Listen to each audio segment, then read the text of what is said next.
Turner of the Barrel District. Thank you for your interest in our Glendale City Council workshop.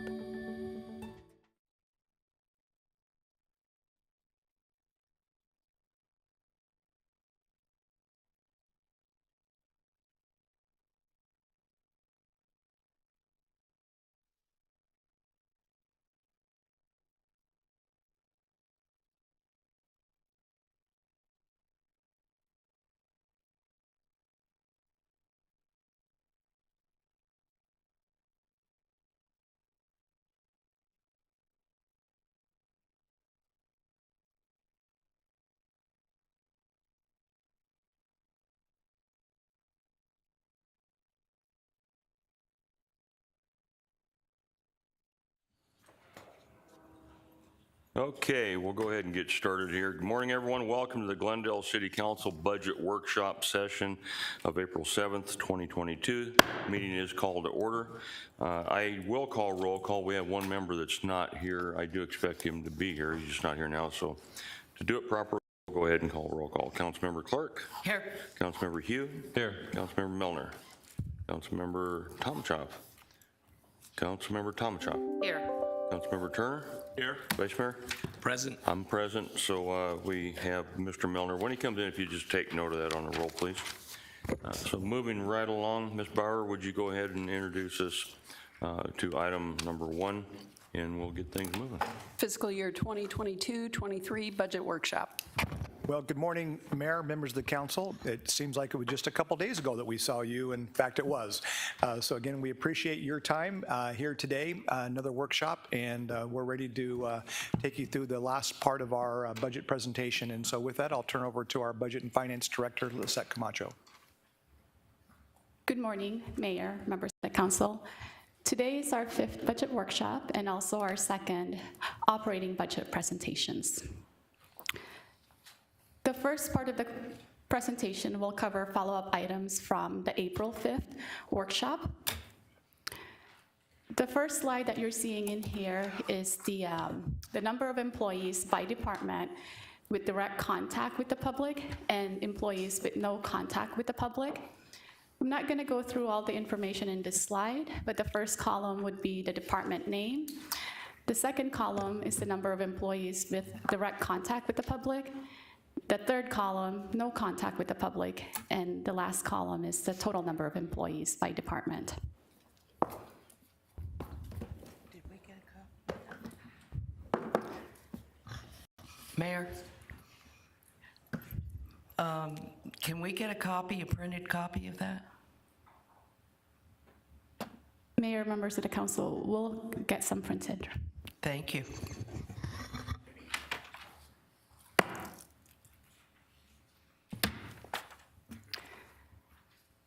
The next slide that you're seeing is the operating budget by fund. It's a comparison of the fiscal year 2022 budget and the fiscal year 23 budget. The first fund that you're seeing is the general fund. In fiscal year 2022, the operating budget was $222 million. In fiscal year 23, it's $257 million. That's a change of $35 million, or also 16%. For the enterprise funds, the fiscal year 22 budget was $104 million, and the fiscal year 23 budget is $114 million, a change of $10 million, or 10%. The third largest is the internal service funds, with $74 million, or $75 million in fiscal year 22, and $93 million in fiscal year 23, a change of about $18 million, or 25%. The next slide is the general fund budget comparison by function. So the first budget function that you're seeing is for police services. It was $94 million in fiscal year 22 and $106 million for fiscal year 23, with a change of about $12 million, or 12% increase. For fire services, in fiscal year 2022, the budget was $47 million. For fiscal year 23, the budget is about $54 million. That's an increase of $6 million, or 14%. We also had a question on the maintenance of efforts or the interfund loans, but for the water, landfill, and solid waste. The budgets for fiscal year 23 is about $800,000 for water, $1.1 million for landfill, and about $210,000 for solid waste. The next follow-up items cover the community services. So with that, I'll turn over the presentation to Ms. Moreno. Thank you, Ms. Camacho. Good morning, Mayor and Council. So we had a couple of follow-up questions from Tuesday. The first one was about library hours and whether or not we had returned to pre-COVID operating hours. And so you'll see when we reopened in April of last year, we were actually able to increase operating hours from pre-COVID by about 7%. And that included being open 7 days a week and having consistent hours at all of our branches. The next slide, please. This shows you a comparative analysis. This goes back to the fiscal year 2021, and this is a Valley Benchmark Cities report, so you can see there's a comparison here of 13 other communities, and it shows kind of where Glendale's at in terms of average operating hours per branch. So currently we're ranked about 5 out of 13 here in the region. Any questions on the library hours? Mayor? Go ahead. Question. Ms. Moreno, thank you so much. And Mr. Phelps might be able to answer, but I feel confident you will too. I don't know the exact name of it. There's a committee that meets regularly on schedule for anything and everything library, the future of the library. Does that include its operations and its hours and going forward? If so, and if not, can you explain? Mayor and Vice Mayor, yes, so the process improvement team, I think is what you're referencing. It is an internal team. I'm part of that, Mr. Phelps, Ms. Rios, and several other departments. And we're looking at everything from A to Z in terms of library operations, so from circulation, operating hours, fines, programming, everything from A to Z to really kind of consider what are some of the things that we could do differently at our libraries to really meet the needs of the community. And again, we are doing that community needs assessment, which I think all of your assistants are including in your council newsletters. So lots of activity in the month of April so that we can get really good quality feedback from the public about things that they would like to see at our libraries as well. And so all of that will culminate likely in some recommendations, whether it's administrative changes to our library operations or potentially future council policy decisions.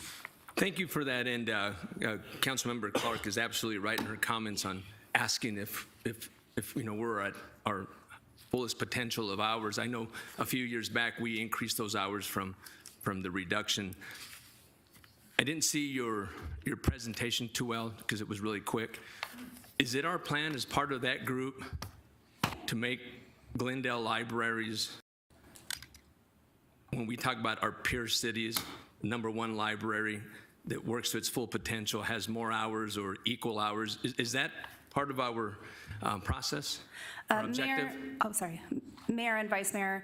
So from my perspective, it's not about necessarily the quantity of hours that we're open to the public, it's about the quality of the service that we're providing when we are open to the public. So from my personal perspective, I don't think we have to be #1 in terms of operational hours per branch. What I do think that we need to be #1 at is our program utilization and the utilization of our facilities and materials. So that is what I would like to see. I'm a little less concerned about operating hours because that's just a quantitative number. I'm really looking at more qualitative information about, are we fully leveraging those resources that are geographically located within our community to make sure that we're providing quality programs and services out of those facilities. Thank you for articulating that. I still agree with the council member that hours are always a concern.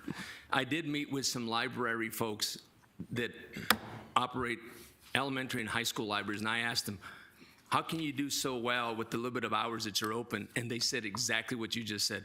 It's not the quantity of hours, it's the quality of service we provide to our students, and we do it pretty quickly, pretty fast. We don't need to be open 10 hours a day. Thanks for articulating that, and I can't wait for Mr. Phelps to provide an update on that committee whenever that committee is terminated or ended. Thank you. Yes. Mayor, Go ahead. I would like to respond to this whole question on hours. There are people, yes, the library is open 7 hours more than it was pre-COVID. Hooray. But we used to have hours that fit our residents' needs. And that's what I'm concerned about. Not everybody can get into a library from 9 to 5. We do have limited evening hours. I do appreciate the committee's concern for creating equity of programming services throughout the city. I think that's been long overdue. But I still am focused on hours, and our libraries are there for the convenience of our residents, not for anyone else's convenience. Thank you. Great. Next slide. So there were some follow-up questions about the Glendale Works program. Specifically, one of the questions was whether or not we're servicing the homeless folks that are participating in that program, whether or not they were Glendale residents. And so I was able to work with Phoenix Rescue Mission, and they were able to provide this information. This is fiscal year to date. And the Homeless Management Information System is a regional system that collects data about individuals that get into coordinated entry.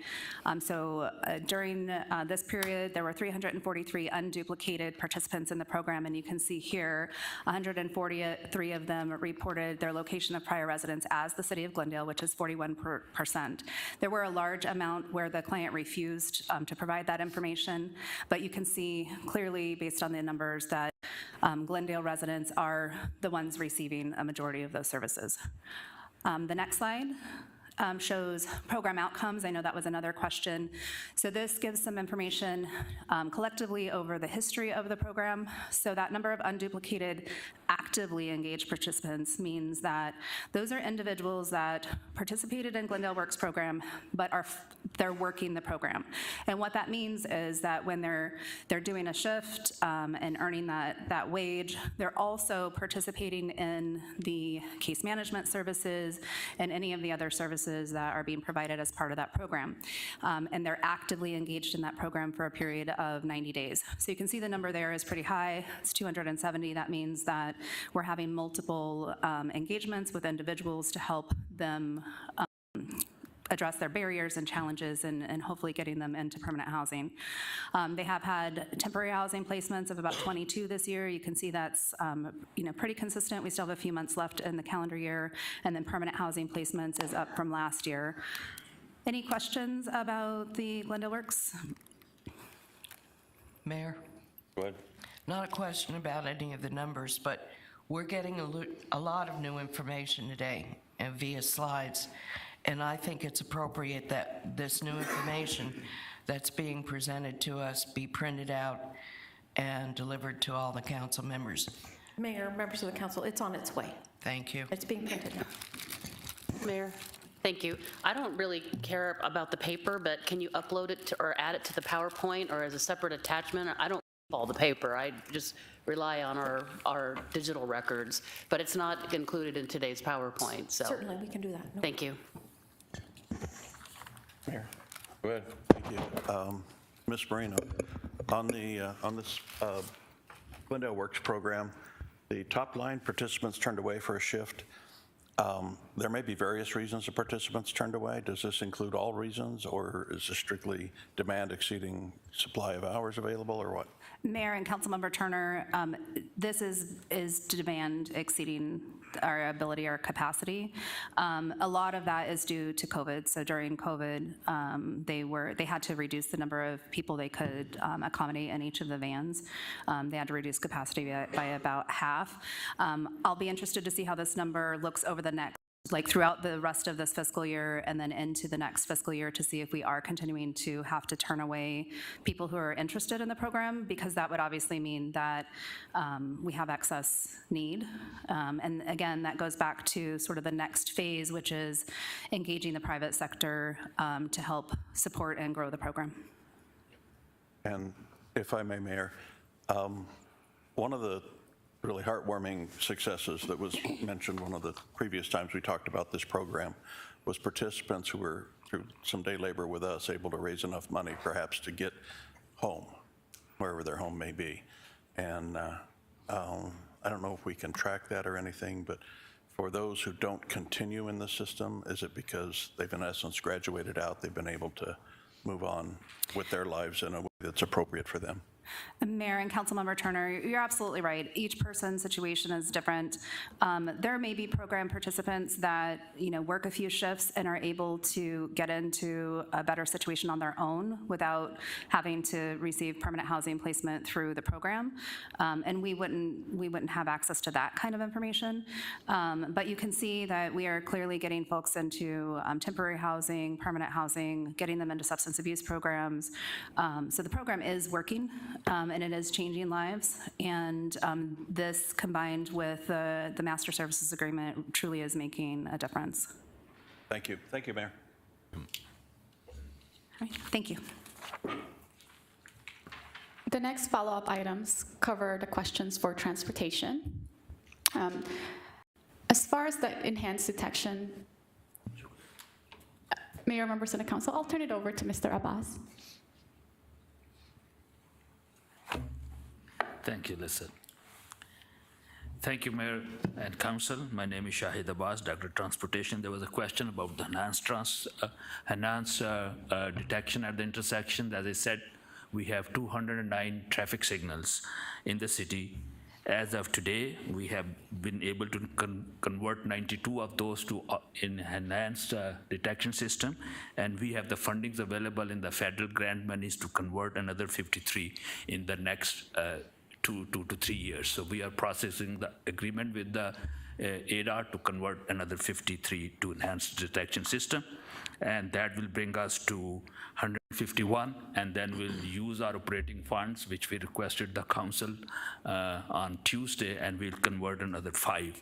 So that will take us to 156, for which the funding will be available us to convert. And we are seeking additional grant funds as we do the project to try and convert the remaining traffic signals to enhanced detection system.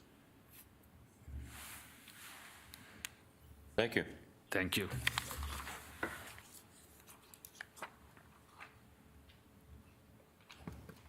The next follow-up items is on organizational performance regarding what works cities. For platinum certification, the 2 cities that have that are Los Angeles in California and Louisville, Kentucky. I do have one more follow-up item that's not on the slides today, and the question on the ASTA sales tax rebate. That will expire when the facility use agreement with the Cardinals expires. We're now going to move on to the operating budget presentation. Today's schedule will cover presentations from the city attorney, the police department, development services, city manager's office, mayor and council offices, code compliance, public facility, recreation and special events, public affairs, fire department, innovation and technology, field operations, and the city clerk's office, which will be doing the detailed budget presentation. You saw this slide last Tuesday, so the FTE count. The proposed for fiscal year 2023 is 57 new FTEs, 42 in the general fund, 3 in enterprise funds, 5 in internal service funds, and 7 in special revenue funds. You also saw this pie chart last Tuesday, and the fiscal year 2023 operating budget, the total is about $541 million. The largest component is general fund, up 48%, or $257 million. The second largest is enterprise funds at $114 million, or 21%. Third largest is internal service funds at $93 million, or 17%. Mayor? Go ahead. Thank you. I have a question about the 57 new FTEs. I did a rough calculation, and it looks like every new FTE that is added is about $100,000 to the budget. Could be a little bit less, could be a little bit more, but average is around $100,000. So that means the cost of adding 57 new FTEs is around $5.7 million. And I'm curious where that money is coming from. Are we relying upon one-time construction sales tax payments from the New Frontier area? Are we relying upon ongoing sales tax increases? How do we account for that addition to the budget?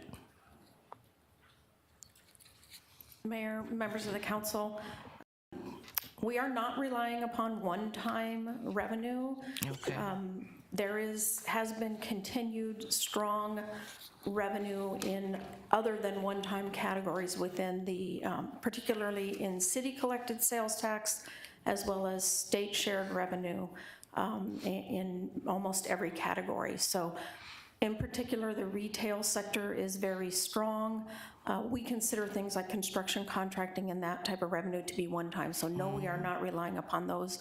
Also, in addition to that, some of these FTEs are being added into enterprise funds as well. So we have to take that into account as well. I recognize that. I think there were 42 in the general fund, which it comes to roughly 4.2 million. So I was just curious what we were relying upon and that it wasn't one-time money. Thank you. Mayor? Thank you, Mayor. I have a question, and that was one of the reasons why I asked for the comparison, is because I thought 6.1 for the vehicle replacement fund seemed high. And then based on your slide on number 5, it's 90% increase year over. So what is the reason for the nearly double amount budgeted for vehicle replacement? Mayor, members of the council, Councilmember Tommeltoff, that's carryover from the current year. We're seeing some vehicles that we've ordered that have not been delivered as of yet due to supply chain issues. And so a lot of what we have budgeted in the VRF for the current year is being carried over to fiscal year 23. Okay, thank you.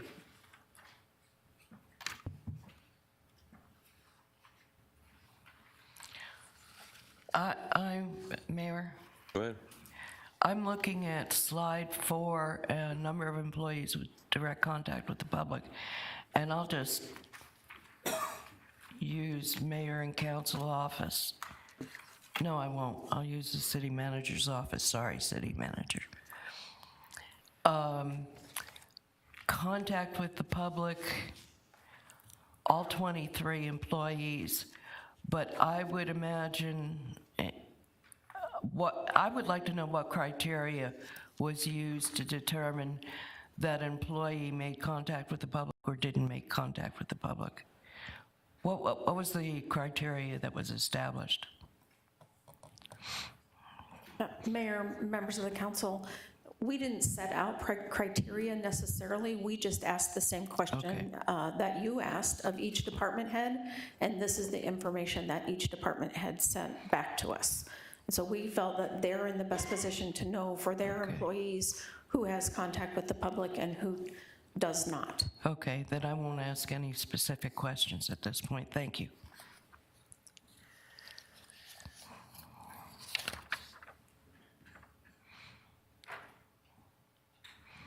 Okay, with that, we'll turn over the presentation to the City Attorney's Office. Thank you, Mayor and Council. Just before we get started here, I wanted to take the opportunity. Attending today is Ryan Glover. He is the city prosecutor for the city Attorney's Office. And then also presenting today is Brittany Leslie. I've shared this previously with the council, but this is the opportunity I get to do this to her. And that is Brittany recently received her Master's of Public Administration and was the recipient of the Arizona League of Cities Scholarship Award. So she has done a commendable job with the department, and for doing such a commendable job, she has the opportunity then to present the budget to the luxury, I should say, of presenting the budget to the council. So with that, Brittany. Good morning, Mayor and Council. This also gives me the opportunity to represent our department. So if you have any questions about Mr. Bailey, you know where my office is. Just ask us. Fair enough. You're off on a good start. So we also have a reputation of keeping our presentation short and sweet, so I would like to skip to the supplemental slides, please, and we can discuss the 2 supplementals that we have. So we'll start with the new full-time employee, the legal assistant for the prosecutor's office. The prosecutor's office staff has reviewed and redacted nearly 400 cases involving body-worn cameras for the first half of this fiscal year, so July 1st, 2021 through December 31st, 2021. Many of these requests include multiple cameras gathering footage at the same time that must be reviewed, redacted, and disclosed individually. While the prosecutor's office added a full-time legal assistant to handle these tasks when Glendale Police Department first enacted the body-worn camera several years ago, this has proven to become an extremely difficult task for one person to manage and keep up with. The additional legal assistant is necessary to remain current with the body-worn camera disclosure obligations required by the prosecutor's office. So next we will go to the new full-time employee, the administrative support assistant for the prosecutor's office. So this was actually a position that the prosecutor's office previously had that was eliminated several years ago. So the court has added multiple court coverages over the last several years, including 4 coverages that were created during the COVID pandemic alone. This growth has included the expansion of the mental health court docket, creation of other dockets such as probation violation, virtual court, and veterans court. So while the prosecutors were added to handle some of these increases over time, staff remained static. Each of these dockets carries a unique workload, including the necessary data entry, file preparation, and case processing to support the prosecutors in court. So that is all that I have as far as the supplemental requests. Does Mayor or Council have any other questions? Go ahead. Thank you, Mayor. With the addition of these 2 positions, can we expect to see the numbers increase in terms of prosecutions that are made? Mayor, Councilmember Clark, that might be a good question for Mr. Bailey or Mr. Glover. Mayor, Councilmember, the simple answer is yes. But one of the challenges that we're facing as well is that due to COVID, there is a significant backlog of cases that we're also trying to get caught up on as well. So what you're going to probably see initially is that the dockets we're going to get caught up on, and again, this is no fault of anybody. This is just the fact that what we experienced with COVID. But ultimately, yes, you'll see that the intent is that you'll see more, and we're anticipating more prosecutions moving forward. Thank you. Mayor. Go ahead.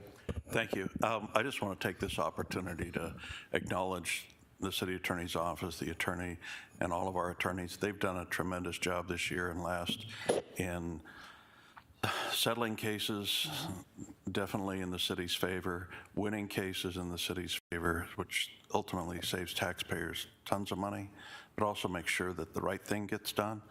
And I just think we have a tremendous attorney's office, and I hope all of the employees in there realize that. Thank you. Thank you. Thank you. Any other questions? Thank you. Thank you.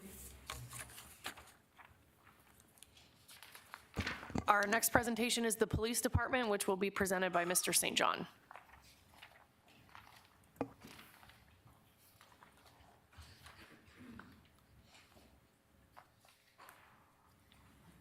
Morning, Mayor, members of the council. Unlike Brittany, I'm a talker, so you're going to have to bear with me a little bit as I cover some of these items.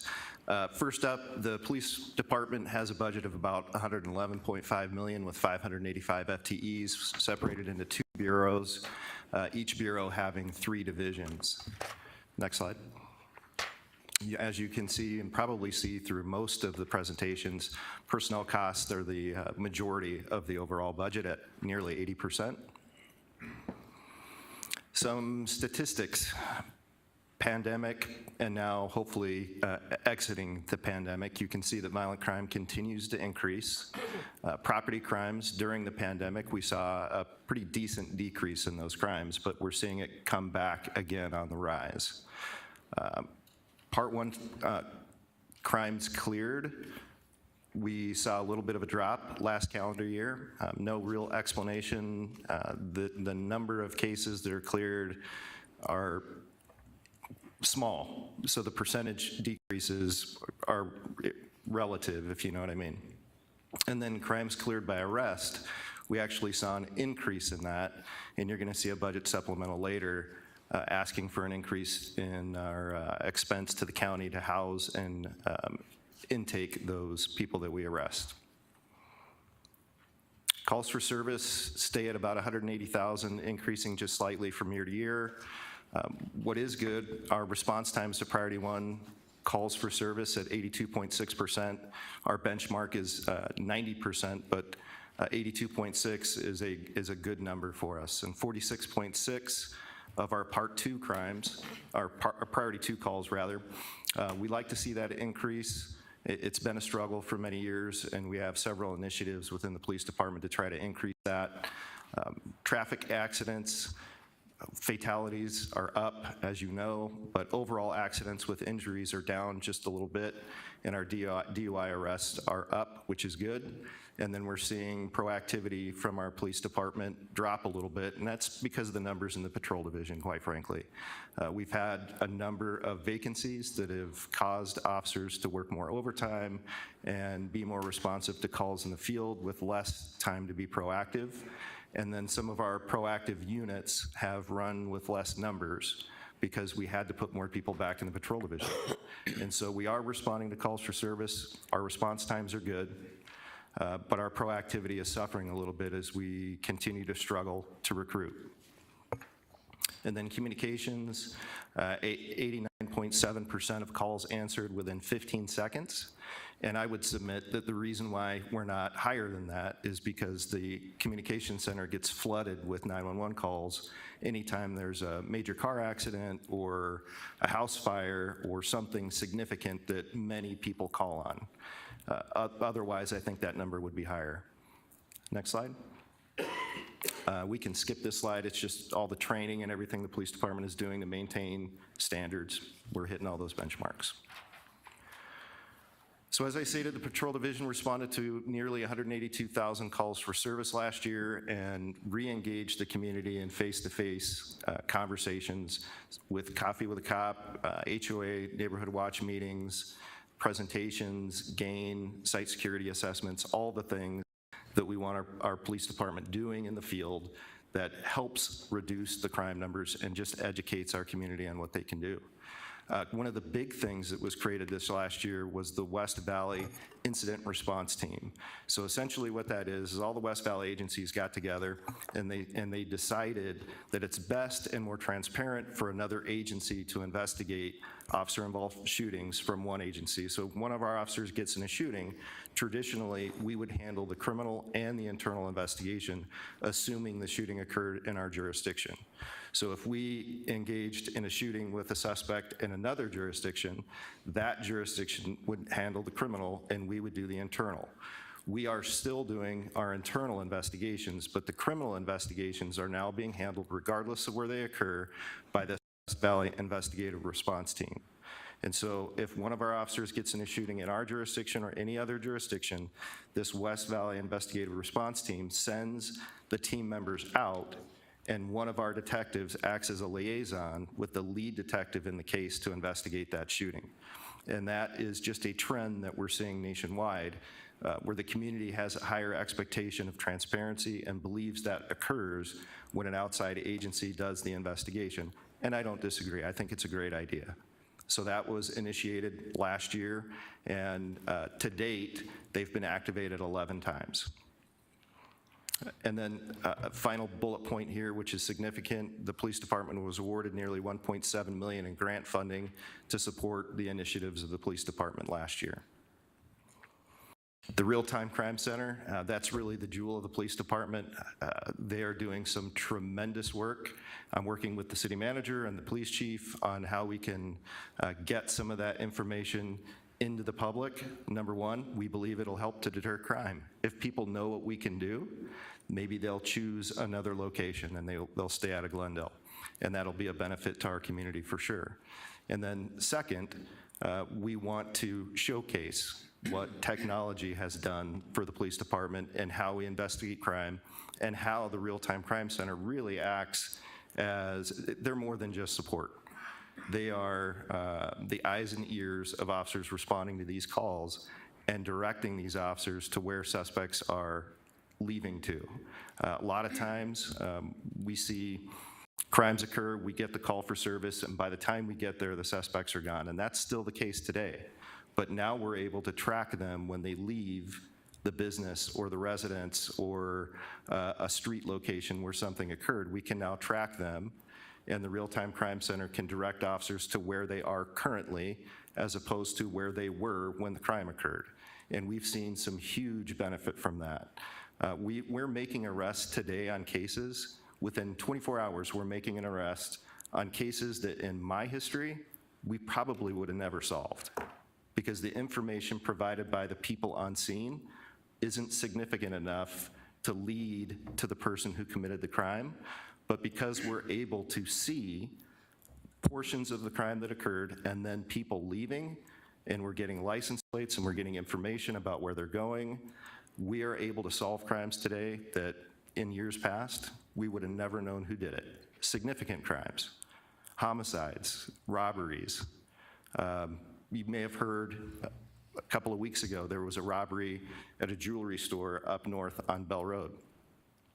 We caught 2 of the people inside the business, the other 2 left before we got there, and the Real-Time Crime Center tracked them, and we were able to take them into custody fairly quickly.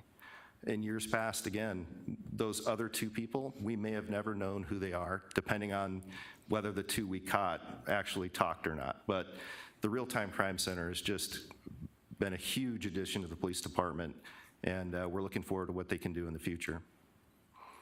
Full deployment of department-issued cell phones, the patrol division. What we're trying to do here is enhance communication with people that are calling the police department for service. You're gonna see a supplemental at the end of this presentation that'll help to enhance that as well, but issuing cell phones into the patrol division. So in years past, detectives have issued cell phones, people that are on call have issued cell phones, but the patrol division has never had issued cell phones. And so now by issuing the cell phones, we can guarantee a better service in the community because they can talk to people as they're responding or taking calls and reports over the phone without having to go to a substation, which just takes a longer amount of time. So it's an efficient way to serve the community. And then of course we return to regular operations with special events, staffing resources at 111 different events this last year. On to the supplementals. The police department received the COPS grant for 4 new police officers, and so the first supplemental is our portion of that cost for the first year. The ballistic vest reimbursement increase. We've traditionally given police officers $1,000 to buy a ballistic vest. I think it's been that way for probably the last 10 to 15 years, and the cost of ballistic protection has gone up significantly, and so we need to increase that to $1,500 per officer, and this supplemental is a result of that. Professional development for 585 employees, we have $100,000 traditionally, and when you do the math on that, it's just not a lot of money to train people. And so we're asking for an increase of $50,000 that will help us to provide the training that our folks need to better serve our community. The regional wireless cooperative cost increase was anticipated. We knew that there would be a cost increase. They're doing some internal restructuring and modifications to some of their hardware, and this is a result of that. We will probably see another cost increase next year, and then we'll see it start to level out again. Axon contract restructure. We currently have 3 separate contracts with Axon, or the company you might know as Taser. Those 3 separate contracts cover everything from body-worn cameras to the actual Taser to cameras in interview rooms, fleet cameras, and evidence storage. By bundling and combining those 3 contracts, and I should mention that each of those contracts is going to see a significant % increase this next year as the contracts come due. And so what we're trying to do is bundle those contracts together, get some services for free. So evidence.com, for example, all of our evidence from body-worn camera and fleets go into evidence.com at no cost to the city, but any evidence that we collect in the field from a business or a homeowner, we have to pay. When we hit a certain terabyte limit, we have to pay for that storage. In this new contract, we won't pay for any storage. Every video, every piece of evidence that we collect, that requires storage in a electronic fashion will be covered under evidence.com at no cost. And then we get an upgrade to our taser, we get an upgrade to our camera systems, and everything that we need moving into the future. And it is a 7-year contract. The Mco Jail Maintenance, this is just an increase in the fees. We typically see increases from year to year, and this is a reflection of the increases that we've seen and also the number of arrests that we've made. If you remember earlier on in the presentation, our arrests are up right now, and so there's an increased cost to that. And then PD Security Services, so we contract security for certain areas of our city, including the court and some within the police department itself. There is a cost increase because of the hourly rate increase that the federal government approved, minimum wage increase, I should say. And we are currently under RFP to select a new vendor, but we anticipate the need, this additional $84,000 to cover the cost of that contract. Police net motion cost increase. Police net motion is a system that keeps us CJIS compliant. So as a state and federal mandate, there are only certain people that can access computers or run certain databases, and net motion makes sure that we're in compliance with all those standards. A new FTE, police personnel specialist. So we currently have a contract employee working in recruiting, and we'd like to transition that contract employee to a new full-time employee. And we believe we need to do that based on all the hiring that we're doing and the ongoing needs that we have. I am happy to tell you that come this July, we anticipate that we will be roughly 10 police personnel short of our authorized numbers by this council. And we anticipate being able to fill all those positions within the next fiscal year and be fully staffed. A new FTE police civilian policy specialist. So this is our accreditation specialist. Typically, it's been handled by a police officer. We would like to return that police officer to the field where we believe they'll be more useful in their capacity as an officer and civilianize this position. Ongoing software expenses. Every year we see a 3 to 5% increase in all the software used by the police department, and this is a reflection of that. PD digital forensics computer, we have 3 specialized computers for dealing with sensitive materials, if you know what I mean, and we need to upgrade those computers. So this year, this fiscal year, we'll upgrade 1, and then the next 2 fiscal years, we'll upgrade the other 2. So this is a one-time, but you'll see it again over the next couple years. Ammunition for the range, there was a lot of back order last year. We didn't receive the ammunition that we thought we would receive, and so we need an increase, one-time increase of $100,000 this year to get us back to where we need to be. And then the budget that normally exists for ammunition will be sufficient there on out, provided there aren't ongoing supply chain issues. A civilian real-time crime center specialist.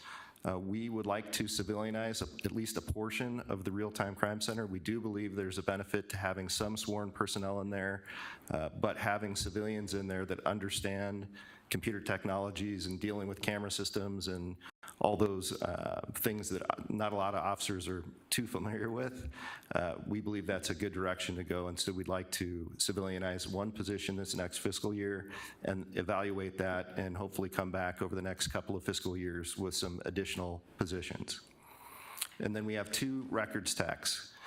Records techs handle a lot of different things, and one of the things they handle are redactions. And you heard from the city attorney's office that redactions are a burden, and they're gonna only become more of a burden as more camera systems are implemented into our investigative response, and the need to redact is only gonna grow.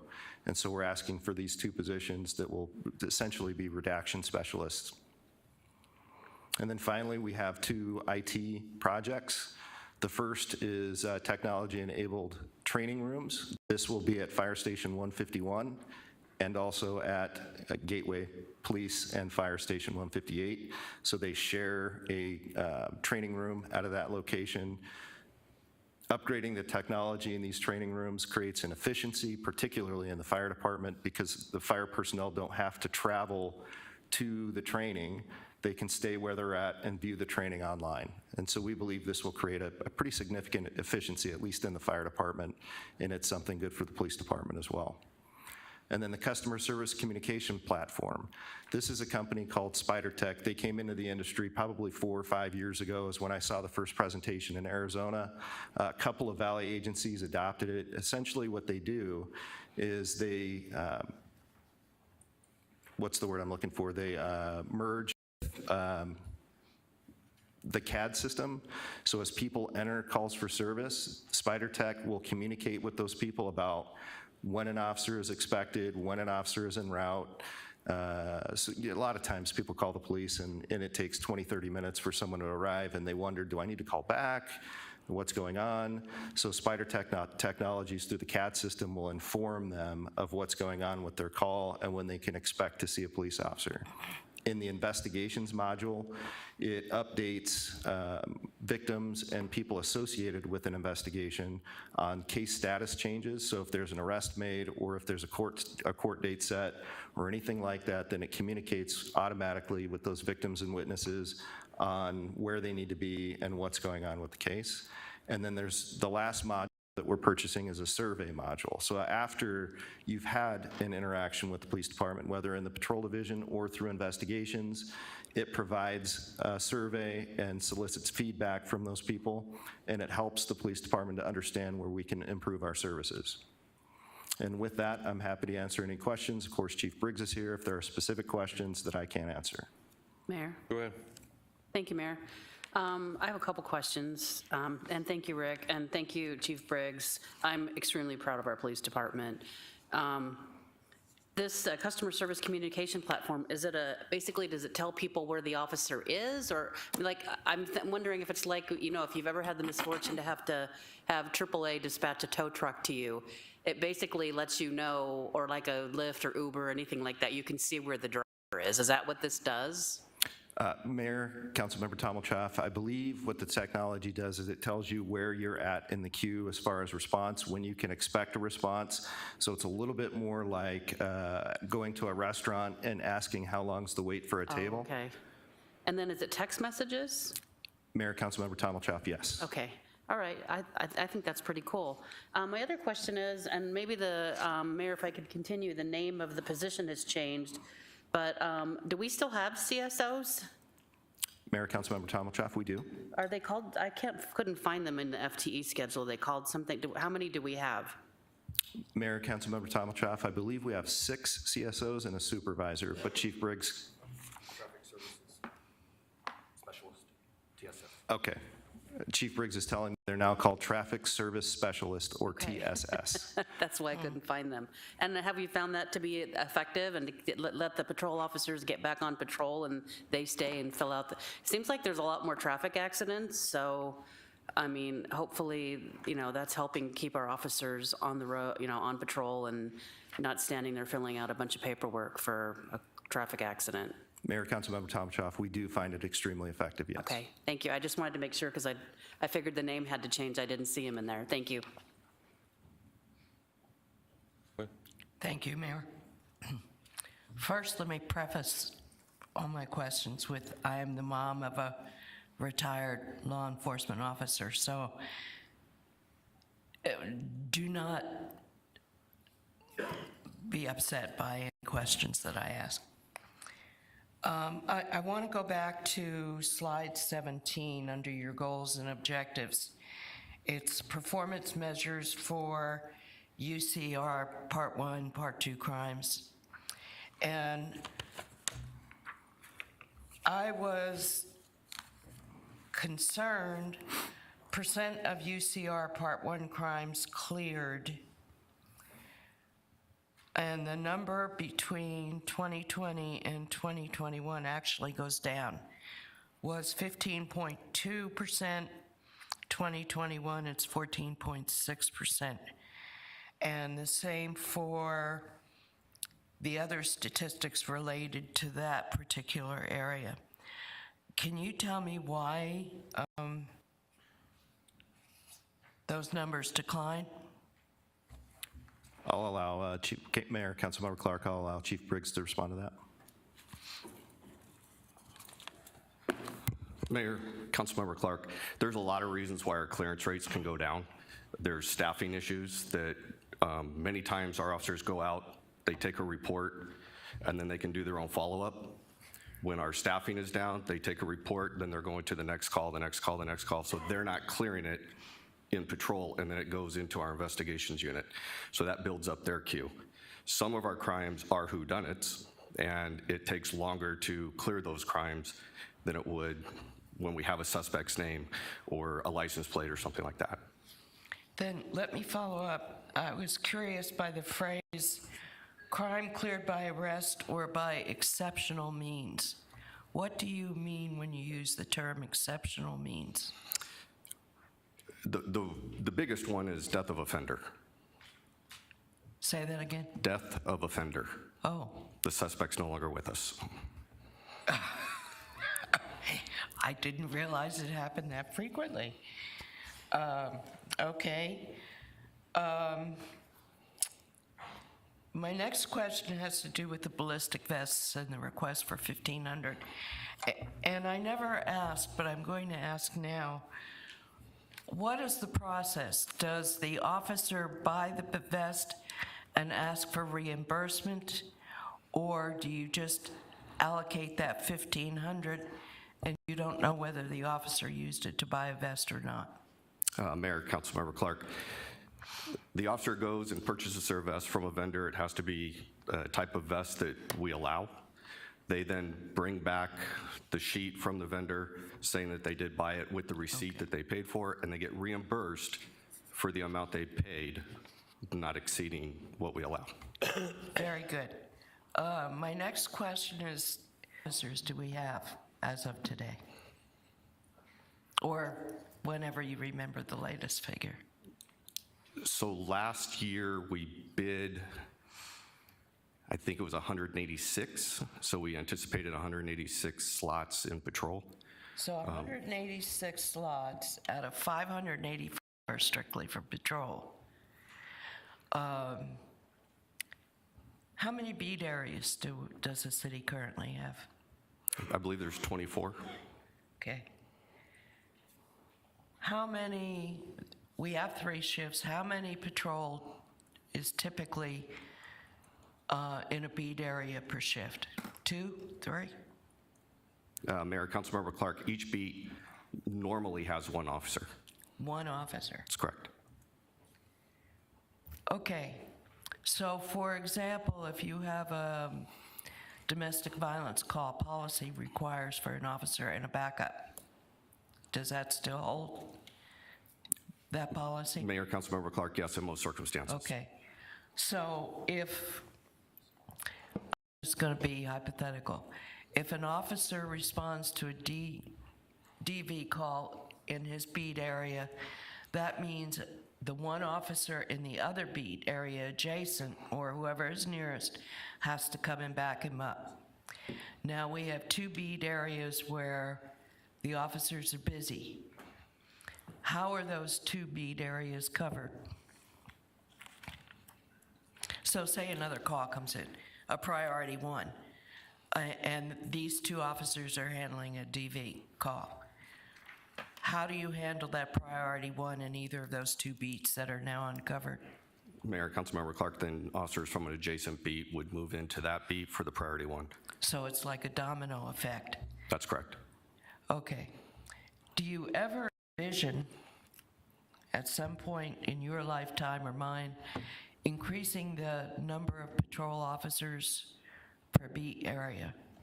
Do you think it ever can happen? Mayor, Councilmember Clark, yeah, and let me clarify. Each beat normally has 1 officer, so that's our minimum staffing. Okay. Giving staffing, we might have more than 24, so we will have more officers in a beat. So clarifying that first question. But typically, if I can continue, Mayor? Why don't you let him finish that thought? Recently, about 3-4 years ago, we actually doubled all of our beats. So we did add more beats where we used to have maybe 2 officers in a beat. Then we split the beat in order for the officer to have beat integrity, is what we call it. They understand what's going on in their beat. They get to know the the community in their beat, what vehicles belong, what vehicles don't belong, anything that looks suspicious. So we did add smaller beats with the same amount of officers. If our staffing is full, everybody shows up to work, everybody's healthy, very often we can have more than one officer in a beat. Clearly right now, we're struggling with staffing, so it's not as advantageous as it could be. Usually, year over year, we've got about 20 vacancies in patrol. It's been my history over the time I've been here. Where are we on vacancies in patrol right now? Mayor, Councilmember Clark, that's a tricky question. So my priority as we've been going through this is patrol and case carrying detectives. Those are the priorities. So I'm carrying vacancies in other areas. Our neighborhood response units carrying vacancies, our motor units carrying vacancies. Some of our special investigations units are carrying vacancies, so patrol isn't bearing the burden of that. But in addition, we have officers that are out for injuries or other reasons that also complicate the vacancy rate. Mm-hmm. Well, but usually we know pretty well what that figure is. I mean, I've been told over the years it's averages around 20 vacant positions at any given time. Would that be fairly accurate? What we average, Mayor, Councilmember Clark, we do average 20 patrol officers on light duty, industrial leave, or FMLA. That's an average. And then again, our vacancy rate in patrol isn't the same as it used to be because we're prioritizing patrol and case carrying detectives. Okay. So it's. Okay. If I might continue, Mayor? Yeah. Thank you. On slide 18, again, under goals, objectives, and performance measures, this bothers me. Officer-initiated call volume traffic stops, and they go down year over year from a high of 19,000 in 2020 to an estimate this year of, or last year, this year, 2022, of 14,000. Can you explain to me why we're actually initiating less traffic stops? Yes, Mayor, Councilmember Clark. Our crime is going up, our calls for service are going up because we're coming out of COVID.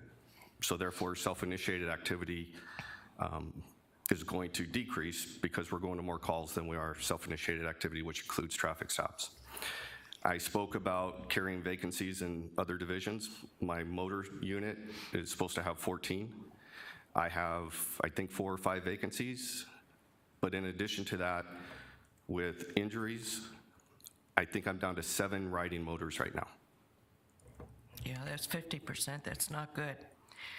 My last question is kind of a philosophical one, if you'll bear with me, Mayor. Do you know what the broken windows theory is? Mayor, Councilmember Clark, I absolutely do. What is it? Broken window theory is if you continue to have broken windows, you do nothing about it, it's just going to get worse. But if you deal with the issue that's causing it, at the root cause, then the crimes, when we're talking about crimes, they'll reduce. So if you have a broken window, you replace a broken window, it gets broken again, it's gonna keep happening. If you board it up, if you do something different, it will solve the problem. Okay. It was first used in New York and Boston, excuse me, many years ago. And basically, the theory is, if a place looks, there's no nice word to say it, crappy, then it becomes an inviting target for criminal activity. And so back in New York and Boston, patrol officers, beat officers, cited people for even the smallest infractions, everything from jaywalking and littering to more major offenses. And by doing that, they sent out a strong message to the criminal elements that there were police there and that they were proactive And they also enlisted the help of code to fix those broken windows and those things that made an area of a community look not as inviting to the criminal element. This is my own personal belief. We get sent the big deal sheet all the time in the mornings, and of course we get the most violent crimes that are on that big deal sheet. And it's usually shootings, stabbings, major robberies, things like that, major assaults. But my feeling is that kind of violent criminal activity has increased. Now, you may not think so, but my civilian perception is that it has. And I wonder at what point do we feel that maybe using the broken window philosophy would work in certain areas of our community that are experiencing an increase in violent crime? Could you respond to that, please? Yes, Mayor, Councilmember Clark. We do subscribe to that. When we are not in a staffing situation like we're in, as you're aware, our neighborhood response squads are very active in community policing and broken window theory, problem-solving policing. What we are currently doing and have been doing for the last year and a half is we've been looking at our intersections where we have high incidence of traffic accidents, and then those correlated with adjacent neighborhoods that have crimes of opportunity. So it'd be your burglaries, your thefts. And what we were doing is saturating those intersections with both patrol when they're available and the motors to be making traffic stops, to be very, very visible. And this theory is that those coming into the area to commit the crime of opportunity will continue on because they're seeing that police presence, not just a police car driving, but a police officer out of his car doing something on the job. We're also finding that when we make those stops, we're identifying other criminal activity within the vehicle. So we are doing it. And again, I can't emphasize enough, and you know this, we have a staffing problem, but we're doing better, we're getting out of it. But I would like to say this, so we're down 17 sworn positions right now. And that is actually very good considering where we started less than a year ago.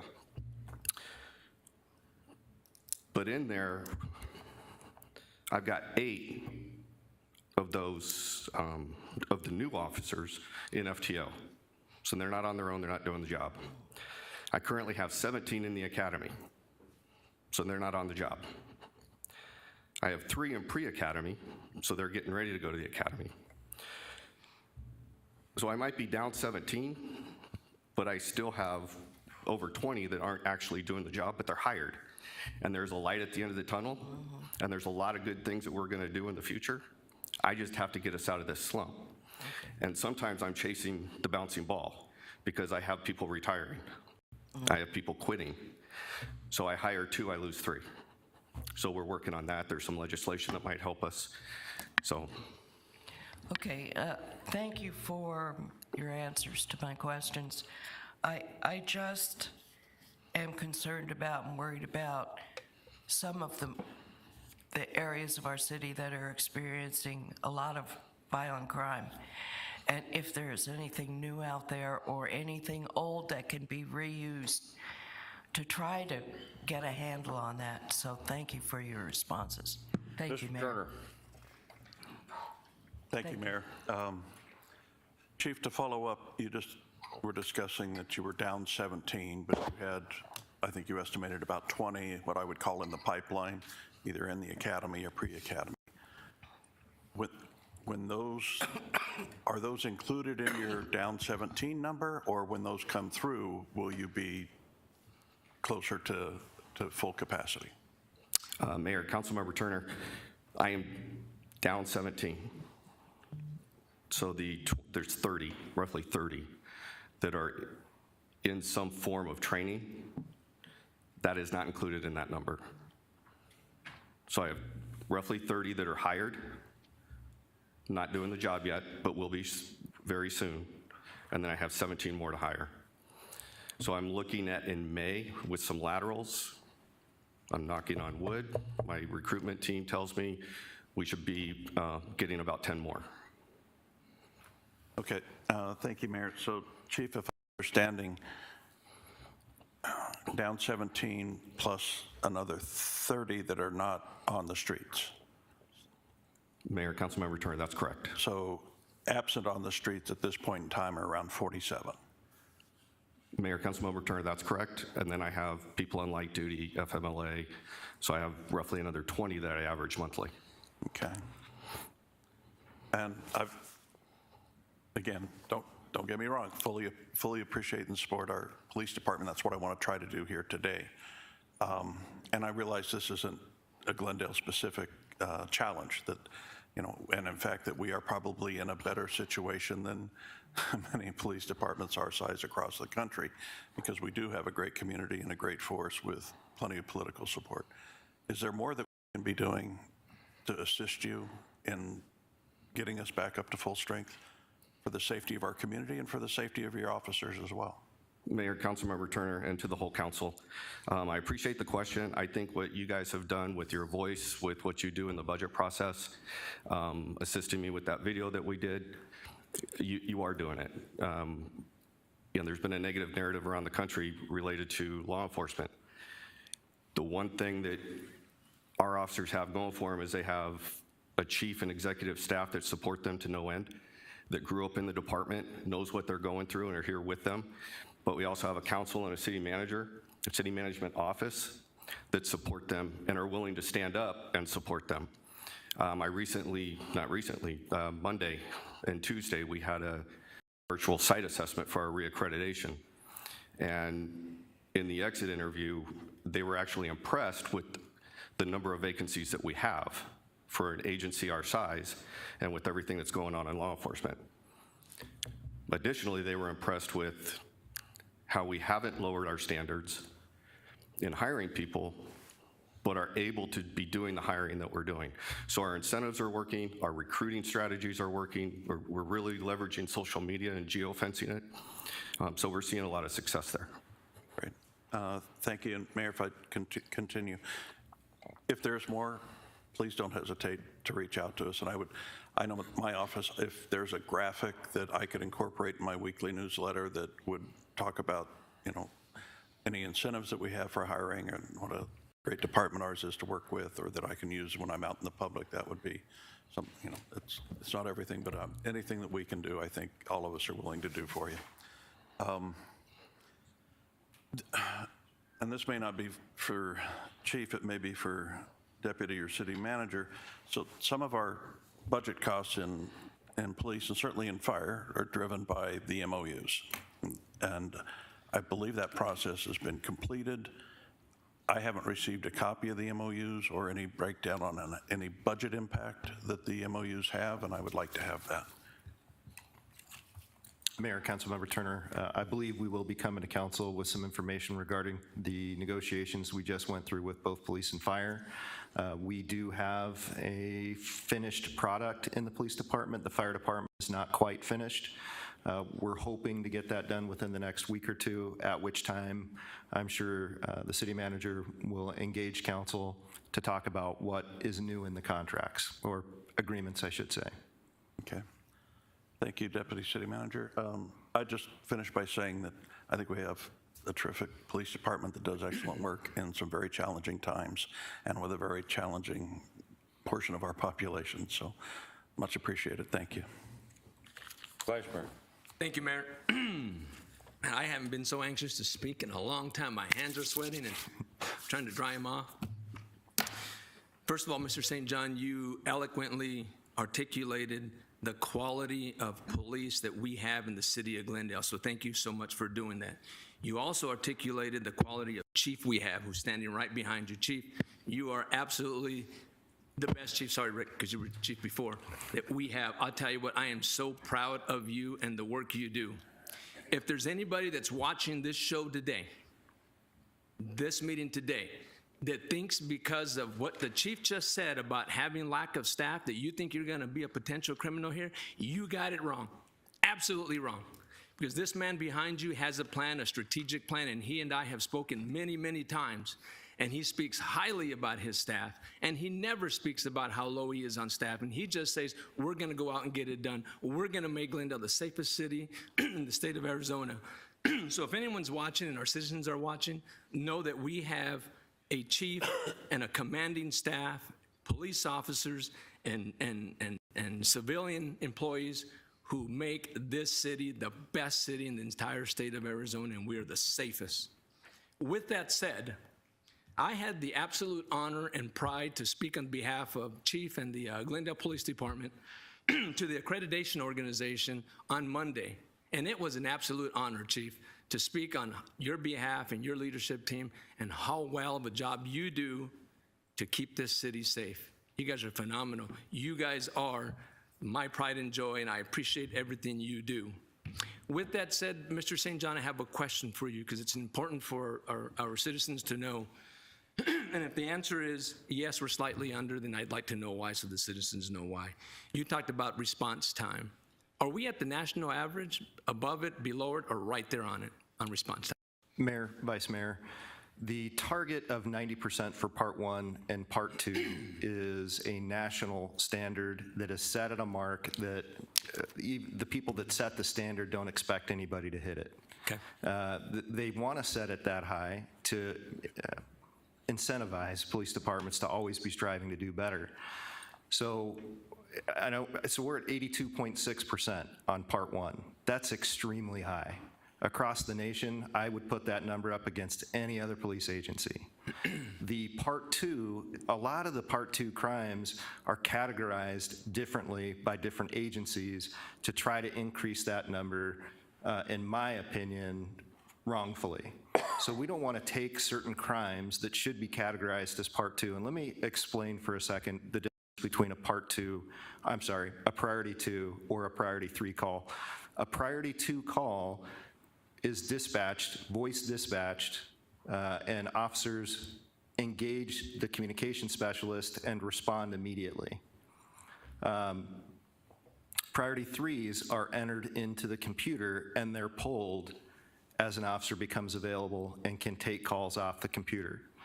You can imagine if you take calls that should be Priority 2 and move them to Priority 3 and stick them in the computer, which has a 20-minute response time as opposed to a 5-minute response time, your numbers are going to look better. But are you really providing the service that your citizens expect from their police department when you do that? Some agencies are doing that. Glendale made a decision under Chief Conrad many years ago that we were not going to do that. Chief Black held that line, I held that line, and Chief Briggs is holding that line.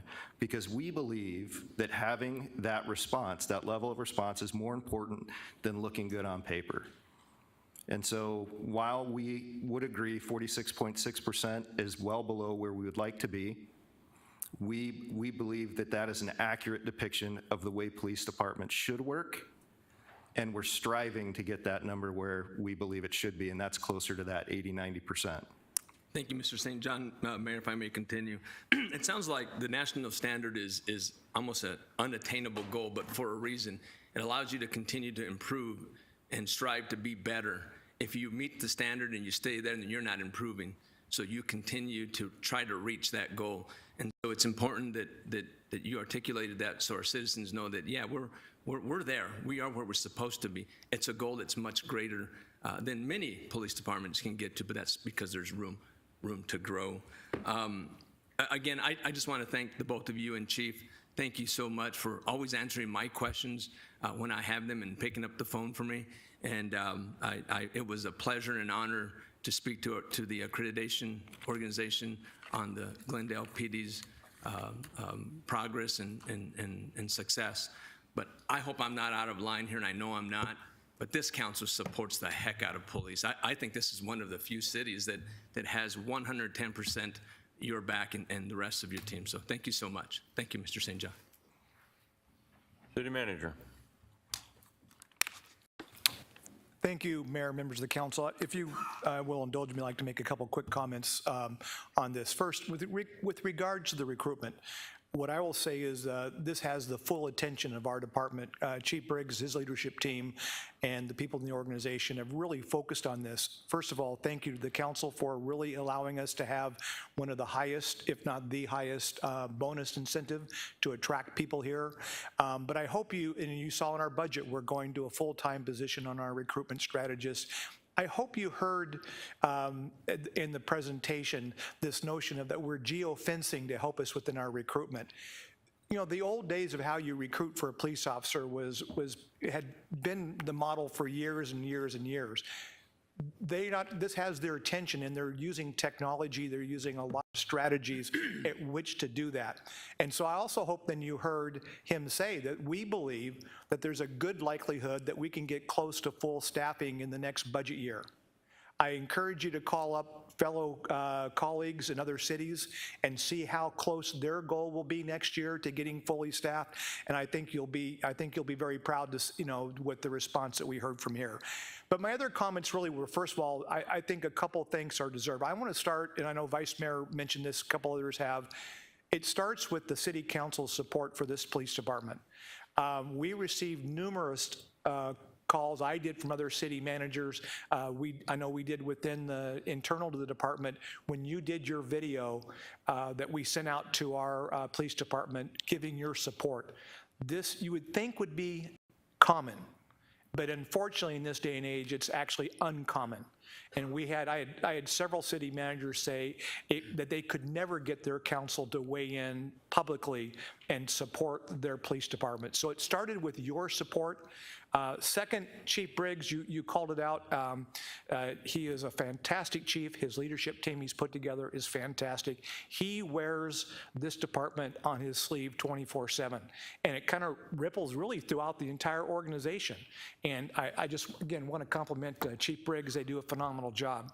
I want to thank our rank and file, and specifically, I want to thank our two labor unions that represent our rank and file, because they're part of it as well. As you mentioned, we think we're very close to a successful negotiation on both our MOUs for both fire and police.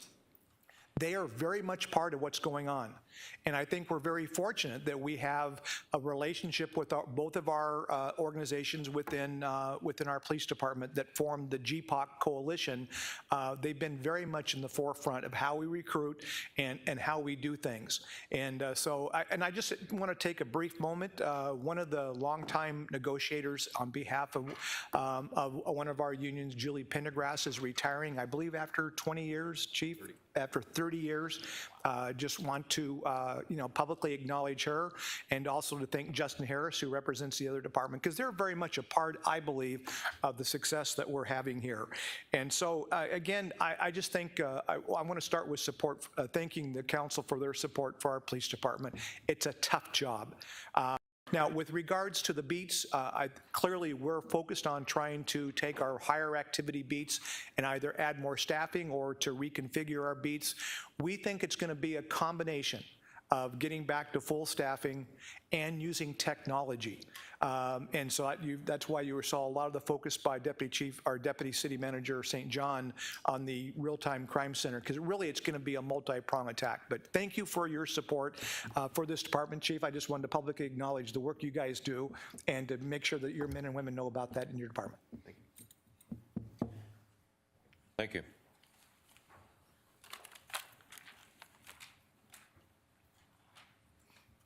So at this point in the day, we're actually scheduled for a 15-minute break, but it's up to you guys. We're running a little behind, so.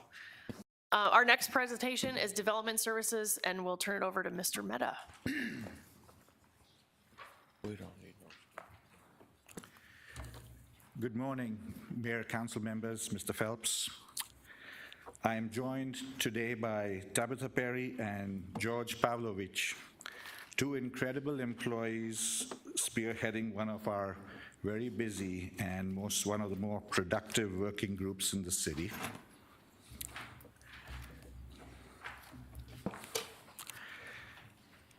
There are three goals embedded in our mission statement: providing exceptional service to our customers, those who are making property or land use changes; ensuring safe structures that protect the occupants within those structures; and then to ensure that our processes preserve a strong community, those who are affected by development changes.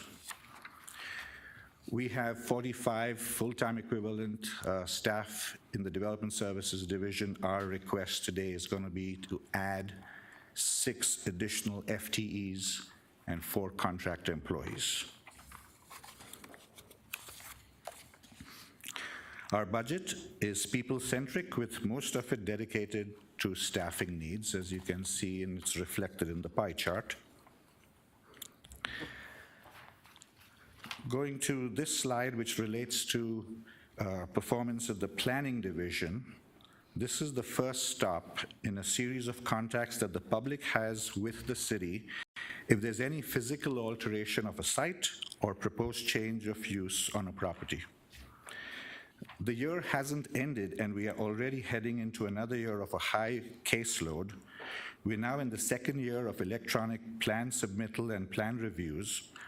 All applicants, whether they are adding an accessory room, an accessory structure in the back of their property, or they are building a 1.5 million square foot industrial building, they can submit questions and their plans at any time. And I can assure you we are responding to them also at odd hours of the day.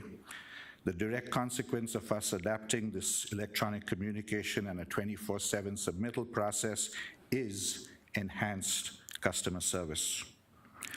You may notice that year over year, service requests and the number of cases on this slide does not increase, but the scope of the land use related changes are notably more complex.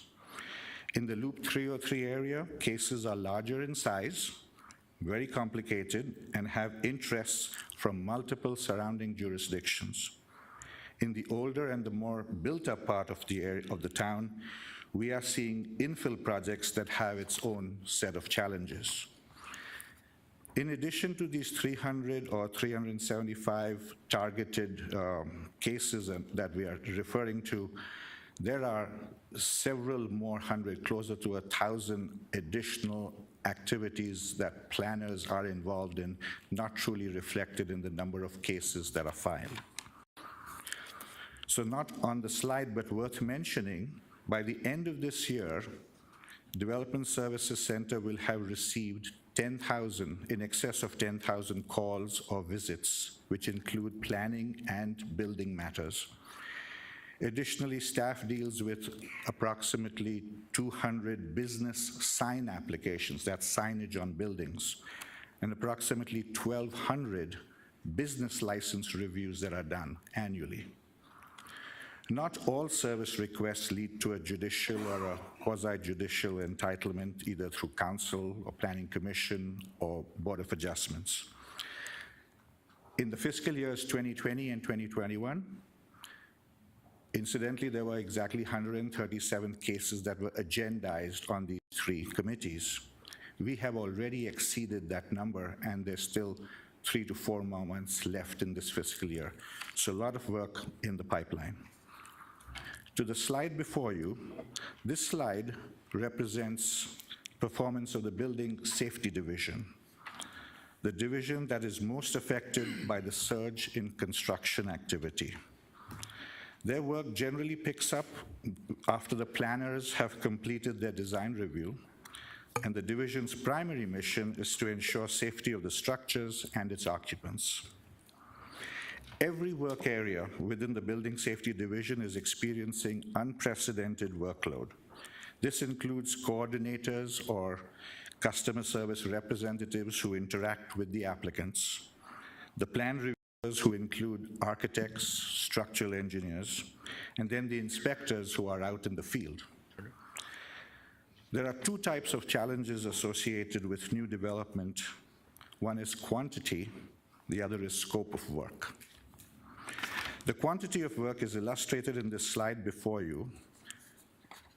We are passing or approving more building permits than ever before, and judging by the number of cases in the entitlement process, in the planning process, and in our meetings with prospective developers, there is no slowing down of building activity in the short term, the medium term, and we predict even in the long term. Now to the scope of work or the complexity, that's an interesting phenomenon as well. We've noted in the past couple of years that's not apparent in the statistics that are before you. Not only are projects larger than what we would see normally, some of these are also more complex and involve sophisticated mechanical, electrical, or safety systems that are in it. So these reviews, they take longer, and our inspectors too are on each site for longer durations. The term speed to market is a term these developers have learned to expect from our processes, from our performance. And we are doing our best, often with overtime work as well, to meet that demand. Shifting to accomplishments, the corporate limits have grown significantly this year as they have in the previous couple years. And there is every indication that there will be additional square miles, several square miles added in the next few years.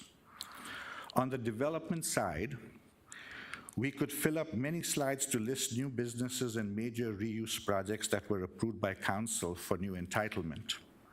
But here are just a few whose names you might be familiar with on the slide. As you know, following the entitlement process, that's the planning process, the applicant goes through a design review where planning division coordinates with several departments and outside agencies. To give you an example, a snapshot of how much coordination is involved in it, 21 reviewers within the city itself are looking at every application that's coming in. That's in addition to the primary planner who it's assigned to. We work with the school district, Luke Air Force Base. If there's an adjacent city, if it happens to be close to the boundary of the city limits, private water utility and other dry utilities that are there, state agencies, all of these are involved in this planning review effort. I share with you one additional factoid from many design reviews that we undertake. It's housing. In addition to the number that's on the slide, and these are year-to-date numbers, you see at the bottom of the screen, by the end of the year, there will be over 1,000 more single-family and 1,000 more multifamily units approved to go forward to the next phase, which would be construction plans review. So going to the slide, the next phase of construction plan review, another couple thousand residential units will be reviewed for construction in the current fiscal year. And these reviews will lead to more building permits in the following years. Just last month, we were reviewing over 5 million square feet of commercial development. This is where our Development Services Center and our architectural and structural plan reviewers are their busiest.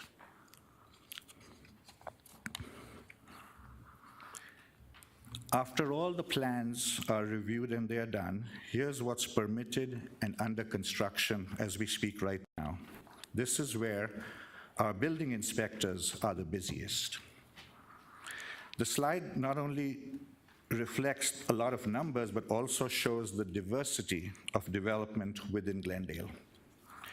Knowing what's in the pipeline from the previous construction plan review phase, the first line, which shows 5,400 permits have been issued, we believe by the end of this year, it will exceed 9,000.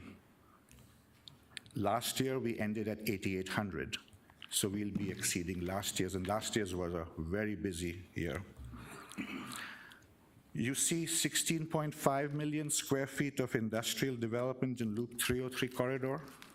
That's 3 times more than what we permitted last year in the New Frontier. Now, we are all interested in knowing how much more can you fill in the Loop 303 area. This is not on your slide, but between the Office of Economic Development and Planning, we have seen design review applications, initial concepts for an additional 43 million square feet. That's another increase by a factor of 3 that will likely be in construction within the next 2 to 3 years. Based on this trajectory and what developers and landowners are sharing with our Economic Development Department, we will see over 80 million square feet of industrial and distribution centers in the Loop 303 area in the next roughly 10 years. Compare that with 16 million under construction right now. We have a lot of exciting growth ahead of us. And naturally, that translates into one-time revenues from construction sales tax, development impact fees, and also ongoing revenues in the form of TPT, lease excise tax, property taxes. Along the same lines, construction, commercial development, equally strong in Glendale, as is single-family and multifamily sectors. If you add up what's in the pipeline for housing between what's in planning, what's in the building safety area, and what's being inspected as it's being constructed, there's an excess of 8,000 multifamily units and at least 4,000 to 5,000 single-family units ongoing right now. This last bullet, innovative customer service, I've got a few examples to suggest what's going on here. It has to do with material supply chain and the workforce constraints. To give you an example, there's a shortage of glazing material for windows. As you know, in the sequence of home building or any structure, you start with the grading, and then you got the foundation, then you got the structure, and then you got all the other elements in it, including windows. There's a shortage of windows right now. They aren't being delivered at the time they really need it.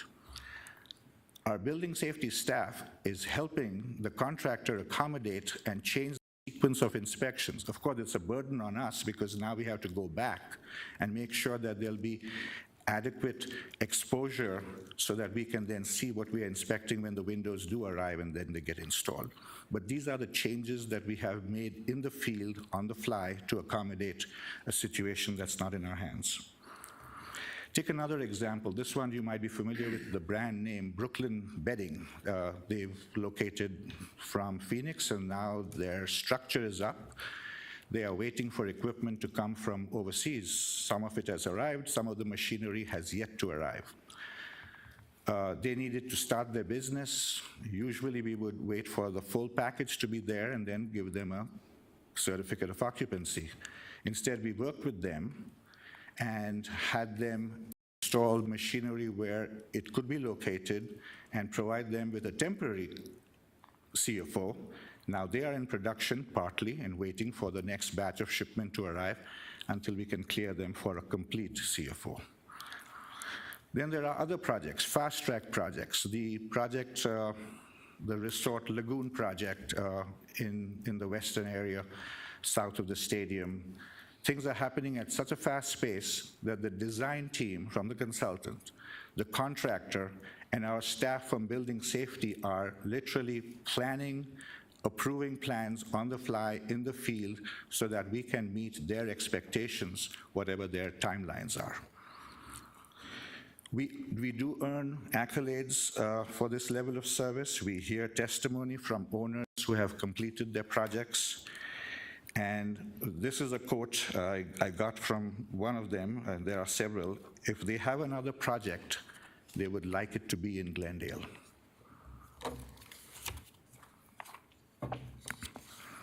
The list is exceptionally long of those successes, so we could share with you only some of the popular names that you would recognize here on this list. Last fiscal year, counting all permits that were issued, mechanical, residential, commercial, industrial, additions, alterations, solar panels, the total valuation of new construction in Glendale last year was 1.5 billion B. That's not what we're collecting, that's the valuation of construction. This year, in the first 9 months, we've already exceeded that 1.5 billion valuation. Now, understand, some of it is inflationary, we know that, but it does translate into revenues for the city. Last year, when we did permit 1.5 million worth of construction, the Development Services Center collected 37 million in one-time revenues. By the end of the fiscal year, we will have processed 2 billion worth of construction in the city. This would translate to approximately anything between $44 and $48 million of one-time revenues to the city. In rough numbers, that's a 19% jump in a single year.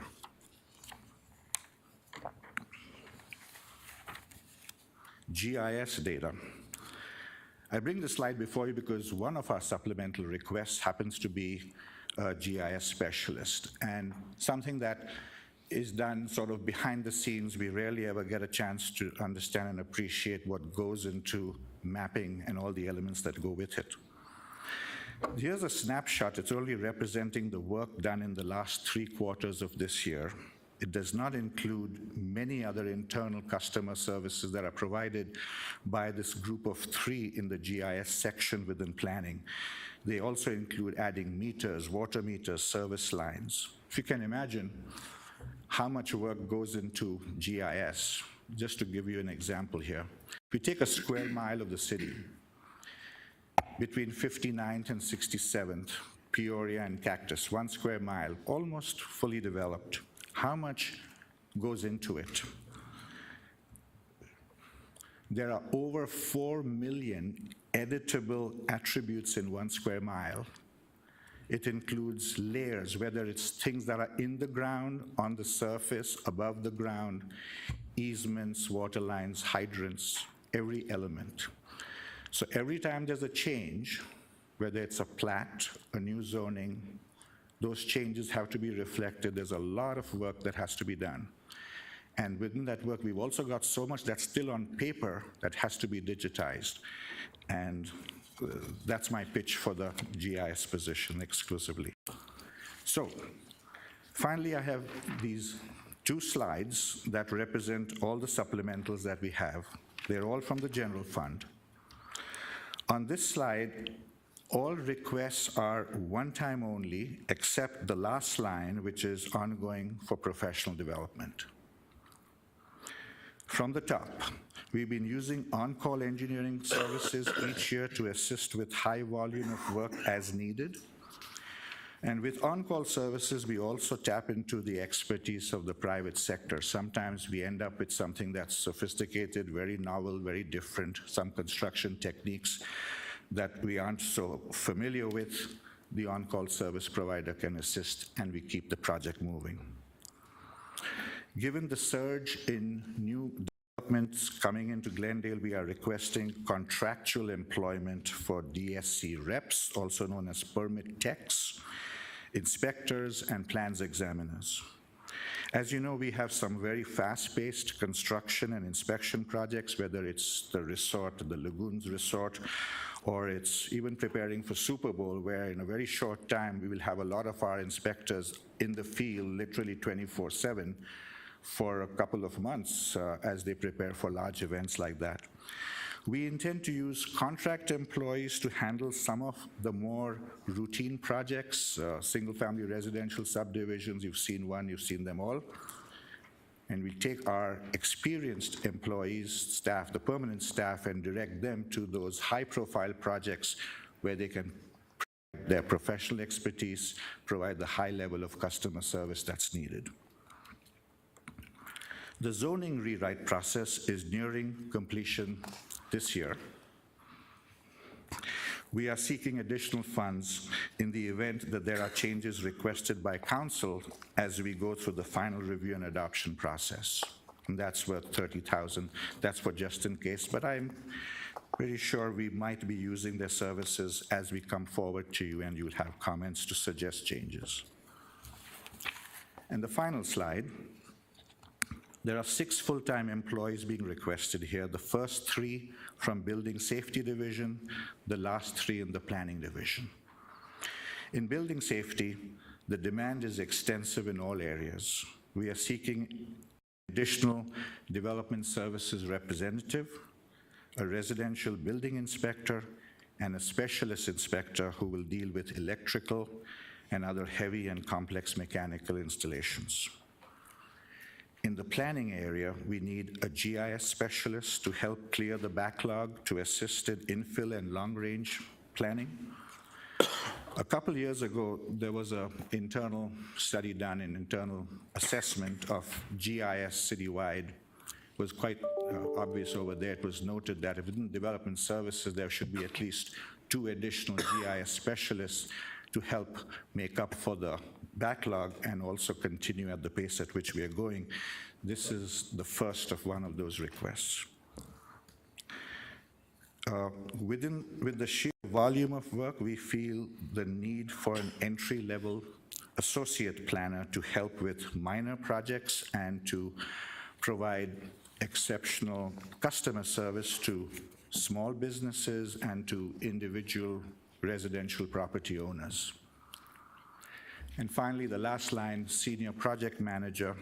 This would be a planner dedicated to doing long-range planning. They will assist, this person will assist with the general plan update. One of the major requirements, state law requires us to update the general plan every 10 years. The last one was done in 2016. About a year from now, we'll be engaged in seeking a consultant to assist with us through that process. It would be roughly a 2-year-long process. So this would be the appropriate time to have a senior long-range planner on board and get prepared for that major activity yet to happen. Long-range projections, neighborhood plans, all of these were part of what used to be the long-range section within the planning division many years ago. Through budget cuts over the years, that entire group of staff have gone away. We don't have long-range planning as a section. This would be an introduction back into that realm of work.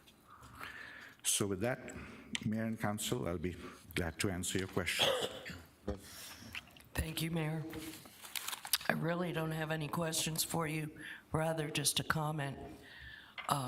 I know that Council is aware of the tremendous amount of growth that has occurred throughout the city, especially around the Loop 303.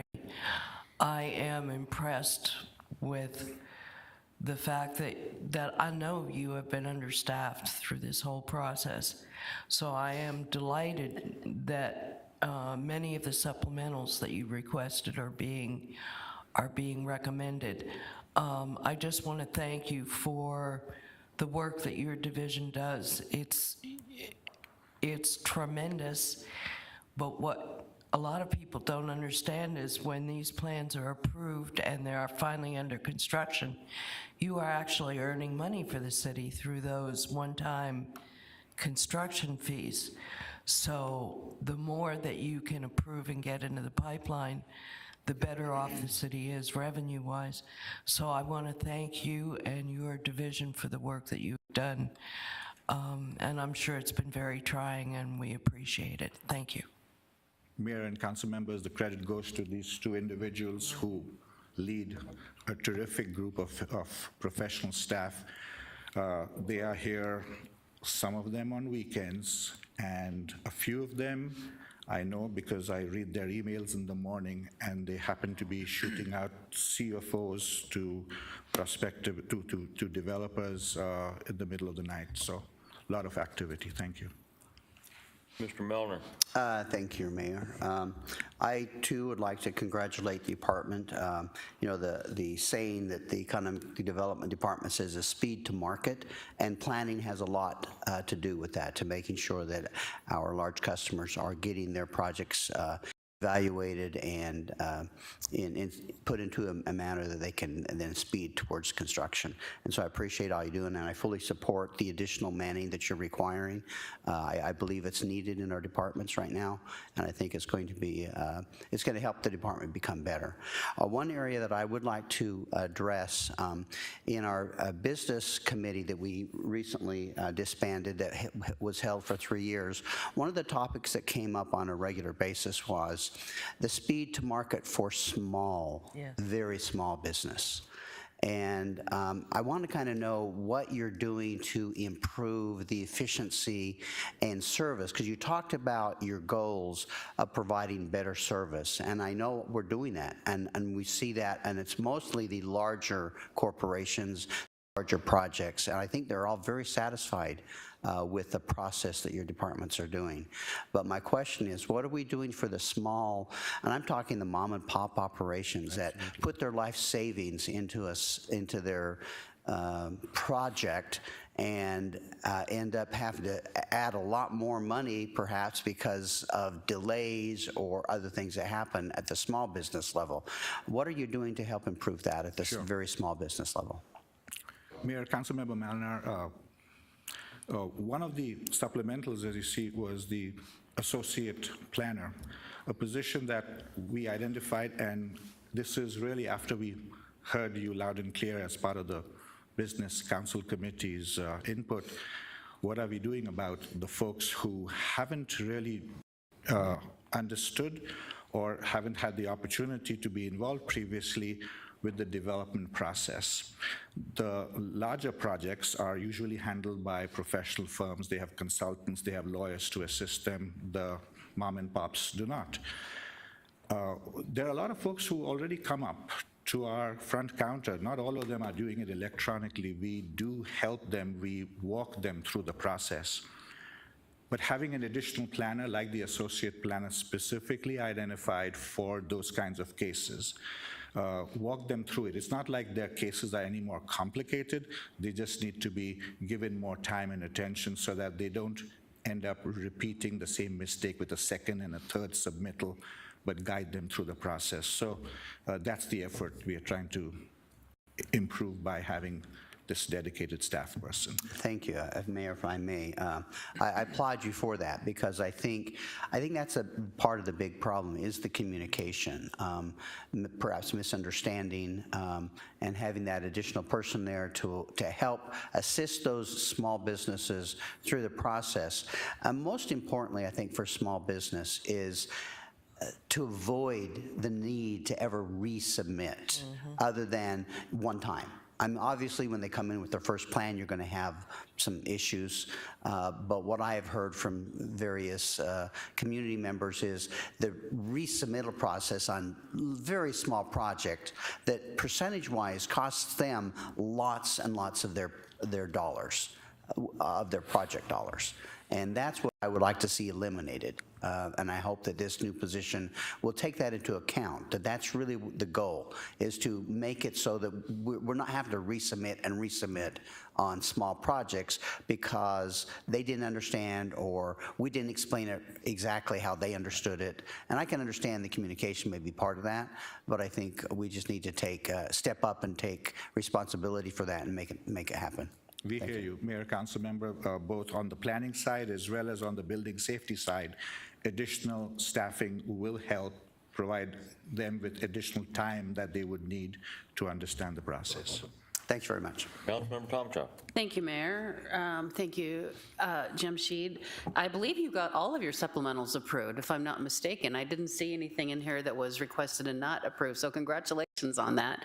I do have a question, though, because I identified in the actual spreadsheet part of the budget where the engineering on-call services are showing under professional services, but all of the other contract employees, the people, and I wanted to say also that I think this is a really great concept of moving forward, because we don't want to overhire while we're this busy and then we've got too many people in there. I mean, eventually this is going to slow down. So I applaud the idea of getting the work done, getting the contract people in here, but we're not going to end up with too many people when eventually there's no more to develop out there.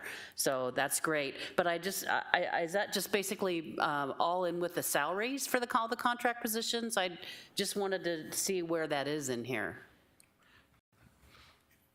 Mayor, Councilor Tomachov, if you're referring to how we will be funding those? Yeah, I'm just looking for the line in the budget where it's not under professional services, because the only thing under professional services is the additional $123,732 for the on-call engineering services. So the rest, I was just curious if we mix all the salaries, whether contract or non-contract, if we mix that all together and those are just all the salaries. I do believe it's under salaries. Okay. All of them are combined. All right. But the contractual ones would be one time and the FTEs are ongoing. Okay, thank you. Thank you. Mayor? Oh, question? Go ahead. Yes, sir. Not a question. Just want to say thank you so much. The data you shared with us is absolutely incredible. I don't know if any other city is doing that kind of work, but we are. For the two of you sitting back there, thank you so much for the work you do. But I really want to pick on you, Ms. Perry. You were the right choice then when they put you in this role, and you're the right choice today. You've supported my office and constituents in my district so well. Not always do you give them the news they want to hear, but it's how you deliver that news that prides me in having you in your role. You've been more than professional, and you've been more than responsive, and I absolutely appreciate you. And thank you for always picking up the phone to my office and I. And like I said, business constituents call me and say, well, not what I wanted to hear, but I thoroughly enjoy how they gave me the news. And you always come up with the response and the solution. So thank you so much. And sir, thank you so much. Thank you. Thank you. Thank you.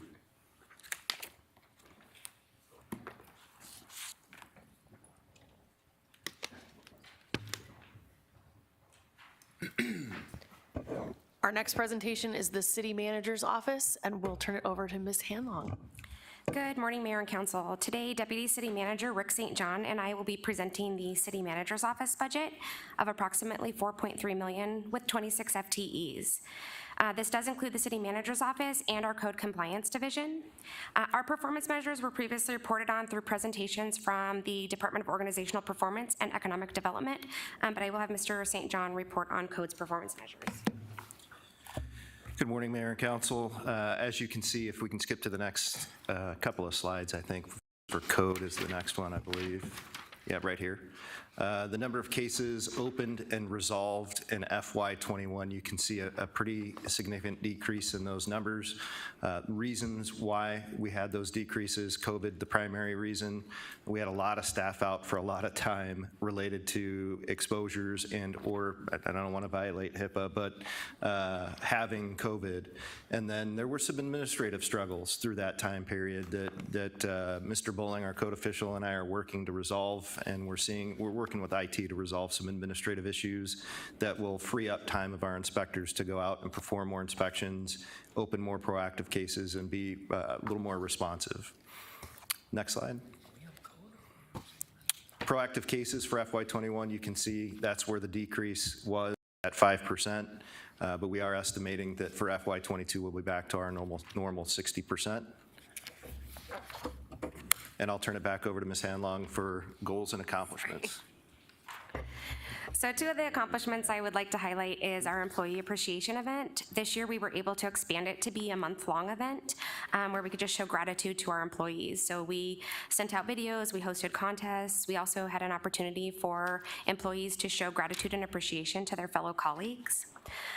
Also something new this year is we launched an employee giving opportunity campaign. This is where we can give back to the community that we serve. So everything that we are hosting goes directly to the Glendale community. Our first event that we kicked it off with was the Adopt a Family program.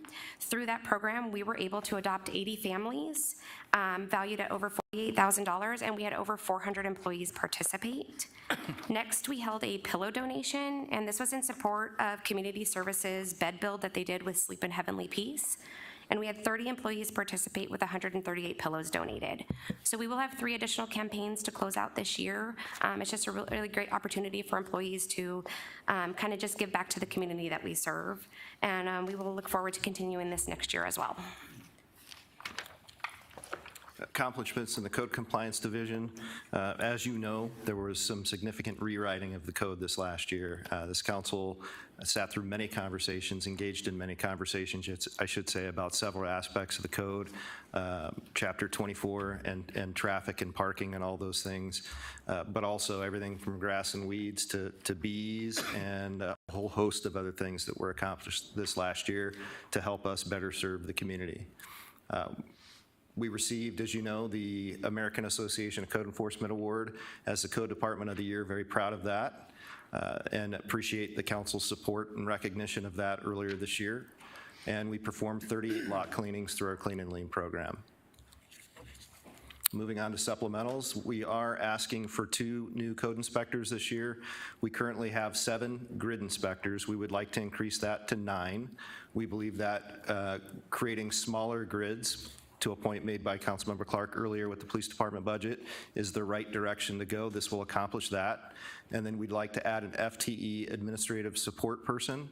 We have a new program that we implemented. It was a trial program this last year where we sent mailers into communities, identifying the most common violations for those communities, letting them know that we were coming out to do inspections in 30 days. We saw moderate response the first time around, but second time around, pretty significant responses where people were taking care of issues before we even went out and served a notice of violation. And we would like to continue that program. This administrative support assistant will help us do that. And then we also have a code compliance-based budget increase. With this new program, you're going to see an increase in mailings, which there's obviously a cost to. And then we had some additional cell phone allowances and things like that that we need to make up for. And with that, we're happy to answer any questions you may have about the city manager's office budget. Mayor. Thank you, sir. First, I want to thank Councilmember Melnar for the diligent work, sir, you did with your committee on the code review. There's so many reviews that will set us in the right direction, so thank you, Councilmember. With that said, we are on track now to either eliminate or reduce blight in the entire city of Glendale, all districts. There's code review that is going to cause for an increase of enforcement. That's not to scare off citizens. That just means that we're going to eliminate blight. I understand that you're asking for 2 code enforcements. I'm going to go out on the limb here, and I hope the council members will be on that limb with me. But with the work that I know you guys are going to do with the 2, I feel comfortable saying that we need to increase that from 2 to 4. And I'd like to hear from the council if they would support additional FTEs for code enforcement so we can continue to enforce and make Glendale better and reduce the blight and continue to enforce the reviews that Councilmember Malnar and his team did, because they did an extremely well job. But I think you need help. And I think the citizens would appreciate having more FTEs. So I want to put that out there and ask the council to chime in on whether or not they could support an additional or even 2 more. Thank you. Thank you, Mayor. Go ahead. Thank you for that recommendation. I would wholeheartly support that. I know that we've had a lot of changes in our code, and I know that there are a lot more cases that are coming in, especially in certain areas. And talking to Mr. St. John, we really can't keep up with the demand. And that's part of the issue that I think we're facing right now. And so I would wholeheartedly support the idea of increasing the workforce in code an additional 4 individuals. I'd like to know where that compares to our pre-recession, pre-Great Recession numbers. I believe we'd cut code basically in half at that time over the last, since 2008 to 14 or somewhere in that time frame, we cut code manning in half. And I'd like us to see if that's going to get us back up to where we were, because I know we have been adding steadily a few code inspectors each year, and I know we're moving that up, but where would that put us in relationship to the enforcement that was being completed in 2008 timeframe? Mayor, Councilmember Malnar, it gets us very close to those numbers for sure. Back in that time period, we had 12 grid inspectors. The addition that we're asking for to move to 9 grids is a staged approach to help grow the Code Compliance Division to ultimately where we think it needs to be. I do appreciate the comments from the Vice Mayor, from Councilmember Malnar as well, on the efforts that the men and women that work in code are putting forth to help control that blight, and the fact that seasonally and kind of historically in some neighborhoods, people respond, they comply, but within months, they're not in compliance again, and so we're having to reopen cases at certain residences time and time again. And we believe the addition of the 2 inspectors to 9 grids, or if the council approves in addition to that, will increase the number of grid inspectors that we have, reducing the geographic area of responsibility, which will hopefully enable them to be more proactive in those smaller grids. Mayor, if I may. Let me do a follow-up real quick. So with the request to add 2 additional, does that change supervisory positions? Is that something that you guys need to look at and talk about a little bit, or an arbitrary number of just 2 more to me? It doesn't sound like we got a lot of planning in this before we make that decision. 4 additional people, is that now going to require another supervisor? Mayor, the short answer is no. We have 2 supervisors and 4 senior inspectors. The senior inspectors act as a corporal of sorts and assist the grid inspectors, and then supervisors step in when needed. So the addition of 2 or more grid inspectors would not, we would not see a need for additional supervision. Okay, then follow-up question to the follow-up question, does that now require more vehicles? I mean, what other costs are going to be incurred by adding additional people? Mayor, Council, there would be an increased cost across the line. So the budget request as it stands today, I don't have the dollar amount in front of me. I think it was $72,000 per FTE. Is that right? No, $94,000 per FTE. That includes the vehicle and equipment needed for those FTEs. And so about $95,000 per FTE. Okay, I just would like to slow that process down a little bit before we just say we're going to hire them. I'd like to put some more thought so we have a real good idea. Maybe you can come back at our next budget meeting, maybe give us a little bit better idea of where we're going to be cost-wise for everything if we added 2 more people. Go ahead.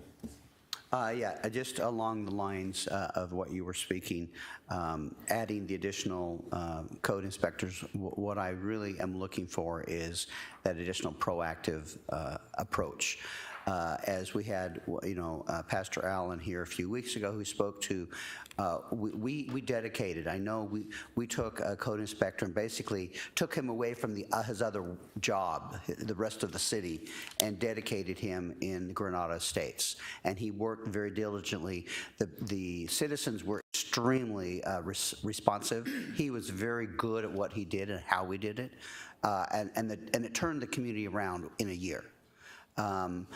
But I know we haven't been able to continue that because we really don't have the manning to do it. So that's really, in those areas where we need it the most, I would like to see that more dedicated effort in the communities that need it the most, because when you're there constantly reminding people, then they take care of business.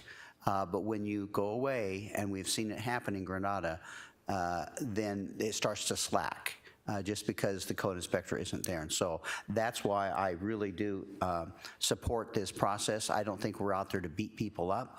We're out there to remind people and to change an attitude, perhaps, in the way people take care of their property so that it improves the entire community. Thank you. Councilmember Tom Chops next, and then you. Thank you, Mayor. These additional 2 code officers or inspector, both code inspectors, 1 senior, 1 regular, were requested and they're listed in the supplementals, not approved. So we do know how much. The number is $199,973 for both of them. So I mean, there really isn't anything else to find out. And I mean, this is really important to our entire community. I mean, our curb appeal, and that's a real estate term, but and like we talk about right-of-ways and parks and all of this all matters. And I think this is a very worthwhile investment in the curb appeal for our city. I mean, we get these emails. I think we got a couple more last night and this morning. Very long emails from, dissatisfied citizens about the condition of property in and around their neighborhoods. And we are well aware that we don't have enough manpower and the grids maybe are too big, especially in areas where there's ongoing issues, to actually finally address. And as Ray said, or Councilmember Melnar said, we had at some places we probably need to dedicate somebody, at least for some period of time, to really work with the community and help them, raise their standards a little bit. So I absolutely support this, and I don't really feel like there's a reason to kick the can down the road, because we have a number. We know what the number is. It's just under $200,000, and I feel like it's incredibly worthwhile investment in our community. Thank you. Thank you, Mayor. I would share the comments of the Vice Mayor, Councilmember Malnar, and Councilmember Tomachoff. I too believe, as Councilmember Tomachoff said, there's no reason to kick the can down the road. We know every time we add a new employee, it's approximately 100,000, give or take one way or the other. But so we're looking at an increase in the budget of approximately in the $200,000 range. And those are the costs, period. But the reason why I want to move forward with dramatically increasing code is because code is perhaps one of the most contentious elements within the city, between citizens, council members, senior staff, code itself. It is the issue that we as council members hear about most frequently, are code issues. And every time I ask, it's the response I get is, well, we're not fully staffed like we used to be. Okay, I want to make you fully staffed so that I don't get that as a response to a code issue. I think it's time. We're in a very strong economic cycle right now, and if we can afford to add 57 employees, 42 of which are in the general fund, I think we can afford to add 2 additional code inspectors and bring that up to 44 in the general fund. So I support it. I support moving forward with it now rather than later. Thank you, Mayor. Thank you, Mayor. Mr. St. John, I'm really happy to hear that the pilot project of mailing out notices of violation and then following up with an inspection to see if it's cured, and if not, then a contact has been proving fruitful. I'm really glad to see that that's working out. How are we doing on weekend code compliance officers? Excuse me, Mayor, Councilmember Turner, we do have someone that covers Saturdays for us. Okay. 2 people, actually. Okay. I also noticed that the department request was for an additional senior inspector and regular inspector, but that they weren't recommended. I'm kind of guessing that the dollar amounts in here were probably salary amounts and maybe salary and benefits. There may be additional amounts if we approve that, but I'm willing to go ahead and do that. I think that more officers is really, more code compliance officials is really us living up to our commitment to make a difference to the people we serve every day, right in their home neighborhoods. And I think we need effort, while we can afford it over the next few years, to get things back into condition. If we go through another down cycle, or if we get things resolved and our volume goes down, then through attrition or innovation, we can, let staff drop down to a level that might be reasonable, might be appropriate for the future. But I think for right now, we're playing catch up. And the way that you solve that is by getting more feet on the streets, and I'm willing to go for the 2 that were requested. Thank you. Well, and I'm going to make another statement. I don't appreciate the term kicking the can down the road. That's not what I asked. What I asked was to find out, we're in a budget meeting. I want to find out what it's going to cost. And I think that that's very reasonable at the next meeting for somebody to come back and tell us 2 additional officers with the trucks, with the equipment, what that would cost. That was my request. That was my request. Mayor, it's in the book. Mayor? With trucks also. Mayor, said that members of the council, the vehicles for those individuals are also included here. They're about $27,000 a piece, but we'll work with Mr. St. John and his staff and make sure that we add that as a follow-up item, what the total cost is, and we'll bring it back to you at the next budget meeting. Make Okay. sure we're clear. Perfect. And then earlier it was discussed about vehicles not coming in because of the problems with chips. So how does that play out as far as If you order 2 additional trucks, how much longer is that going to? I just like to information. We make good decisions with a lot of information. Mayor? Go ahead. Thank you, Mayor. You stole my thunder. I understood clearly what you were asking for, and it's absolutely appropriate to ask what the ancillary costs are going to be, because it's not just 2 people, and I believe that the staffing is fully loaded, retirement benefits, everything.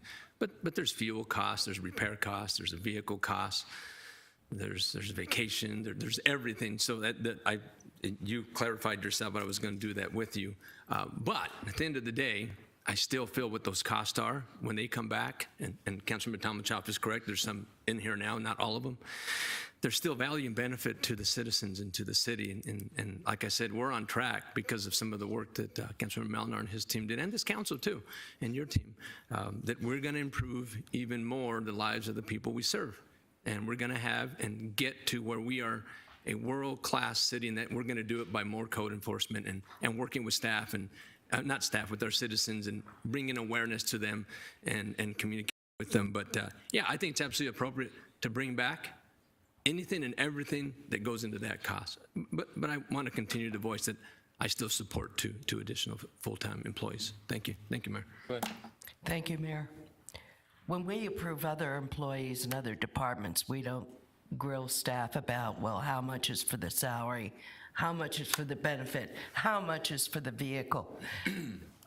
This is an attempt to slow walk this whole initiative. There are 5 council members here that support increasing code enforcement by an additional 2 inspectors. We have all experienced issues with code and are more than ever committed to seeing that code has everything it needs to be successful, and in turn reduce the volume of issues that we deal with. Again, it's going to be around $100,000 a person, and if you throw in $27,000 per vehicle, we're talking about $250,000 total for 2 people, vehicles, benefits, salaries, vacations, everything. Now, I don't think increasing an overall budget where we are increasing our total budget by $89 million year over year, I don't think $250,000 is too much to ask for. And again, I would like this council and those who support the idea of the code inspectors to develop consensus that we move forward. If next cycle or next meeting, we get feedback that confirms what we think the salaries and benefits and the vehicles will be, that's fine. But I don't think it's an amount that can be not justified. Thank you, Mayor. Mayor? Go ahead. Thank you, sir. I think it's pretty clear, it's pretty obvious in the 8 years that I've been on council that a majority of the council rules. If you have 5 today, you have what you need. I just re-clarified that I support the mayor and his appropriate requests for what it's going to cost. But I also went back and said, I still, because of the benefits, believe that we need to have 2 more to have a world-class city. But you got 5, but today's not the day to vote on anything. Right. There's a schedule here, and we'll be voting based on that schedule. You're not even going to walk away with that consensus today. You're just listening. But the way it works is we're listening to you. If anybody's not comfortable with it, say your piece. But there'll be a day where we have to vote on everything in this budget today. But that won't be today. That'll be for another day. And then council members then can vote yay or vote nay. But today, you're not even walking away with consensus. But if you can read the writing on the wall, you've got 5, I think you're good. But it's appropriate to have information, that's all. Thank you. Mr. Melner. Yeah, I just want to clarify, because I've heard the word 2 and 4. I want to make sure that I understand what we are saying, that we want to get the costs for 4. Is that understood? Yes. 2 additional. So we have 2 requests. We're saying we would like 4. That's correct. Is that, okay, I do want to make sure I understood that. Mayor, I do have a question, another question, actually. Yeah, but before you go there, this thing's gotten stupid as far as I'm concerned.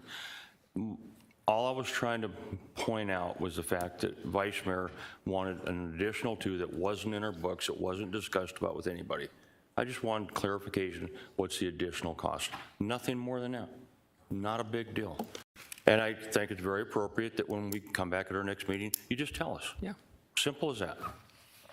Please go ahead. Thank you, Mayor. And I was just trying to make the point that the actual cost was listed in our budget for the 2 FTEs. And I believe the FTEs, when FTEs are requested, it includes the cost of the FTE.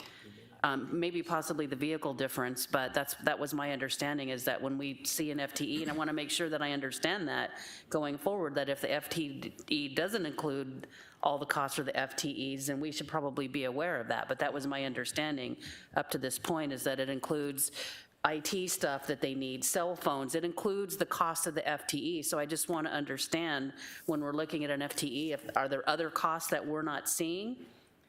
Mayor, members of the council, that supplemental should include all of those things. Okay. And so that's typically how we do it. In this particular case, all I'm saying is, when we come back to the next meeting, we will show you and make sure, and we'll go back and look at it and make sure, but it should include all that. So we'll just double check it, and then we'll come back to you as a follow-up item. Very good, thank you, Mayor. And I just wanted to clarify, because that was the way I understood it. We don't hire somebody and then find out we got to spend another $25,000 to make sure they have everything that they need. So with that said, I do, Mayor, have one other question. I wanted to clarify, I think I understood when you were talking about the administrative support assistant, that is also a code person to actually handle administration and help hopefully with the backlog of the administrative part of what work gets done in code. Is that right? Mayor, Councilmember Tomachoff, that is correct. Yes. Very good, excellent, thank you.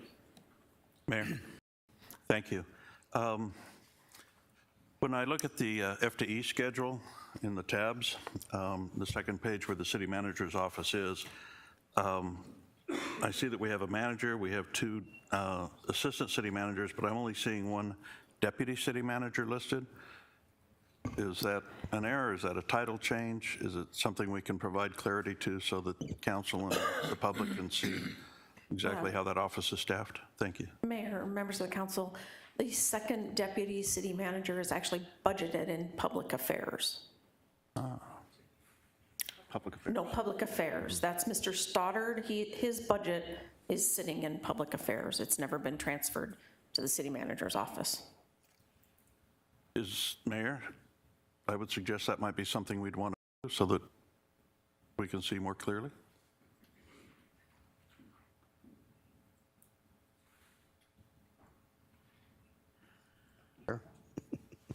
Mayor, yes, Mayor, members of the council, we're neutral. It doesn't affect anything for budget if it moves from one place to another. So if that's something the council would like us to do and you have a consensus to do that, we'll update it and bring it back the next time differently also. Yeah.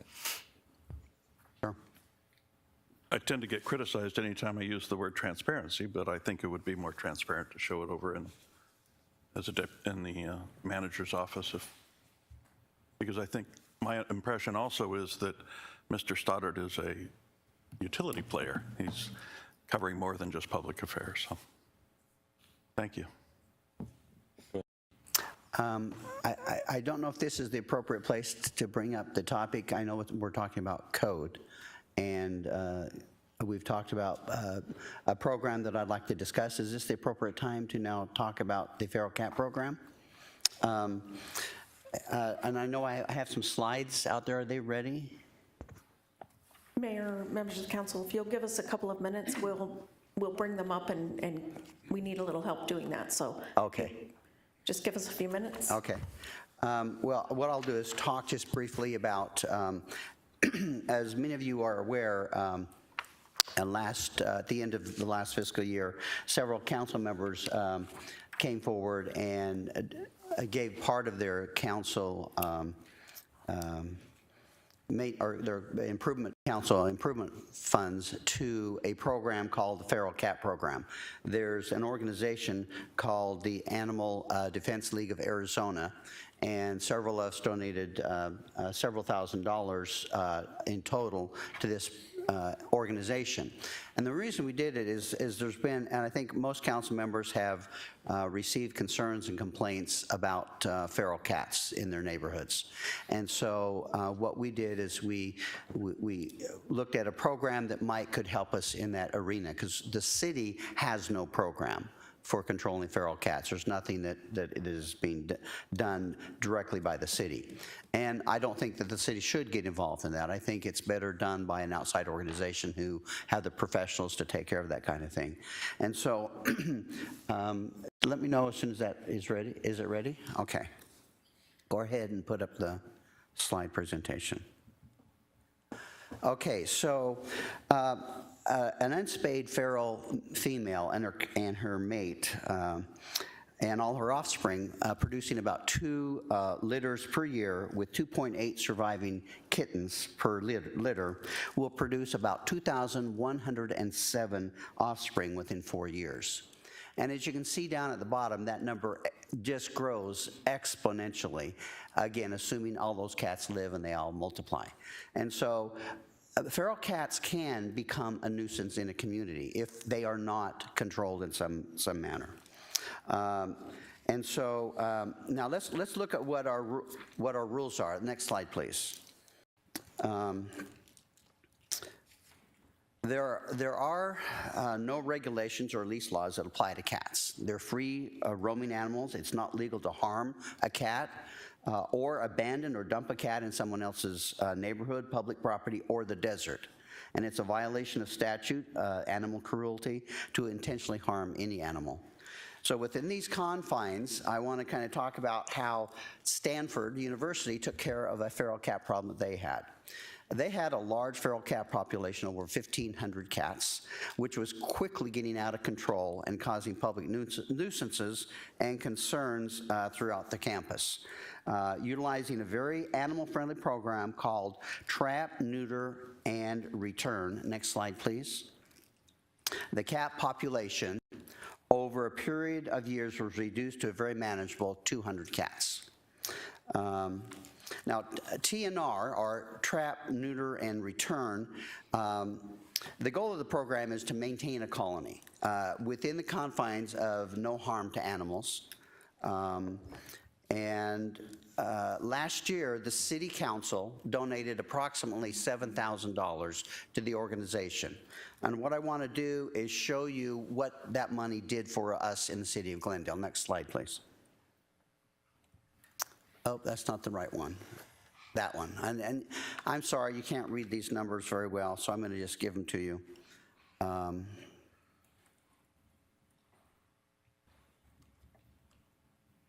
So in the Barrel districts, there were 136 cats that were trapped, neutered, and returned.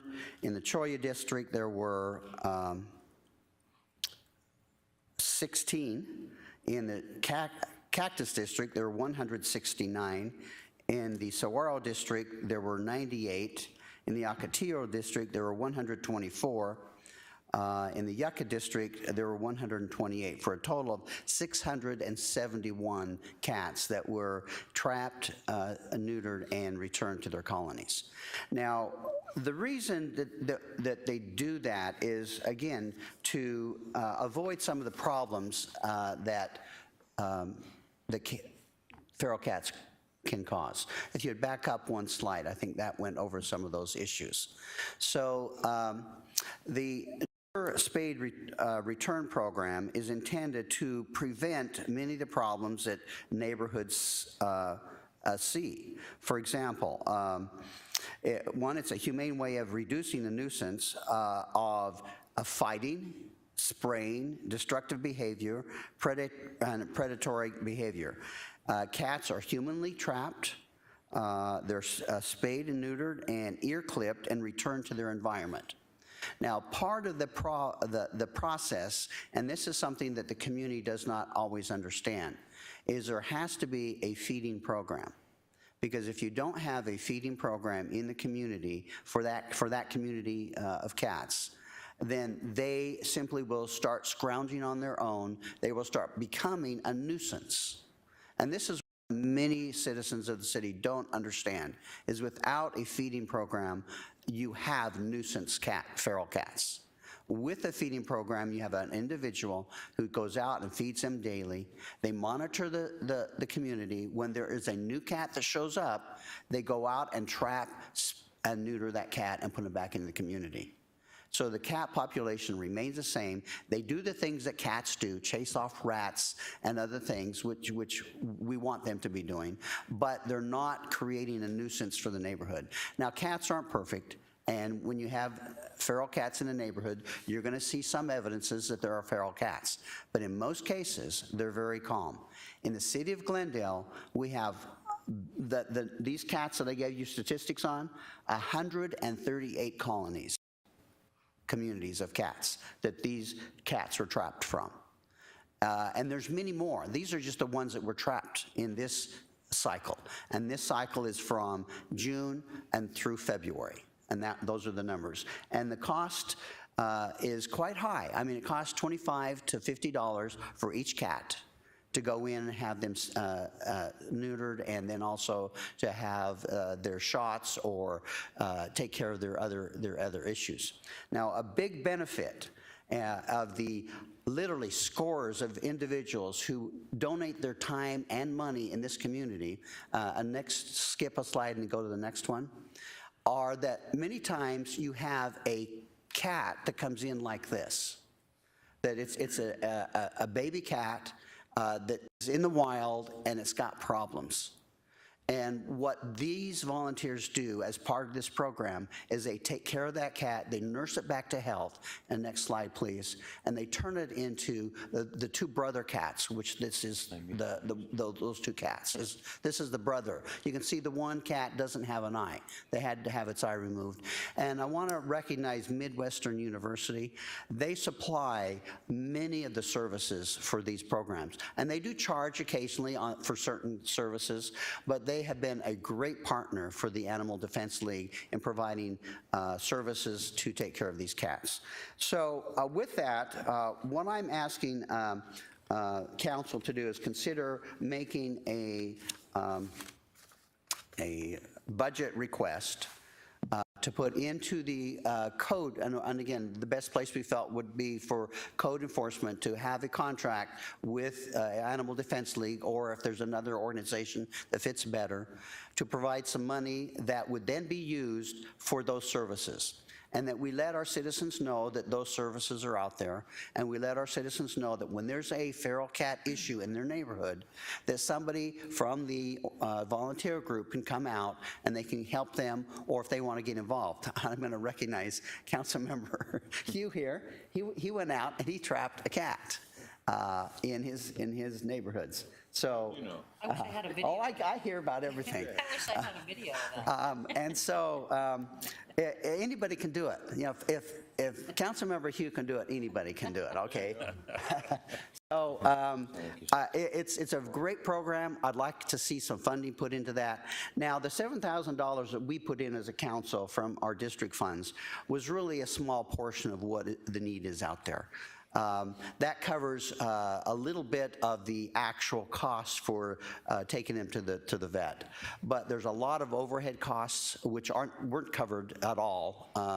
There could be some staffing needs. If we increase our demand, the staffing needs at the organization is going to have a better staffing need, and they're going to have some overhead costs covered, as well as this grows and people become aware of it, and we see it developing into a better program. There'll be more of a demand as people recognize there's something out there that'll help improve the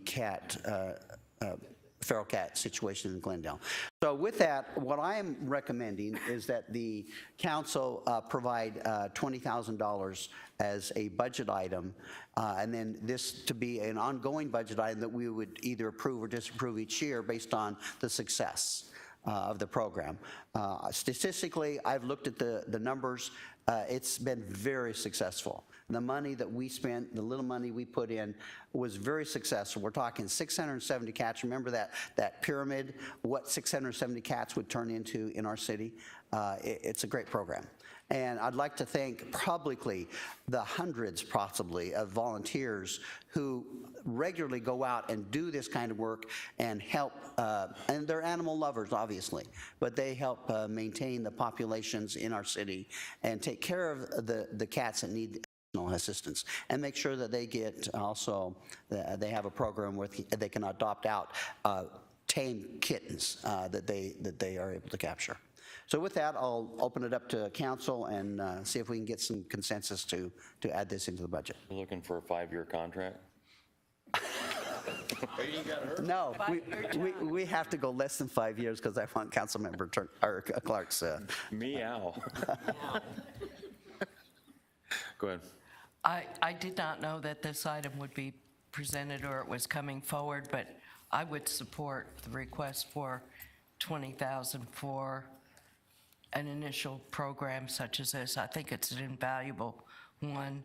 And I, like you and all the other council members, do get calls about feral cats. And people are very upset about them, about the damage they do to their property, their cars, et cetera. So I think this is very worthwhile and I can support it.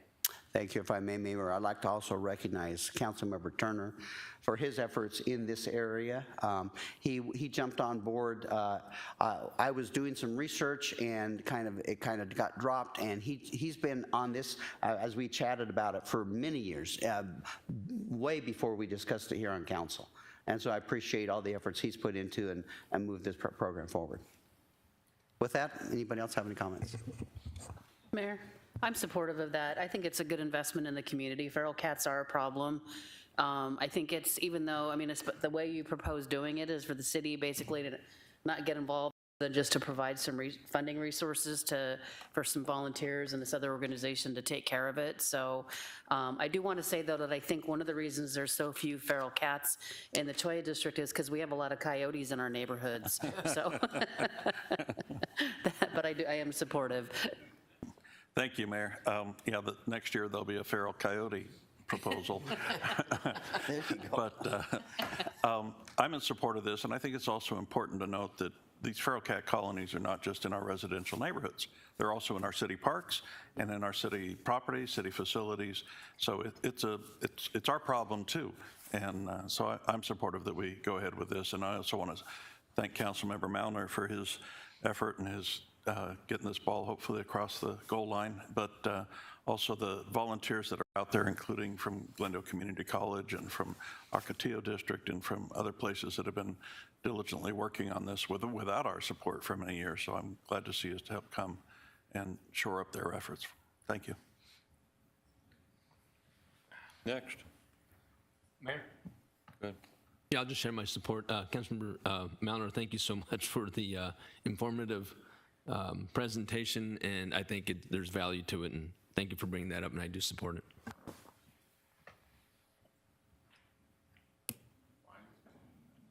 I left for a few minutes. All right, next. Moving on. Ray. You can just go to the supplemental slide. Get all the cash in my yard. Okay. Our next presentation is actually the Mayor and Council Office, which Ms. Handlong will also be presenting. And I think we're just going to skip forward to the supplemental slide. So the mayor's office budget and the council district budgets will remain the same as last year. I am requesting a supplemental for the council administration budget to support professional development for our administrative staff. This request does align with our strategic plan and our organizational values of excellence and learning. That's it. I'm here if you have questions. Thank you, Mayor. I do have a question because when I saw the supplemental, I looked at the professional development line item for $3,000 for either 5 or 6 people, right? It's for the council office assistant staff? Yes. Is that what that's for? And the mayor's office has a staff of 4, and their professional development request is for $38,000. Is that coming out of I just want to understand, so did we not, we didn't have a budget for professional development before, and is this, because there is an increase in the professional development amount in the mayor's office, so I just want to understand how we're managing that. Mayor, Councilmember Tomachoff, you are correct. We did not have a budget for professional development previously in the council administrative budgets. The council district's budgets have professional development for the council members. The mayor's budget is calculated differently. His budget includes all of his staff as well as his professional development, whereas the council budgets and the administration budgets are separated out. So that's why there is a difference. And I know it does look on this sheet that there was an increase in the mayor's budget. The mayor's budget is flat. It's just kind of how they were rolled up in the reporting of it. Okay, so Mayor, if I could, so that's the mayor's professional development budget? Mayor and his staff. Okay, and so Mayor, if I could, so do you think $3,000 is enough for professional development for, yeah, what does that come out to per person? I guess I need to do the math, but. So currently we do have 3 filled 500 per positions. person? Yeah, so I have been taking a look at some stuff just with, obviously with COVID, a lot of trainings have gone virtual, which previously we didn't have that option. And so they are more affordable. But I will leave that up to you guys. Okay. Yeah, because, Mayor, if I could, I mean, you know, council assistant is a really difficult job because there really is no training manual because it's different every day. And so, I mean, I think you know, it's an opportunity to learn a lot about a lot of different departments in the city. I think it's a really good foot in the door for people who want to work in the public sector. But you know, I mean, it is a difficult job to learn because you learn kind of as you go. It's not like here's the binder, memorize it, you'll be fine. It just doesn't work like that. So I'm happy to see an opportunity to at least offer them some more training. And then I guess if we wanted our person to get even something above and beyond, then we could take that out of our own budget, or is that how that would work? Mayor, Councilmember Tomachoff, at this point, yes. Okay, thank you. Thank you, Mayor. I do have one question, just curious. Since professional development was brought up, in all but 2 districts, Ocotillo and Yucca have professional development line items of 18.5. And the other districts, all the other districts have 64,078. What accounts for that difference? Mayor, Councilmember Clark, the difference is that the council members that are sharing a council assistant have additional funds put into their budget. That's Okay. just where those funds were located. All right, thank you. Any other questions? Thank you.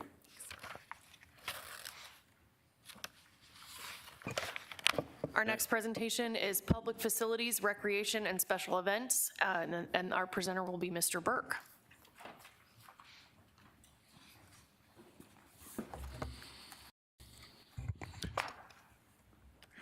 Good morning, Mayor and Council. It's a pleasure to be here today to talk about our budget and a little bit about the work we do in Public Facilities, Recreation, and Special Events Department. Excuse me. I have my leadership team joining me down here in front, just so you have an idea that all this work that we talk about today does get done by a team. They're an excellent group and very supportive, and I really appreciate their contributions. Our budget is $17.7 million. And 72.5 FTEs this year with consideration of the new supplemental request FTEs. And our breakdown is 52% for salary and 41% operations. Looking at performance measures, the number of volunteer hours is starting to rebound. It's not quite back to where it was before COVID, but it's getting a little stronger. And our cost per acre of maintenance is improving each year, and that's a thank you to the mayor and council for contributing more money in our budget to support that work. In the area of the CVB, we have strong hotel sales and occupancy, and over the last 12 months, it's reported that Glendale remains #1 in the metro area in this category, which is really strong for us, having to do with our entertainment district. The number of attendees at the Glendale Adult Center and at the Foothills Recreation Center, our numbers are coming back up. They're not quite back to pre-COVID levels, but they're strengthening constantly. And the Civic Centers had really good participation. Of course, Mayor and Council contributed to that a lot over the period of COVID because you did your meetings there. We had a lot of boards and commission and other activities that came to the Civic Center. This one has a lot of apparent change, but we've done the pivot strategy now, so we're not doing the big festivals. That's why that reporting is different. We'll be coming to the council with a workshop in the near future to look at the Live at Murphy Park and special events activities, so we'll answer, I'm sure, some of your questions there. But I will note that that social media response rate that has grown in the last couple of years is in part because of our partnering with the various groups that are coming to Live at Murphy Park. All the bands, the food trucks, the beer vendor, and working with the Downtown Chamber of Commerce, they're all tagging us on social media, and that's multiplying the number of contacts, and it's starting to work very effectively. Looking at accomplishments for the department. This is just kind of a highlight section. It's not everything we work on as an organization, but we have just recently removed and replanted 129 trees at the orchard at Sorrel Ranch Park. Made a magnificent difference in the look of that orchard and the feel of the place. We transitioned youth baseball from the summer season into the spring season. And some of you were with us at dinner a week ago at Sorrel Ranch Park, and you could see the 4 fields were activated. There were youth there. It was really a busy evening, and the Vice Mayor commented to me that probably not a single parent over there complaining about the 70-degree weather that night instead of 115 in the summer for evening play. So we think that was a great move, and you can see the participation rate stayed pretty high. We completed the Heroes Park Lake. My colleague Don Besler talked about that in his presentation the other day. We were really pleased to be involved in the design process and make sure we brought some amenities to that feature. So it wasn't just a hole in the ground with water, that we had walking paths and area lights and turf and ramadas and fishing piers. So there's activities to make that amenity really work in that park. We produced the new Live at Murphy Park events in downtown, which I mentioned. We've had a couple months of that and been very successful. We'll be bringing you a workshop presentation on that in the near future. The CVB, the Convention and Visitors Bureau, got a grant of $80,000 from the Arizona Office of Tourism. That was a nice surprise. And the Glendale Civic Center is once again ranked #1 by Arizona Magazine for meeting and convention facilities. And I hope the mayor and council join me. We really like being #1. Looking at the supplemental requests, there's quite a list here. All of them are general funded. The first group is primarily the cost of doing business is going up. So the Convention and Visitor Bureau, that's an increase in the grant. Every year they give us a 3% increase, so we just budget the supplemental the increase. The cost for the STAR report is going up. That's a data set we get about hotels and the Convention and Visitor Bureau area. Postage going up, and the ability to mail out our magazine to Glendale residents, we'd like to be able to increase.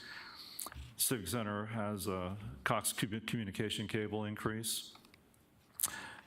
Custodial services, all of our facilities, we had an increase in the contract amount. The matching part for the grant that I mentioned for the CVB is this $12,000 for the tourism. And then we had rent increase for the CVB over at the Media Center. Pest control increase and landscape contract increases. All the vendors are giving us increases as their contracts allow.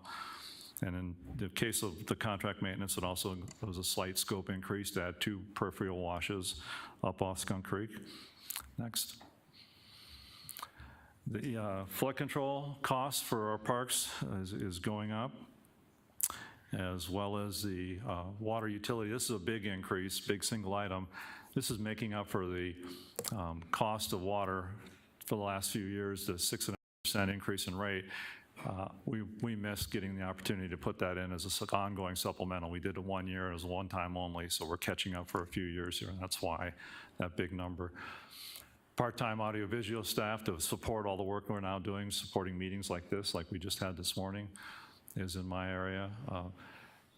The special events banner program, that program is kind of floated a little bit, so we're taking it on and saying we'll work with a vendor to make sure the brackets are in good place, that the banners are in good condition, that they get set up, and that's both downtown and out at the Entertainment District and up on Bell Road.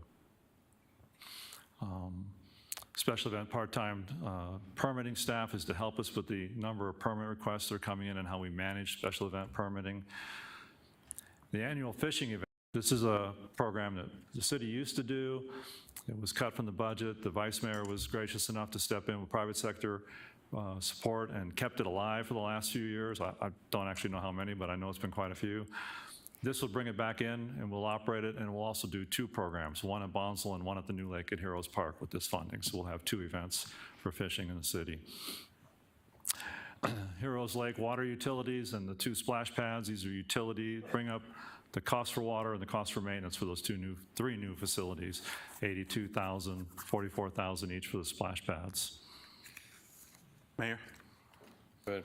Thank you. Mr. Burke, so our capital improvement plan calls for 2 new splash pads, the one at Sunset Palms and one at Saguaro Ranch, but I don't see the O&M included in here.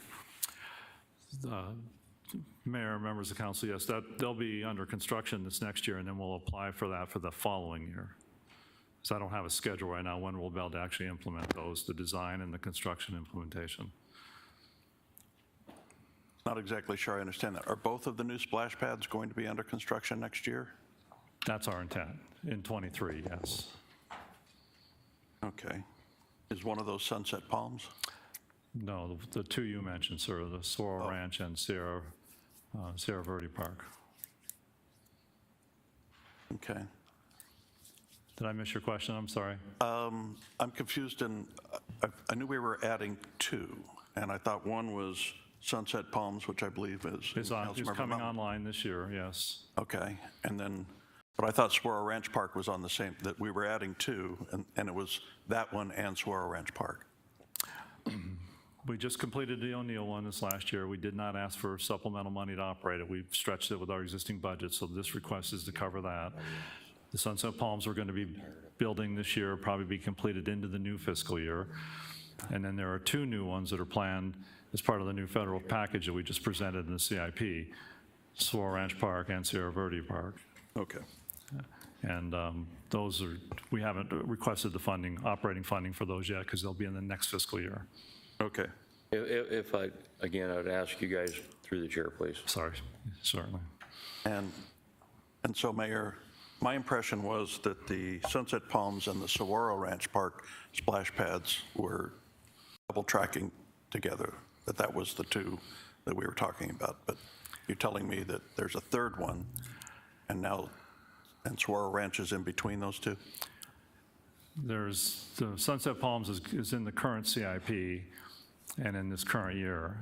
The other 2 that I mentioned, the Saguaro Ranch and the Sierra Verde, are in the, they're in the presentation we just gave you that included the ARPA funds for the capital for the next year. But they're, we haven't begun them yet. We haven't started the design process or the permitting process. Mayor, Mr. Burke, I'll not use more time here. I'll try to see if I can I'll figure get this back out. with you one-on-one. I'm sorry? I can get back with you one-on-one, Mayor, if that's appropriate. Thank you. Thank you. And then, excuse me. I'll wait till he's. Perfect, go ahead, sir. Okay, thank you, Mayor. The final slide is new FTEs. So we're asking for a recreation service worker to help with aquatics, to help support what we were just talking about, the aquatics program that's growing. Park service worker, which would just be a general service worker doing line work for all the parks. This is one that was identified in the forecast last fiscal year to come on in this year. And then a request for a service worker to help our irrigation team to be able to manage the irrigation problems and repairs system-wide. A service worker for ball field maintenance so that we can keep up with the infield maintenance, lining of fields, and maintenance of the turf on the sports fields that we allocate out for tournaments and program. And then a service worker for the orchards, the program I just mentioned at the ranch. It's a 17-acre cultural area, but a lion's share of that is orchards, both citrus and the stone fruit orchard, and we think it'd take a lot of time to just keep that maintenance up and keep the work going that we're doing now with the new planting. And then final is the CIP project manager to go with the new CIP program, the expanded program that the council's been looking at to help us manage all these projects. And with that, I'll try to mess up some other questions. Any other questions? Yes. Go ahead. First, I would say that parks are one of the most visible benefits that accrue to the citizens of the city of Glendale. And it should be a priority of this council, and I believe it is. My questions are curious questions about various numbers. On slide 61, the number of community volunteer hours leveraged by the department is down to a third of what it was. And I know COVID intervened for 2 years, but I think your rebound recovery number is still quite low. Could you comment on that? Mayor, members of council, it's just a number of how fast people come back to us and want to and are able to work with us. We're offering basically the same programming prior to COVID, but it's not 100% yet, and the community has not responded in a way. Okay. We are still using, like Glendale Adult Center, is still using quite a few volunteers, but it's slowly growing, and it's just what's going on in the market. With regard to slide 63, number of people who attended Foothills Recreation and Aquatic Center events and programs. Again, this is a rebounding situation after COVID, but it also affects the amount of revenue that is generated by Foothills. Have you adjusted the amount of general fund support that has to go to Foothills to cover the shortfall? Mayor, members of council, I don't do revenue projections, so I don't believe. Mayor, members of the council, we fully budget for the operational cost of that facility, and then whatever revenue comes into the general funds. So the amount of subsidy may be changing, but it's not really measured in the way that you're suggesting. Because if I remember correctly, Mayor, I'm asking another question. If I remember correctly, council at one time had set a goal of Foothills revenue recovery at somewhere like 72% or something like that. Do you remember? Mayor, members of the council, when the former director was here, we heard that multiple times, and the staff were sort of driving in that direction, but there's never been really a formal, that we can find a formal policy that said that it had to do that. That's just more of a goal, I think, for it to recover 70%, but it's not hard and fast. Okay. All right, and let me see if I had any other questions. I think I had one more. If I could continue, Mayor. Under Division Parks Maintenance, and this would be in the budget, page 147. Under Supplies for Parks Maintenance, there's a reduction of nearly 50%. So what, they don't need fertilizer or anything anymore to maintain the parks? No, Mayor, members of council, we've reallocated that money to other lines in the budget, principally into professional development to cover specific contracts where we're doing the work. Okay. Just better allocating where we actually spend. All right, that's And that good. happens in multiple divisions. That's a good answer. And I believe that's all the questions that I had, Mayor. Very good. Is that it? You guys doing a good job. Parks are looking good. Thank you. The presentation for Public Affairs is our final presentation prior to breaking for lunch. That's my plan, too. Okay, and that'll be presented by Mr. Stoddard.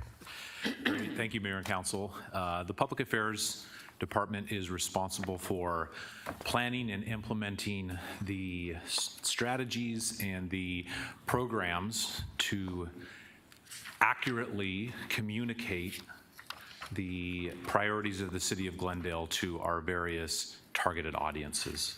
Now, there are a multitude of external audiences that we engage with, stakeholders, residents, businesses, visitors, legislators, members of Congress, our other business leaders from around the region and the state, our media outlets, the other local, regional, and state organizations that we often interact and communicate with.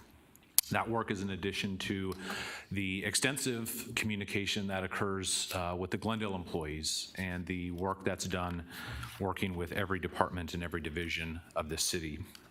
Now, the programs and the functions of the department are numerous, and you know them well, from legislative to security and additional funding, military affairs, public relations, web services, our social media, the graphic design work for the city, the work of assisting the mayor and council office, to the amazing award-winning work that our multimedia journalist team does under Sue Bredding. Now, over the last 7 years, you've seen a transformation in the public affairs department. We have transitioned into an aggressive, proactive approach to the public affairs business. Simply put, we are no longer waiting around for others to tell the story of Glendale. We are out doing that ourselves, communicating that. Our approach has made us a leader amongst our colleagues. We often receive phone calls from the other Valley cities who've seen a video or seen a production that we put out and asked us how we did that and how to help them do something similar. Over the last 3 years, over the last year, we've worked to secure over $3 million in federal appropriations that will go directly to Glendale projects that will save the city and the taxpayer money. I think this is a perfect example when we talk about the proactive and aggressive approach that we're taking. When Congress made their changeover, we started hearing rumors and kind of reading the tea leaves that for the first time in over a decade, Congress may entertain direct appropriation requests from members of Congress, sometimes referred to as earmarks. We quickly, without delay, got together with our departments and put a priority list of projects together, not knowing what the criteria might be that they would come out with, but to put our priority list together about what projects we may have shovel ready. We then also, as that looked to become even more of a reality from leadership as they talked about it, we quickly brought a short-term contract for some federal consultant services to the council. And with your trust and support, we were able to bring them on board. And over the last year, through a very heavy lift, we were able to secure, as I said, $3 million in projects. Over the last few weeks, you've seen us kind of celebrating those in the media with Senator Kelly, our congressman. What that has resulted in, not only in funding from us, but it also resulted in some phone calls from our colleagues in other cities who were a little upset with us because they were getting phone calls from their managers and their councils who were seeing these media reports and asking why they didn't have any projects or why they didn't secure any of the funding during this round. We had about a 2-week window to make that appropriations request and get the information to our congressional delegation, which allowed us to secure this funding when others didn't. So a proactive, aggressive approach is what we're doing. We navigated the complex and oftentimes controversial process of the redistricting that occurred in the state. Congressional lines, state legislative lines. We wanted to position ourselves to have the representation that was appropriate within the respective boundaries for the city of Glendale.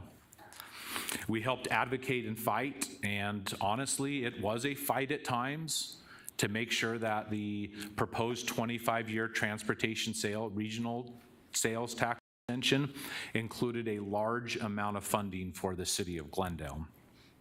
This also included a last-minute negotiation and some maneuvering to secure an additional $263 million for the city of Glendale for 7 additional projects. This was the last. We'd been talking about a 20-year program. The region decided to add on an additional 5 years, but because of some large legacy projects for the region, it had resulted in an allocation of $0 to Glendale and 0 projects in that final 5 years. Obviously, that wasn't acceptable to us, so with the help of Public Affairs and Mayor Wires, we were successful in working with our regional partner cities who actually agreed to reduce their funding in order to allow Glendale to program these 7 additional projects in. And that wouldn't have been possible if not for the relationships and the groundwork and the trust and confidence that people had in the city to be able to deliver on what we said we were going to. You all know Sue Bredding and her team have produced professional award-winning video features that are telling the story of Glendale. We've highlighted the amazing growth and development that's occurring. We've celebrated with ceremonies. Heroes Lake Park is a great example. Public ceremonies, we're inviting the public out, and then we're turning around and producing content to engage hundreds of other residents who may not have been able to attend those events. All of you have participated in those things. We appreciate your time when we call you and say, hey, we want to highlight something, or we want to profile something, or we have an opportunity to engage with. You're all very gracious in providing the flexibility and the time that we need to produce those. In addition to the external production that we are doing, there's sometimes a lot of behind the scenes work too that goes with those videos. The police department was up for their accreditation, which typically is a very intense and hands-on process with those accreditation agencies, but with the onset of COVID, those accreditation agencies were, the agency was shifting to more of a virtual assessment, which is different than they've ever done, different than we've ever done.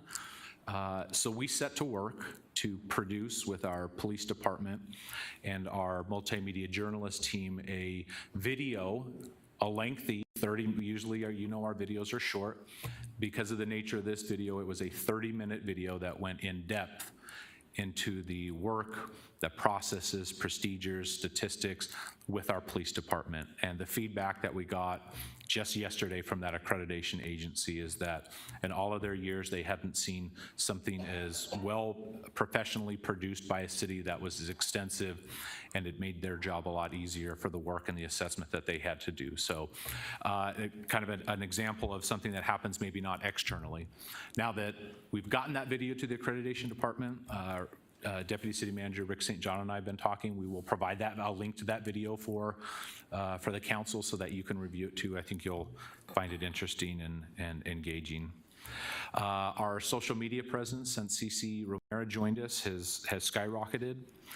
We're engaging with all of our residents and businesses when people are on social media. It's not always a public back and forth, but we're engaging with them to get them the information and the assistance that they need. We do all this with a very dedicated but small group of staff. You work with them often, you know them, and I would just say our work is just getting started. Our public affairs work over the next few years will be even more critical with the major events such as the college football playoff. The Fiesta Bowl will be a semifinal game this year, which will bring national attention. And of course, the Super Bowl in 2023, which will be an international event. The NCAA Final Four in 2024.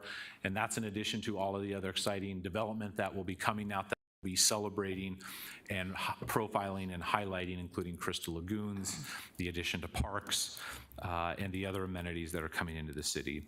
Now, our performance measures are really focused on our opportunities of increasing outreach through social media, engagement with the shorter, more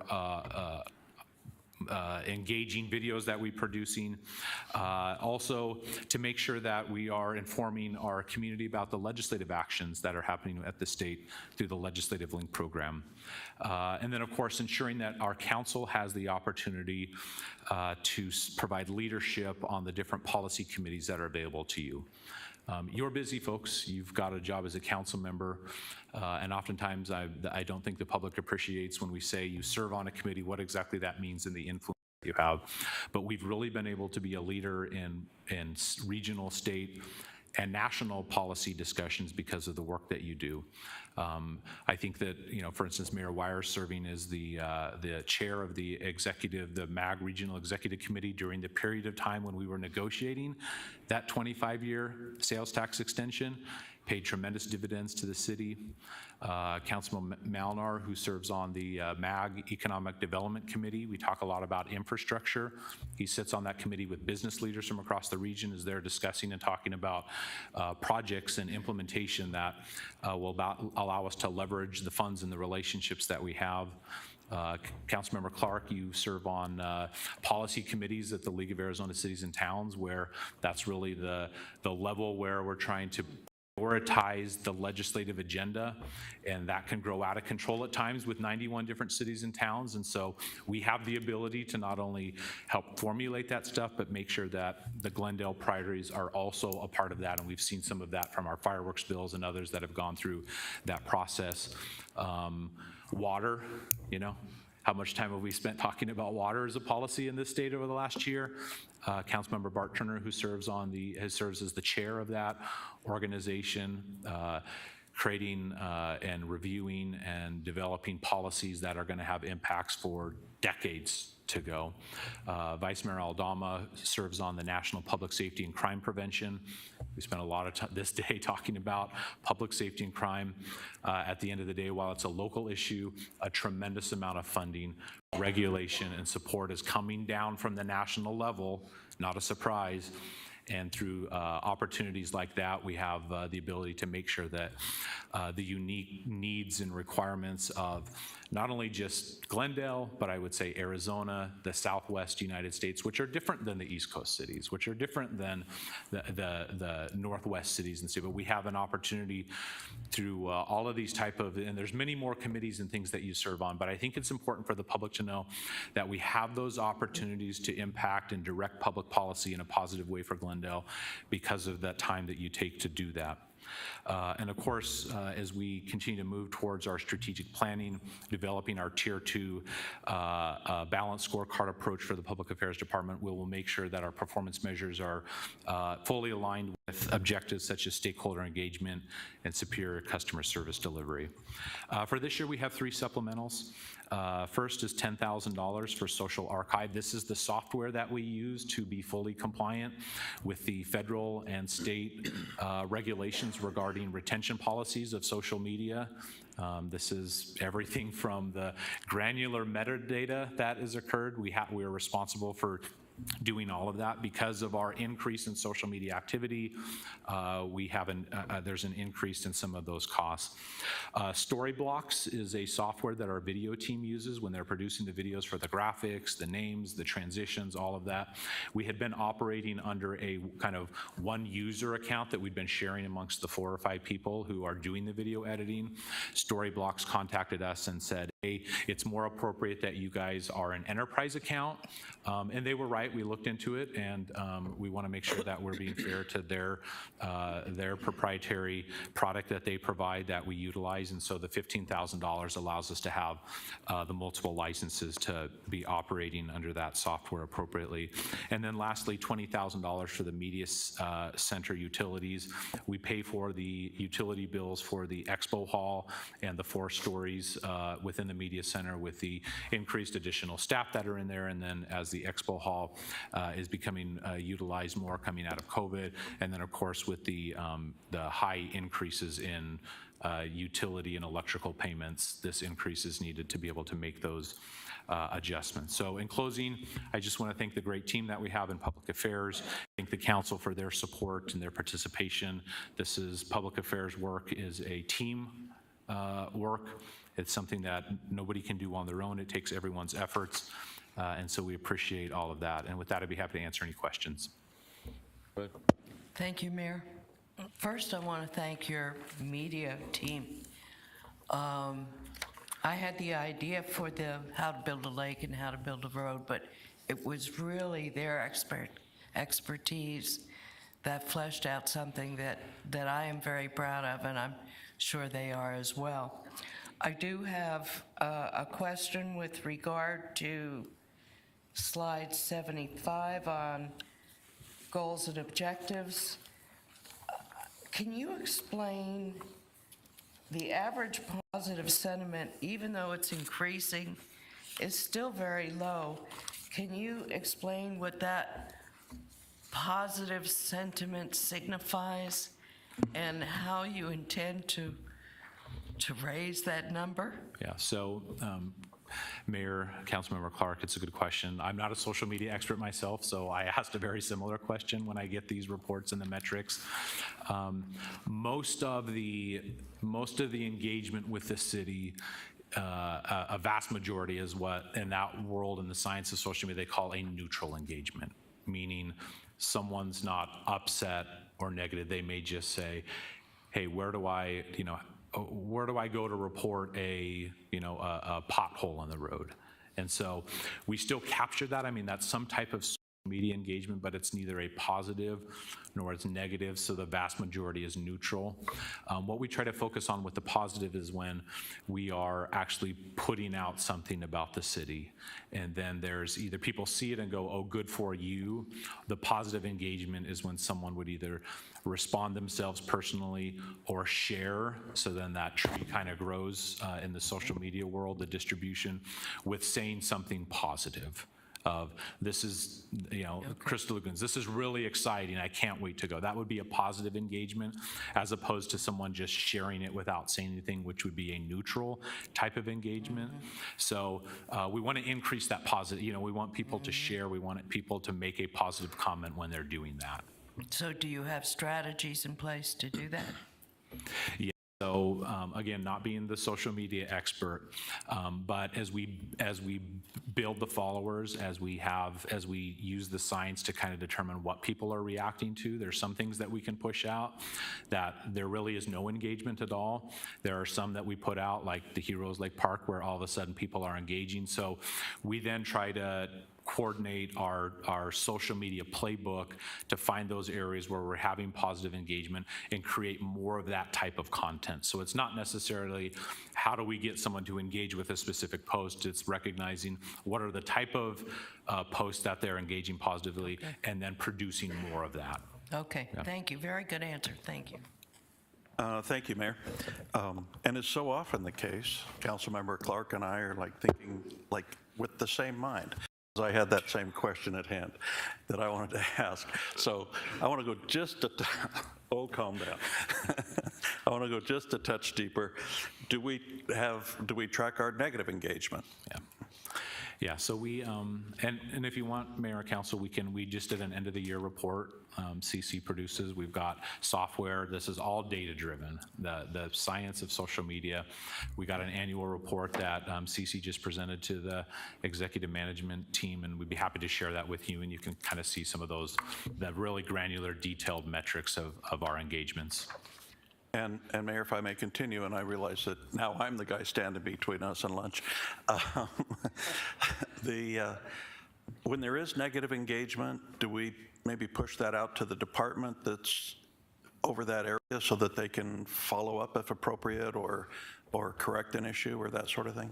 Yeah, so Mayor, Councilmember Turner, sometimes we get this question where a council member will see somebody, a resident of theirs that responds to something, and they say, well, it doesn't look like, it just sat out there, we didn't respond. Well, what we've traditionally done is CC takes it offline, like they'll send that person a direct message on Twitter, and then they will engage, or have a phone call and figure out how can we help. Okay, let me get you connected to this. So that's really the customer service, the two. So you may not see it if you're just reviewing a thread. What we've tried to focus on is if they're asking a question that we think is also more applicable to other members of the public, while we do take it offline, we will then follow back up and say, good question, here's a number that you can contact, or you can put information into Glendale One. We're not telling that person to go to Glendale One. We've already gone offline, probably had a phone call, entered it in ourselves, but just so anybody might see that and wonder the same thing, we follow it up so that they can see, oh, here is this resource that's available. Thank you. And Mayor, lastly, there's so many different aspects of social media, so many different places, like Facebook, Twitter, and Instagram, and on and on. So it's really difficult. Nextdoor.com is one. And I know as a council member, I track a fair amount of that, and I don't dare respond to everything that gets said, because it only, can increase the negativity and amplify it. But when I do see something, I like to, give a heads up to a department or something that there's an issue, maybe could be addressed. So I think it's important that if we're going to use social media to our advantage for outreach, we need to also be responsible and accept any negative that comes and try to correct it. Thank you. Thank you. Okay, we're recessed for lunch. We'll be back here at 1:15.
I can't hear you, but it's cold up here. Make a statement. Okay, folks, let's go ahead and get started. We'll bring this back into session. Our first presentation of this afternoon is the fire department, and that presentation will be done by Mr. St. John.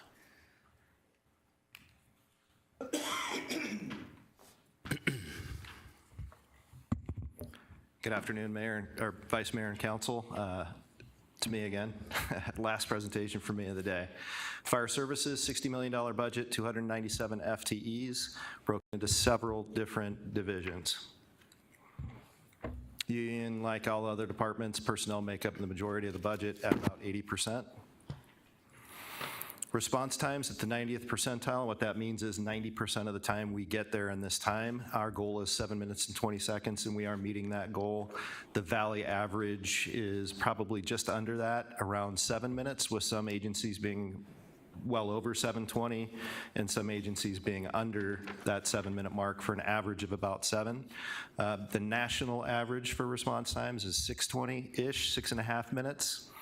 And the NFPA goal is 5 minutes and 20 seconds. And I'm not aware of agencies that are able to meet that.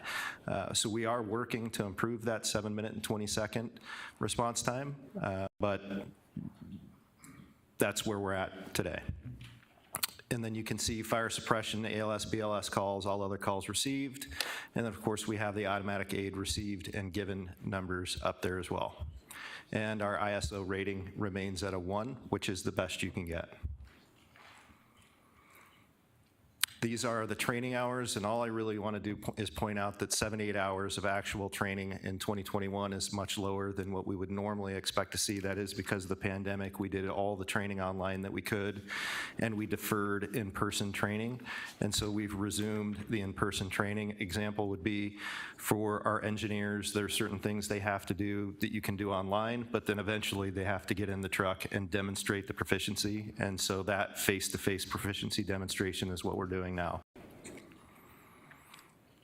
This is the Fire Marshal's office. You can see some pretty significant increases as a result of construction inspections and then plans reviewed for new developments. And we continue to see that increase and are projecting that it's going to eventually level out but stay at an increased level. Customer contacts are trending up, and that's just calls for service that are coming in. So some accomplishments. Since 2007, we've taught over 38,000 people the hands-only CPR and AED training. We have 62 firefighter recruits from around the Valley that have been trained at our regional academy, and we expect to train 50 more by the end of this fiscal year. We do have a couple of things associated with cancer initiatives, and we have installed new exhaust systems at all of our fire stations.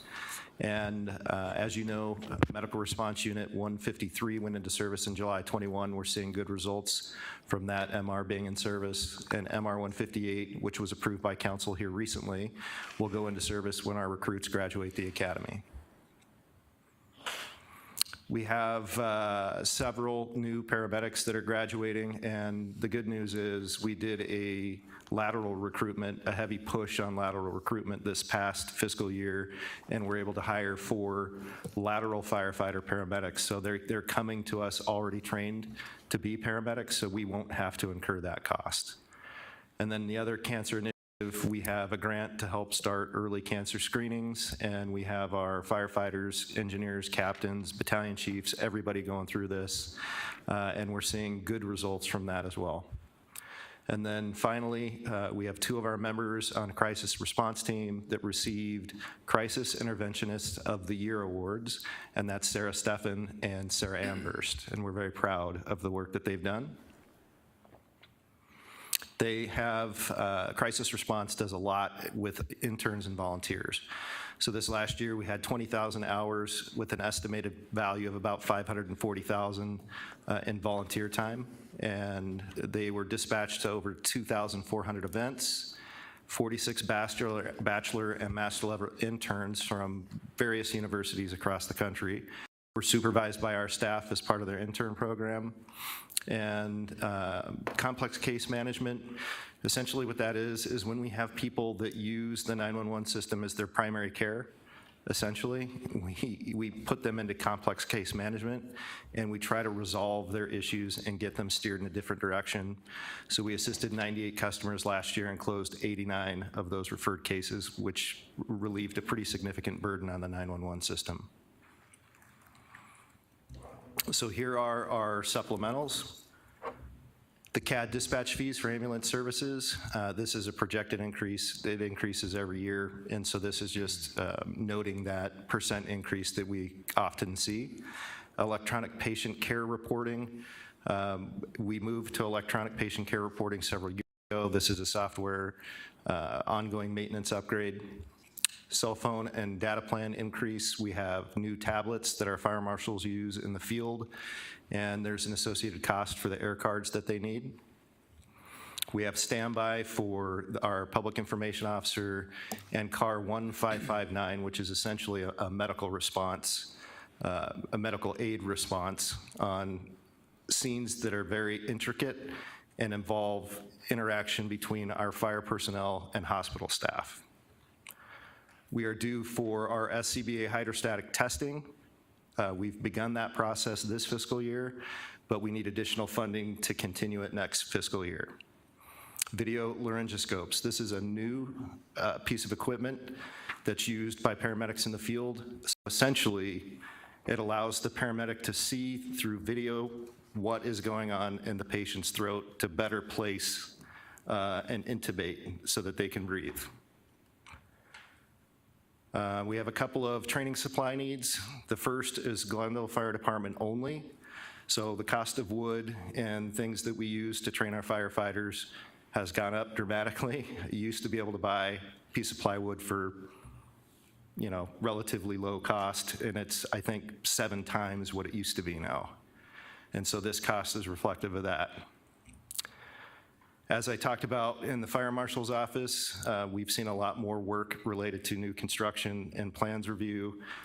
We've also seen an increase in the number of inspections that we have to do, and so we're asking for a new fire inspector to help us maintain the level inspections that we want to maintain.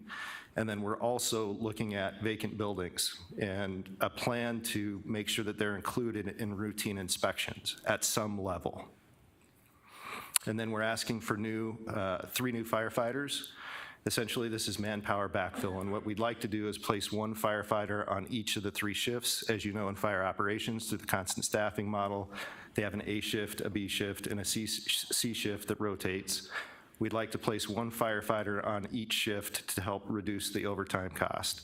Now, of course, if because of firefighters that are either in paramedic school or on modified duty, we're seeing that the B shift is significantly understaffed, we may put all 3 of them on the B shift because that's where the majority of the help is needed. But looking at the numbers today, I think it's pretty evenly distributed across the 3 shifts.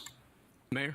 Go ahead. Thank you, Mayor. I think it's appropriate at this time to ask a question because it looks like you're pretty much done with requests for firefighter FTEs, and so obviously there's some other things here, but let me just stop there.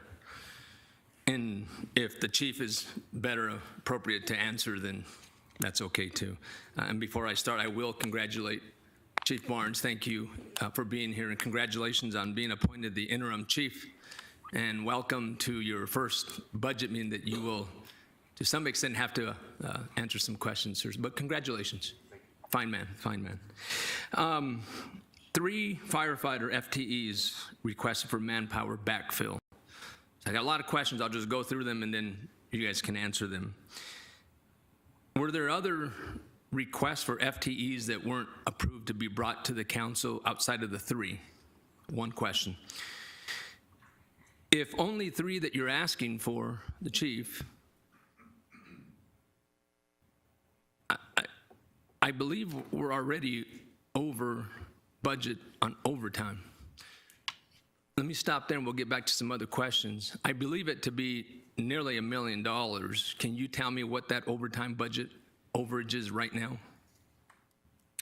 Mayor, members of the council, in the current fiscal year, we are about spent of our overtime budget. I think we have roughly 2.1 in the overtime budget, and as of mid-March, had spent just over $2 million. Okay. So we are projecting to be, I think $1 million would be a reasonable dollar amount. So I'm pretty close. Only requesting the 3 backfills, should this council expect to see mandatory overtime for firefighters, 48 hours, 72 hours? Is that what we're looking at if we're not asking for any more FTEs? And then go back to the question I asked about, were there any more FTEs than just the 3? Mayor, Vice Mayor, if I can address the first question, which I believe was, were there other requests that were made?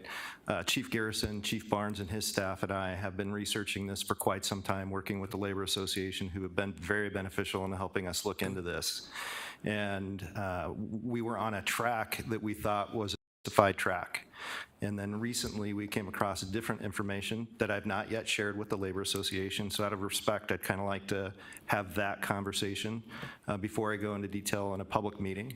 But with this new information and speaking with Chief Barnes and his staff, along with the city manager, we feel that there's other measures that can assist to reduce mandatory overtime, which this is the first year in the history of the fire service in Glendale that I'm aware of, where we've had to force overtime. And so that's an issue that we want to address, not just from a cost perspective, but we don't want, and I don't mean any pun by this, but we don't want to burn out people. And so we want them to be happy and healthy when they're at work, and we want them to be on their best game. And that's why we have 24-hour shifts instead of 48-hour shifts, for example. And at the end of a 48-hour shift, you're tired.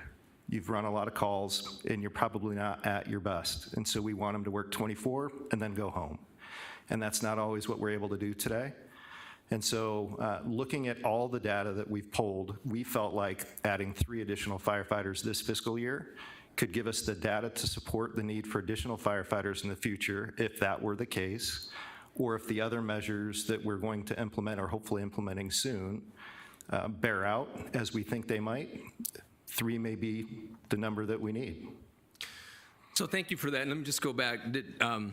And obviously you asked for some respect to give you time to go back to the fire union. Was that the answer to my question on were there other FTEs requested? Mayor, Vice Mayor, the original request that came in from the fire department was more than 3 FTE firefighters. Okay. Thank you, and granted, if you need that time, granted, I'm not going to beat you up on that. My concern is what you just said. You just described what my concern is, and to the chief as well. We're going to go over our budget on overtime. So should we expect a midterm request for dollars for that if we're not going to hire anymore? And I don't know the answer to that yet because you want some time to meet with everyone. My biggest concern is our response times are going to decrease because as a result of not getting FTEs. 1, 2, what you just described, the wear and tear on our firefighters. That can have a negative effect on each of them, the department, our city, and our response times. So it sounds like you're speaking on behalf of the chief, unless the chief wants to answer. He has a strategic plan to deal with what we just talked about. Mayor, Vice Mayor, that's correct. We are developing a plan. Chief Barnes is preparing to present to city management a plan that he believes will work. We are working through that still, having conversations, but I anticipate that'll happen sooner than later. And to your point about response times, firefighters responding to calls for service in the field with the certain number of assets we have in the field are what directly impact response times. Even when they're tired, if you will, and have been on, say, 16 calls in a shift and they're now taking their 17th, their response times aren't any worse because of that. So what we're doing is implementing infill units during peak hours. So that's the medical response units, and that should help drive down the response times. Thank you, Mayor, if I may continue. Are there any training that, as a result of not asking for other supplementals with regard to professional training that we're going to lack? Mayor, Vice Mayor, I'm not quite sure I understood the question. I apologize. So your supplementals don't include some training, but are there any training that we're not providing to our firefighters as a result of not asking? Mayor, Vice Mayor, I can tell you that our firefighters, our engineers, and our captains are the best trained in the valley. Excellent. Thank you. That's a good answer. My last question is the MOU conversations done? Or are we still wrapping that up? It sounds like we're wrapping it up. I thought we were through with that. Mayor, Vice Mayor, the overwhelming majority of the conversation's been had, and we are in agreement. We're dotting i's and crossing t's on language. I've got a meeting this coming Monday with the Labor Association to work through a couple of small dotting i's, crossing t's issues, and then we'll compile the complete record, formulate the final version, and present that in front of City Management and the Labor Association for discussion. Usually, that's just a, hey, thanks for a good negotiation cycle discussion, and then, as I stated earlier in the police department presentation, we'll be bringing the information to council. Okay. I would have hoped that it'd come today, but it sounds like you need some time. We're not done with our budget meetings. I believe we have one more. So we can expect that you're going to bring back the supplementals that were asked for above the 3? Mayor, Vice Mayor, I believe you have that information already. I may be mistaken about that. I don't have that. Okay, my apologies then. Is why I'm asking why we don't have it today, but it sounds like you said you need more time. Today Correct. would have been appropriate to have that information. But Mayor, Vice Mayor, my apologies, but yes, that's correct. A little more time would be useful. And then we'll have an answer to how many FTEs were actually asked for and the justification why we don't are or are not going to. Don't know the answer yet. Mayor, Vice Mayor, we will present that in a follow-up discussion, yes. Thank you, sir. Appreciate you. Mayor, Vice Mayor, members of the council, as far as the MOU goes, the substantive cost elements we have assumed into our budget. So what we're really talking about are operational issues, how they're interpreted, and it's always important that when you go through, I think we had 90, roughly 90, or is that, am I thinking of police? One was about 60. Mr. City Manager, I think fire department had 82 and police department had 69. So there were, say, 82 proposals. Not all those obviously are financial. A lot of them are just operational and how you do things. So what Rick and the labor unit do is they want to make sure there's clarity to what intent is from both the labor perspective and management perspective. So that's what's being worked on. It's just a couple of those elements. But the proposal and our proposed budget has anticipated the implementation of the MOU. Cost items are into here. So there's nothing from a budget standpoint that the MOU is going to change in terms of lowering or raising our proposed budget. Mayor, if I may clarify, thank you, Mayor. So then let's go back to the question. I guess then it's appropriate to answer today because it's not included in the MOU. You're only requesting, the chief is requesting 3 FTEs. How many did he originally ask for and didn't make it to us? In the report, isn't it?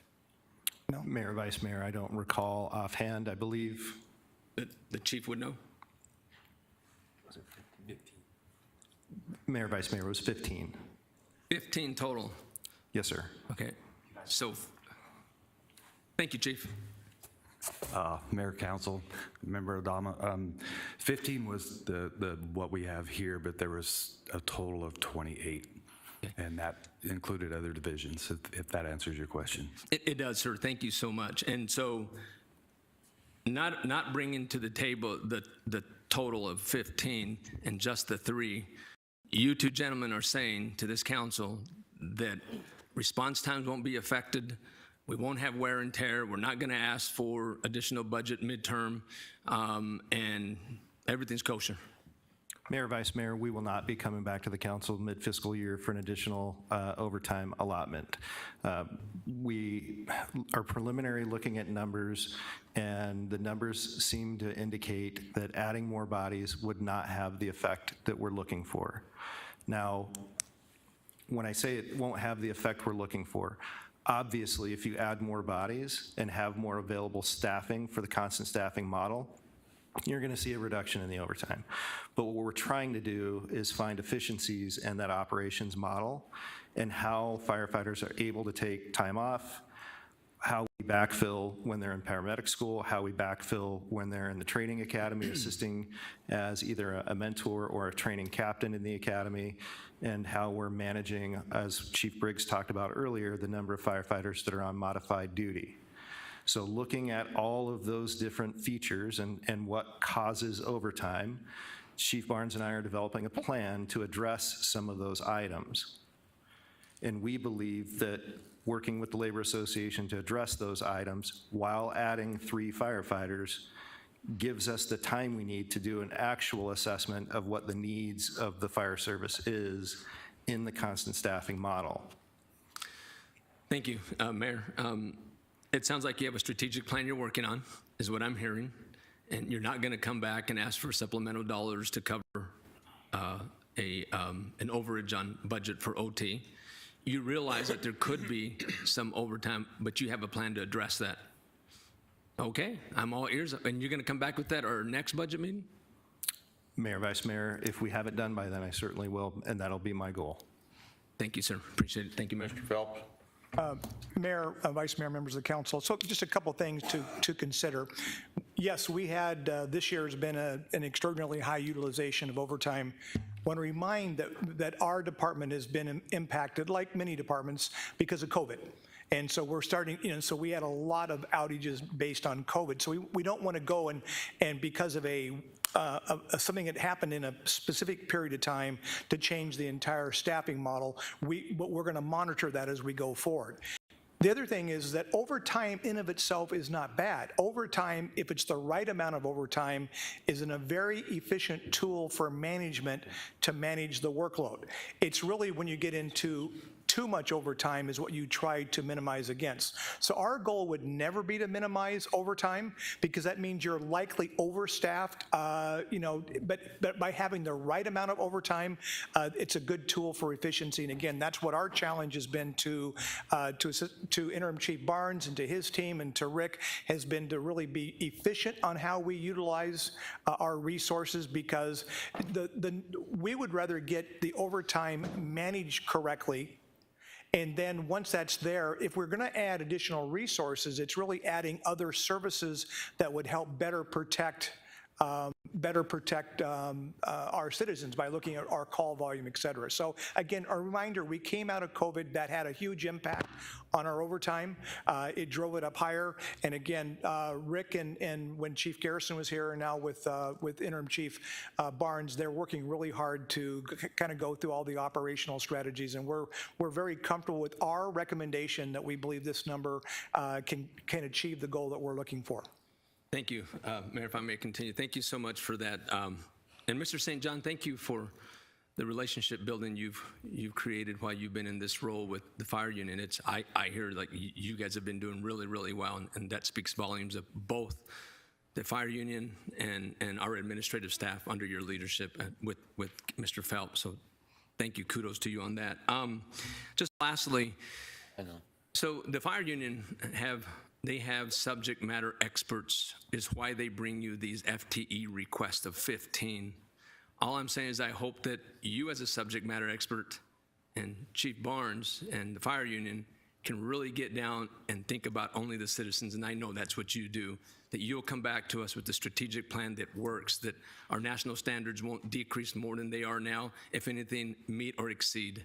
That's what I'm looking for. But when I hear 15 and they only receive 3, I'm thinking, okay, there's probably some more negotiating needing to go on. But if you have that in mind, I'm going to lay back and listen to your next presentation. Thank you. Thank you, Mayor. Mr. St. John, don't take this wrong, but because of COVID, I've now gotten very used to the fact that anything can happen. So I take very seriously your comment about you won't be coming back, providing that nothing crazy happens. And I'm going to throw that little caveat in there, because we don't know what can happen. And I do know that sometimes we're surprised by things that aren't good. So if you came back, I think it only because of something that we couldn't control or had no foresight on. So I want to give you that much in there, just to make sure. But with that, Councilmember Clark's next, and then Mr. Mellor. Thank you. I want to put some things in context. Either Chief Barnes or Deputy St. John, how does the Glendale Fire Department rank in terms of pay and benefits compared with other Valley cities? Mayor. Are we first, second, third, fourth, fifth, what? Mayor, Councilmember Clark, we are committed as a management team to keep them in the number 2 position. Number 2 position. Okay. I don't remember what period it's for, but I'm going to bring up an issue that has been brought up before. Other valley cities, they work, what, 56 hours? Is it a week or a month? Mayor, Councilmember Clark, they are on a 56-hour work week. Okay. But Glendale is on a 52-hour work week, correct? Mayor, Councilmember Clark, that is correct. And if you multiply that deficient 4 hours by 200, and what is it, 57, 87 employees, that's a lot of time, isn't it? Mayor, Councilmember Clark, that is a very detailed conversation that would take probably a half hour for me to explain. If you'd like to meet offline, one-on-one, I would love to meet I can offline. walk you through that. But just looking at it from an ignorant civilian point of view, those hours would go a long way to covering overtime. Okay, and I understand the implications of COVID over the past 2 years. A lot of firefighters got COVID because they worked directly with the public, and that did have a significant impact on overtime. I agree with you. I mean, when I hear that their initial request was 15 to 28 people, 15 represents 1/4 of the city's entire FTE budget of 57. For everybody, all the departments in the city, 28 represents nearly 50% of the entire FTEs granted this fiscal year. And I will tell you this, I think that's outrageous. I don't think you're considering the needs of any of the other departments of the city who desperately need additional personnel and didn't even bring a request forward this year. And for fire to initially ask for 1518, I really do think it's outrageous. I'm willing to support fire and the fire department. Despite my remarks, I remain committed to the fire department. But I also think that sometimes there's a feeling that you may be the only department in the world because you administer services to people who are in need. And I understand that too, that logic that's used there as well. I am just shocked to hear that the original request was for 15 to 28 personnel. It just blows my mind. I think that management and Deputy St. John are making a good faith effort to fulfill the fire department's needs. I really do believe that. And I believe that 80% of our calls are no longer fire-related, they're medical. And we are about to employ a second MRU unit, which I think will help considerably in response times for calls for service, because most of those response times are medical these days. And I don't think we'll ever solve the response time problem, nor will any other major city, because of the traffic and population growth and the way cities are laid out. You can have instantaneous response from the time a call is received, but you can't do something about a train at 59th and Glendale, or traffic out by Westgate if there's a game day going on. Those are just parts of urban living, and I suspect that our response times are generally comporting with other major urban areas as well. In fact, we're probably better than a lot of other urban major areas. I'm sorry I popped off, but when I hear what the kind of requests that the fire department asked for, it just boggles my mind. Thank you, Mayor, excuse me. We're going to go to Mr. Phelps next, then Mr. Milner.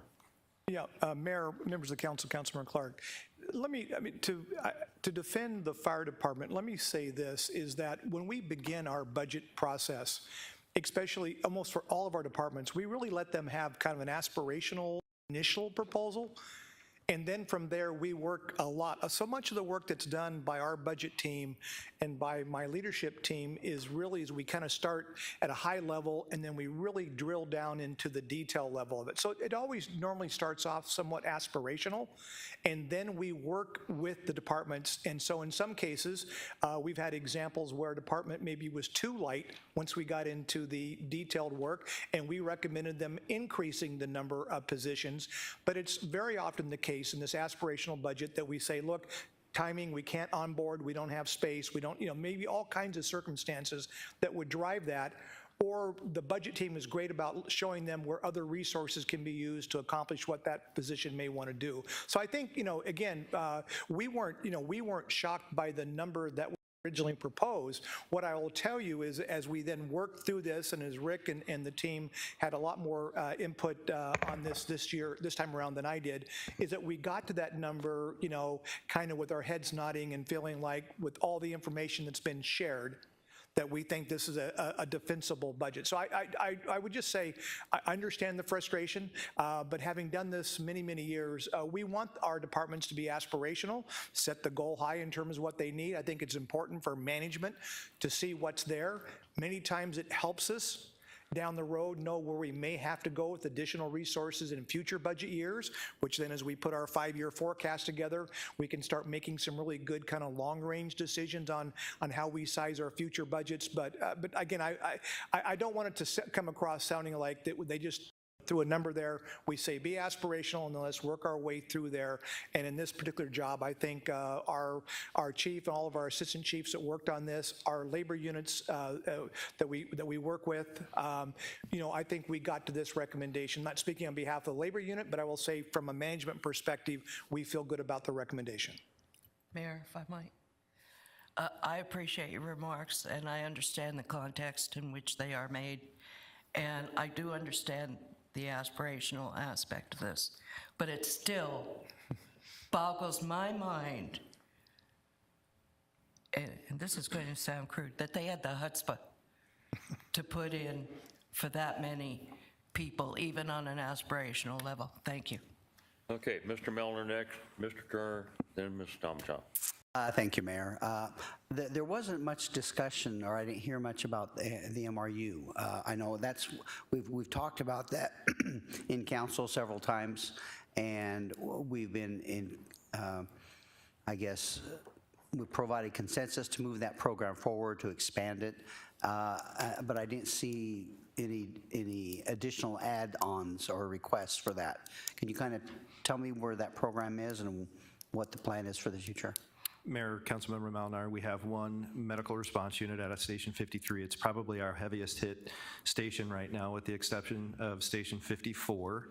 And Phoenix, under an agreement with them, has staffed an MR unit out of 54. So we don't need to put one out there. Phoenix already has one out there, and it's a 7-day a week, 7-day a week unit out of 54.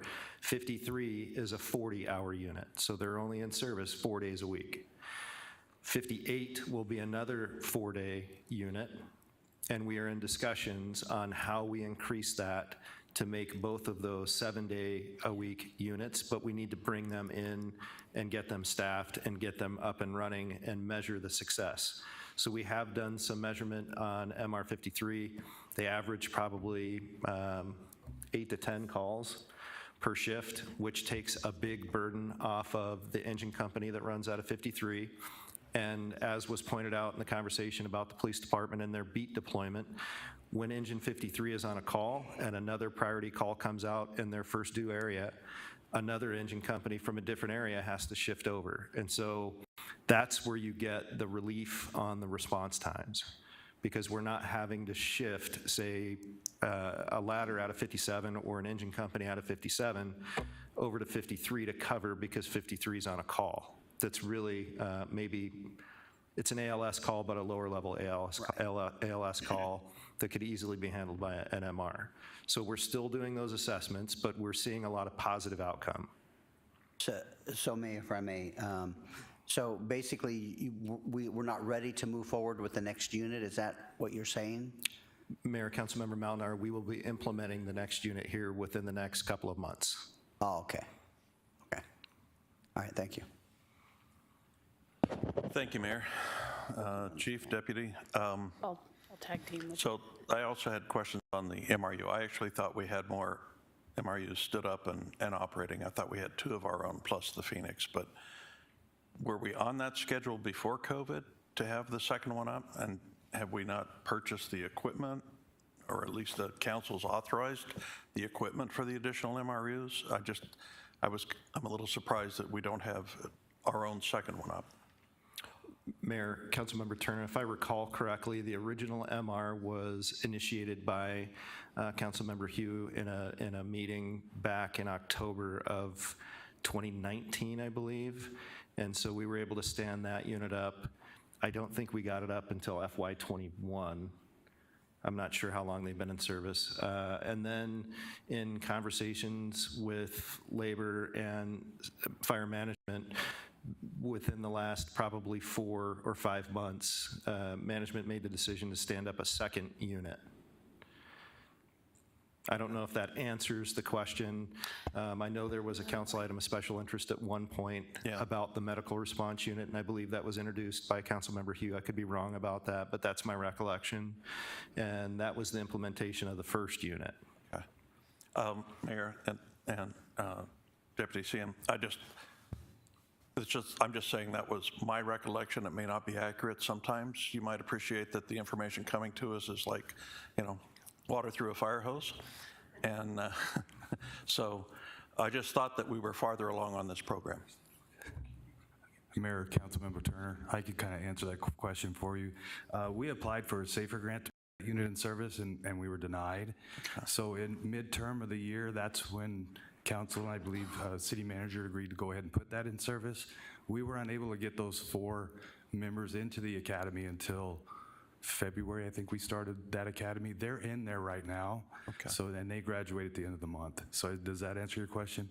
Yeah. So that'll put the second unit in service. I guess my recollection is we had been talking about the second and then the next, for some time, and I just thought it was moving. But I understand that, for the better part of 2 years, things have been turned upside down, and we've had, personnel out and all of that. So I'm just trying to make sure that I represent to my constituents what's going on accurately.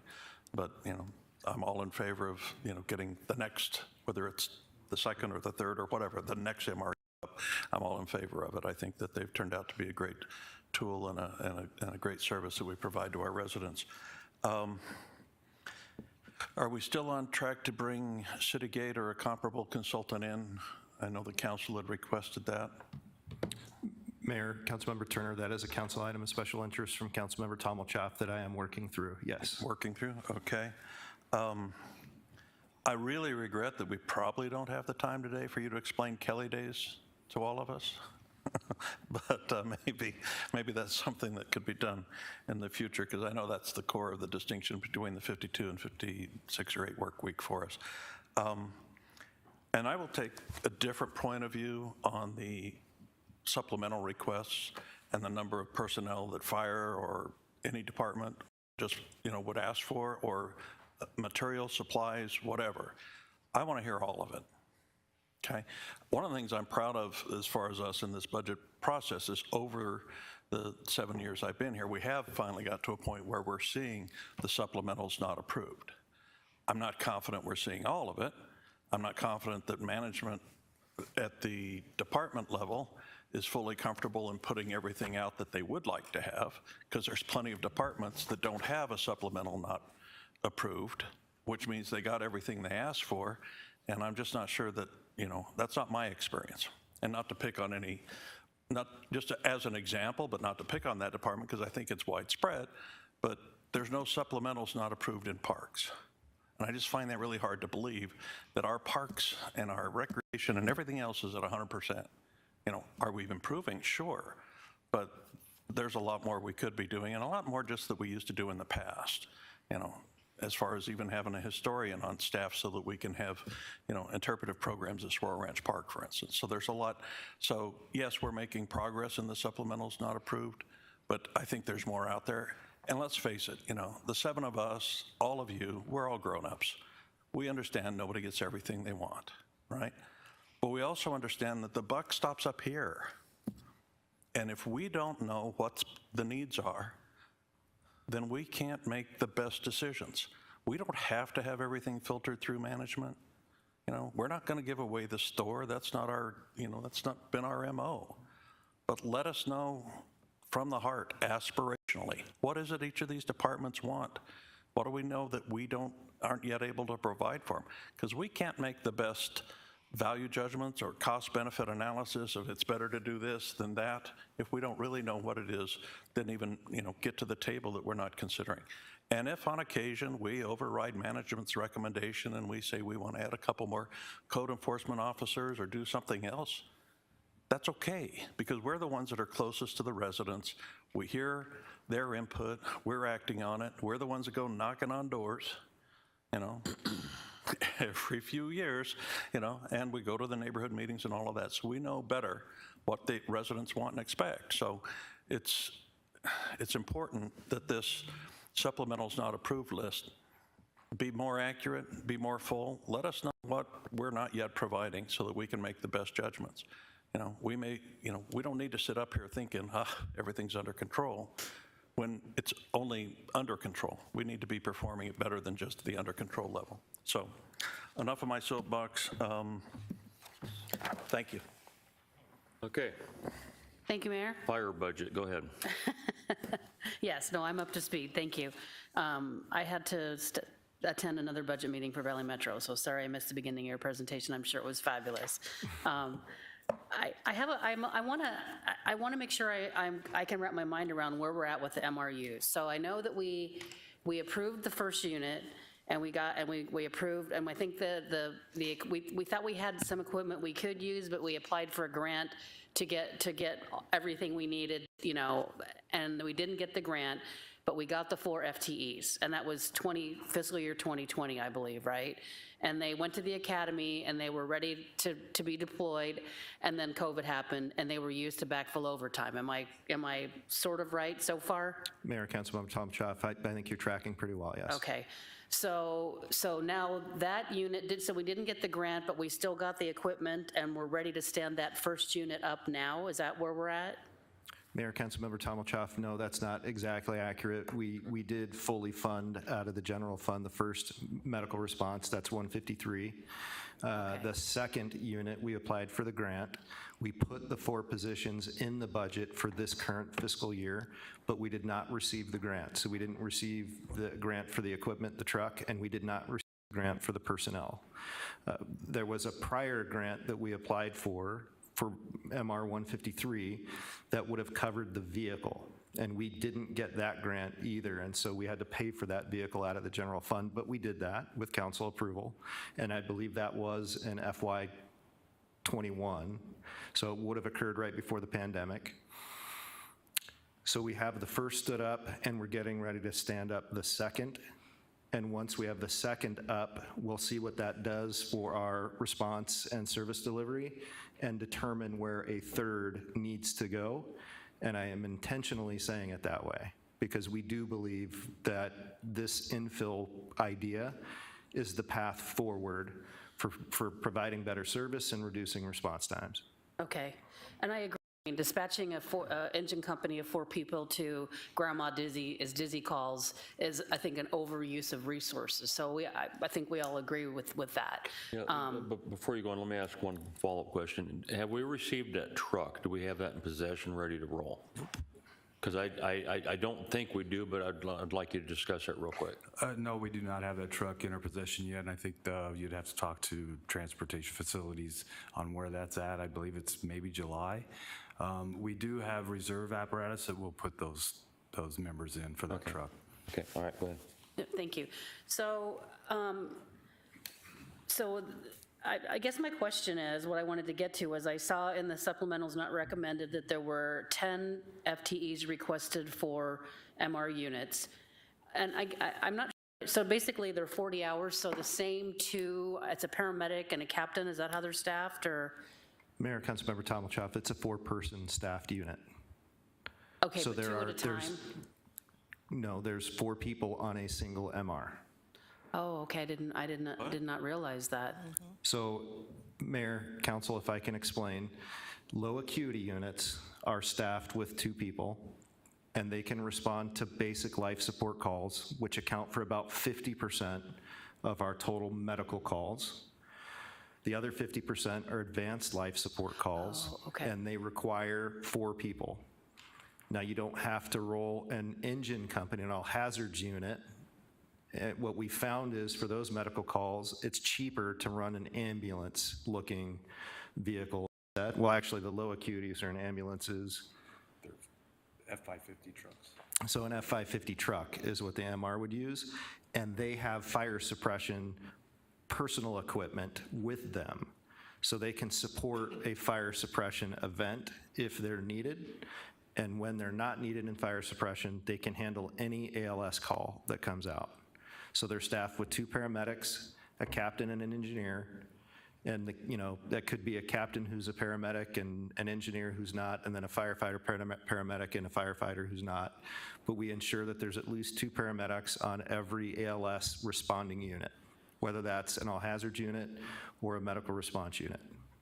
Okay, Mayor, so I think I'm still pretty confused, and I think I'm seeing some other confused. So, okay, so the MRU, is that low acuity, high acuity, both? Which is which? Mayor, Councilmember Tomilchoff, low acuity units are staffed with 2, and they handle basic life support, so the low acuity calls. I understand that, but I'm saying, do we call all of them MRU? So what I'm wondering is the one that we're standing up, or that we have stood up, is that low acuity? Mayor, Councilmember Tomilchoff, we have 2 low acuity units that are in the field today. We have 1 medical response unit for ALS. Okay. We're implementing a 2nd medical response for ALS. So MRUs are for high acuity calls. Okay. Mayor, Councilmember Tomilchoff, correct. I wanted to make sure I understood that. So And Phoenix is also an MR unit, correct? Mayor, that is correct. They have an MR unit out of 154. okay. So the 10 MR unit, the 10 FTEs for the peak time MR unit, what was the intended purpose of that request? Mayor, to stand up more units, or what was that for? Mayor, Councilmember Tomilchoff, that was to make them 7-day-a-week units. Okay. They're currently 40-hour. This would have made the coverage 7 days a week. Okay, thank you. Question? Me? Yes. To that point, and thank you for the clarification, the reminder about the LA units versus the MRUs, that helped me a lot. So that's the 3 units that I had in my head, I think. So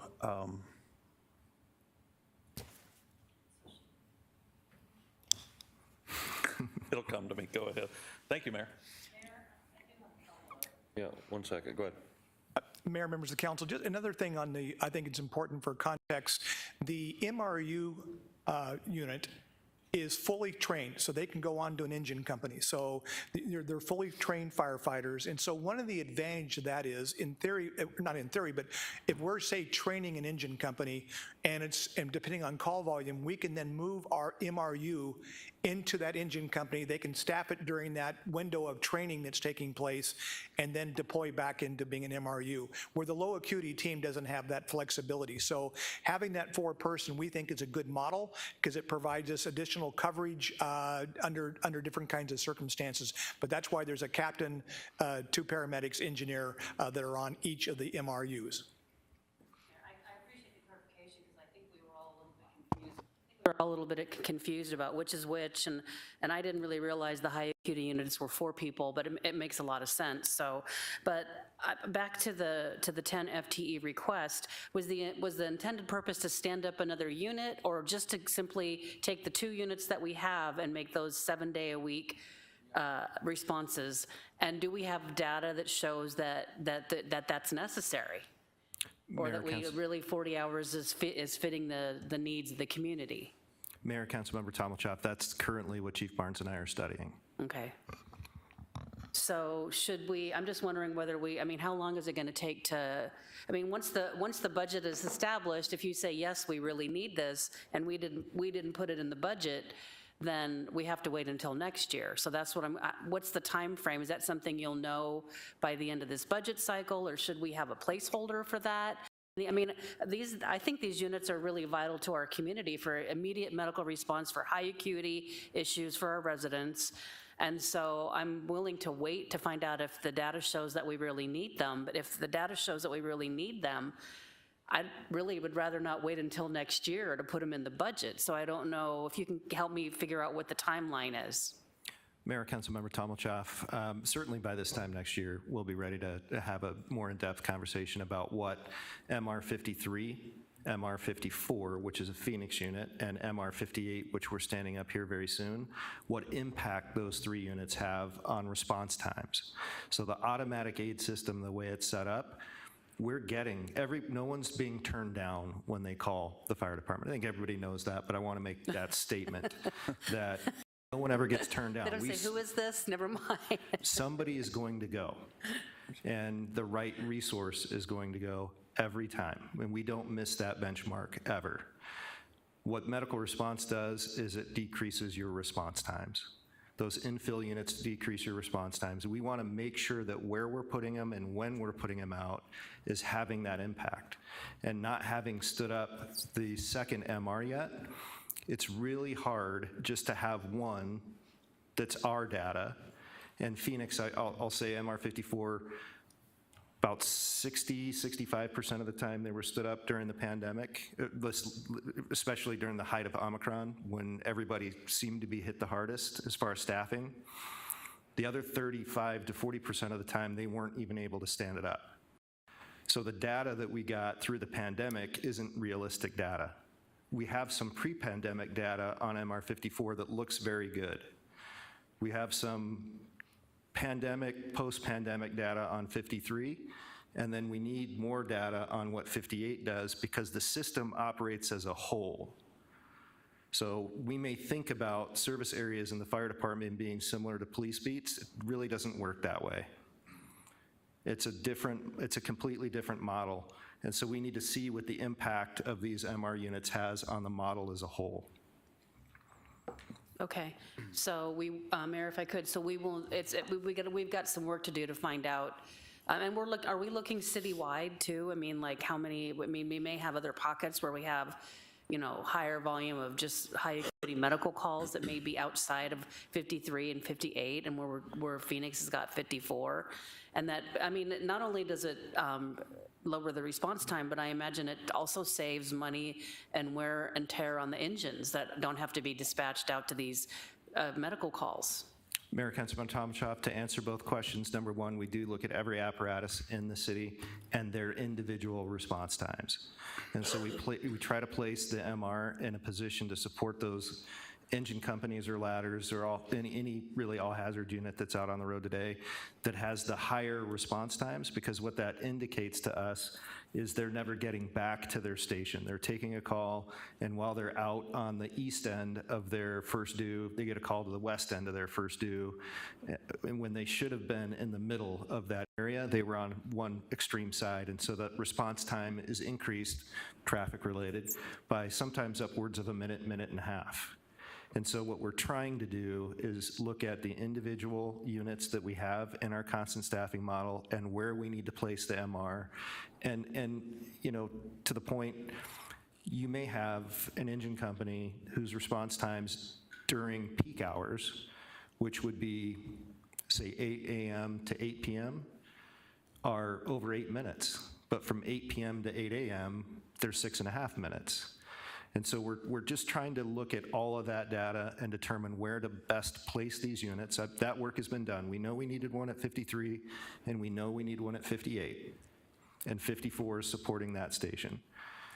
Beyond that, we need to look at what the impact of those MR units have so that we can then assess where the shifting is occurring. So in the automatic aid system, anytime calls go out and units respond and then more calls come out, it creates a shift at times. And so we need to understand that so we can place the third MR at the right spot. And anecdotally, it could be another unit out of 58. The data may suggest that. It just depends. We need to do that complete assessment. Okay, so just to wrap it up, Mayor, if I could, we're going to be doing all of that assessment and also looking at the 7-day-a-week response, and it's all part of what we're going to be gathering data for. Mayor, Councilmember Tomshoff, correct. And we'll yes. have that as a part of our budget process for the next budget cycle. Mayor, Councilmember Tom, that is my hope, yes. Okay, very good, thank you. All right, and I just briefly want to remind some folks that may not know this.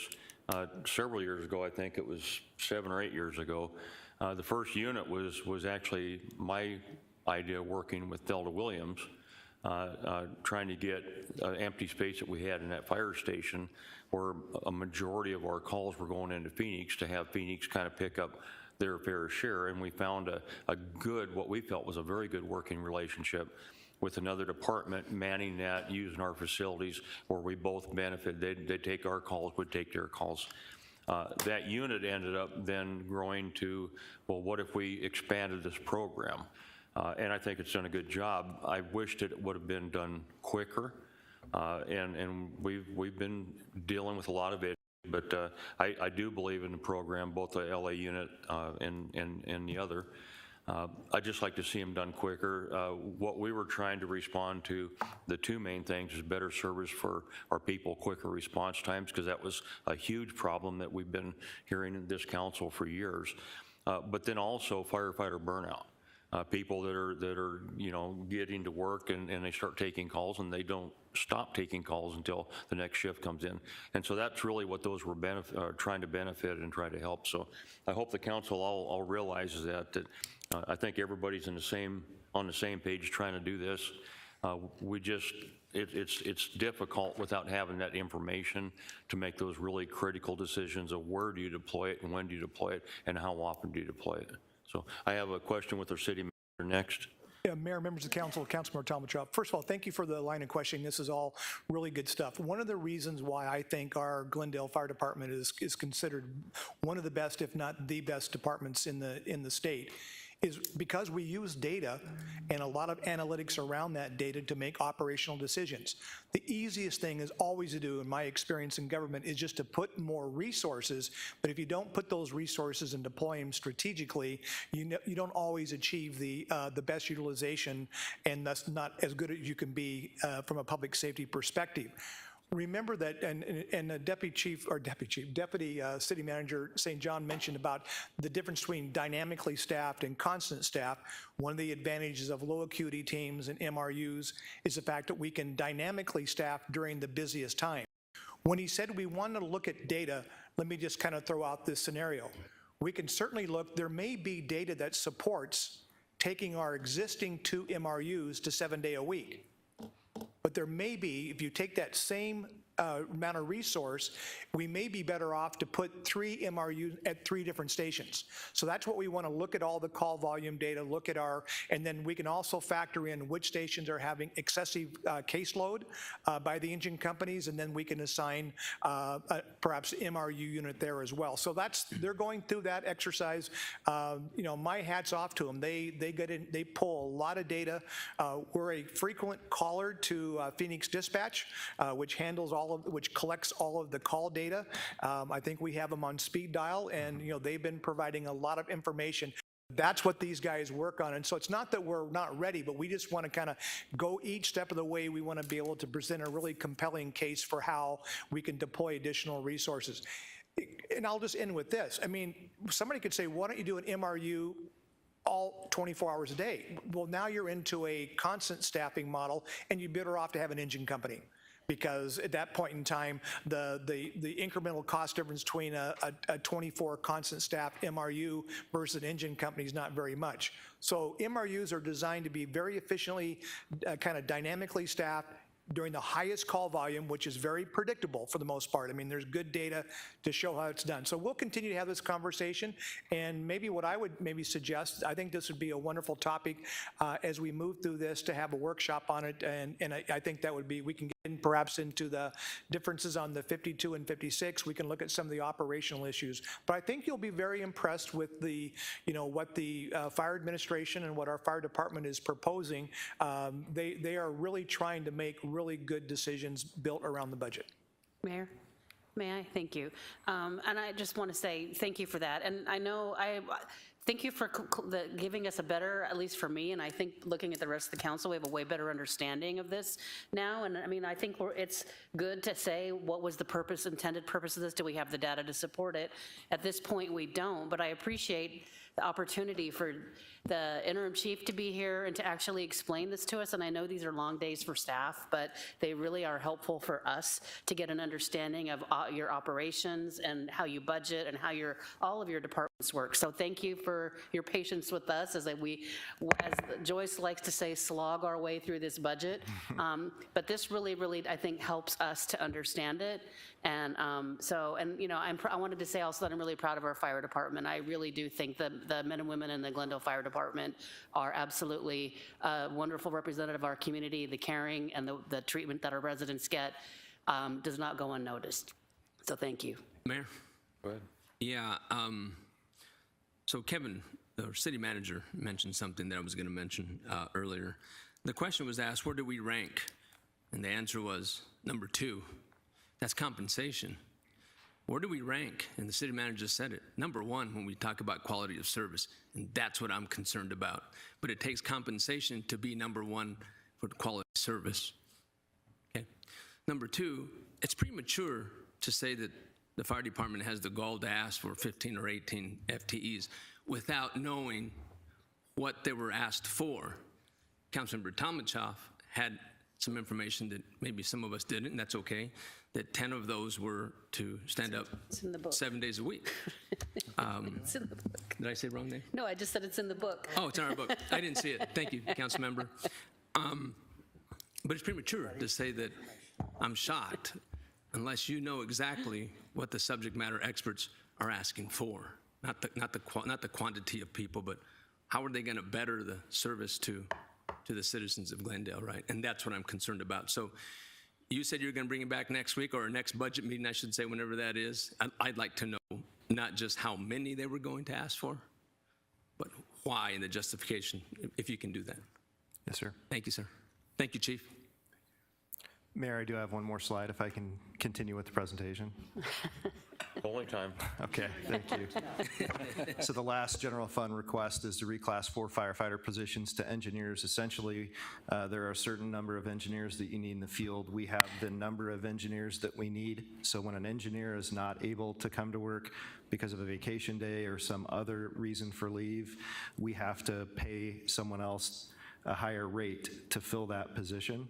And rather than continuing to do that, we just need to increase the number of engineers that we have so that we can ensure that they are, and we always use people that are properly trained and have all the necessary skills to do the job, but they should be paid to have those skills and to conduct that ongoing training. And so we feel this is a reasonable request to accommodate that. The last set of requests are specific to the Glendale Regional Public Training Center. So I will point out that these are the full dollar amount requests, but the city's portion is 74.8%. So we will outlay the money in the beginning and receive that back from our partnering agencies out at the Gripstick. So the first is landscape maintenance. The city entered into an agreement a year or 2 ago, I'm not sure, a citywide agreement for landscape maintenance. Gripstick wasn't included, it needs to be included. We've been using modified duty staff or anybody that's willing to go out and do the work, maintain the aesthetics of that building, and we'd like to be a part of the citywide service for that. The Virtua training is the 300-degree police training equipment that we got a couple years ago through a grant. The grant's expired. We now have to take over that cost. $30,590 is the cost, the total cost for that, but again, we pay just under 75% as a city. And then the SCBA fill station replacement at the Gripstick needs to be replaced. It's just... it's original, 207. So it was purchased back in 2007, and it's time for it to be replaced, and that's the cost. Support vehicles, again, were purchased when the building was originally built, and so they're old and need to be replaced. And these vehicles will support, or can support, I should say, major events at the stadium, such as Super Bowl, Final Four, Fiesta Bowl, other needs. It does include a large, like a 12-person passenger van, a stake bed truck, a couple of golf carts, and at least one gator, if I'm not mistaken, and then all the markings that go on the vehicle to identify it as a Glendale vehicle, or gripstick vehicle, rather. And then we talked about training supplies that were Glendale specific. The academy training supplies have also gone up, and so we need an increase to the budget line for the Glendale, for the training academy supplies. And then we have a service worker position that was in the budget originally back in 2006 through 2010 or 11, when it was eliminated because of the Great Recession. We've made several requests to bring that position back, and have gotten that request through the leadership team out at the Gripstick, and so we're bringing that request forward here today. And then the last is the IT project, and we talked about this with the police department. It's the technology-enabled training rooms at Fire Station 151 and Fire Station 158, which is a joint police fire station. Go ahead. I just have a couple of curious questions that perhaps either you or the chief can answer. How many engineers do we have within the Glendale Police Fire Department? Roughly, ballpark it. Mayor, Councilmember Clark, I believe it's 57. It may be 55. Okay, that's good enough. How many battalion chiefs? 70. Battalion chiefs is 7. Mayor, Councilmember Clark, you talking just operations or department-wide? I have no idea. Yeah. So total chiefs is 18. We have 1 fire chief, 2 assistant chiefs. I believe it's 7 battalion chiefs. No, make that 8, and the rest of the remainder are deputy chiefs. Okay. I'm just trying to understand the structure a little bit better. So like the assistant fire chiefs, are they assigned to to supervise different departments within the fire organization? Mayor, Councilmember Clark, yes, they are. So Gary Benson is the other assistant fire chief, and then myself still serving in that capacity. He's over operations, and I would be over logistics personnel. Okay. Next up would be battalion chiefs that are under the assistant chief. No? No, Mayor, Councilmember Clark, that'd be deputy chiefs. How many deputy chiefs do we have? So we have 3 that work at the field, and then we have 1 that runs over gripstick and training, 1 that's over our emergency operations center, 1 that's over resource management, and then 1 that's over EMS. Okay, so what do deputy chiefs, what do they oversee? We know that the assistant chiefs are over different divisions. What do Mayor, Councilmember Clark, I explained what the ones on staff do. The ones out in the field are the shift commanders. They would serve probably the same person as a commander in the police department. So they run the shift for the day. Okay. And then the battalion chiefs, we have 2. We have Battalion 151, Battalion 152, 3 shifts, 1 battalion chief per shift, and they manage stations. So they will have either 5 or 6, 7 stations each, and they manage those stations. That's very good. I finally understand that. And then the engineers are responsible for the fire trucks? Yes, ma'am. They drive the fire trucks, and they make Okay. sure that they're in good working condition. Very good. Thank you very much. That it? Thank you.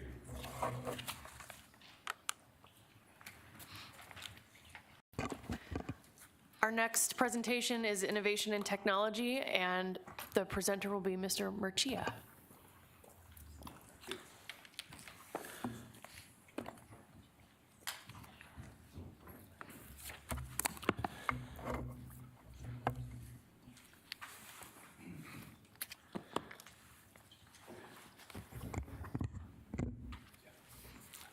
Good afternoon, Mayor, Council Member, City Manager Phelps. I have with me 2 of my team members, Christian Palachon and Katie Brackett. So before we get into our budget for FY23, few things, few acknowledgements. First and foremost, I want to recognize my team for their hard work and dedication.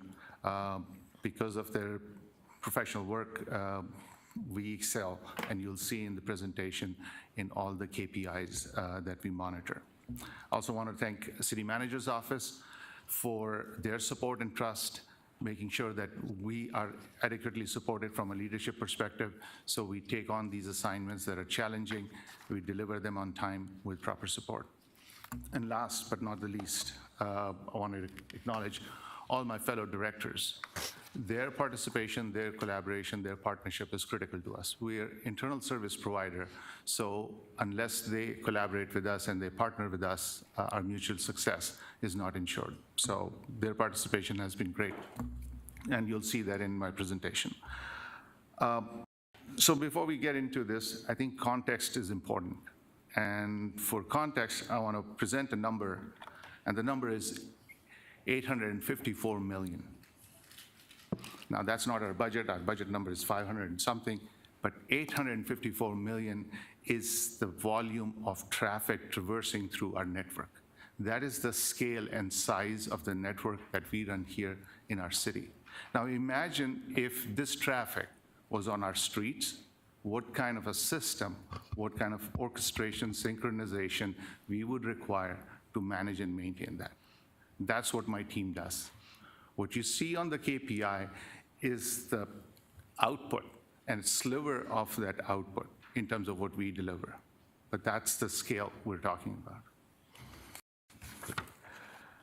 So how do you set an operating mindset when you're dealing with this kind of scale that we deal with and the type of team that we have here, which is fairly lean?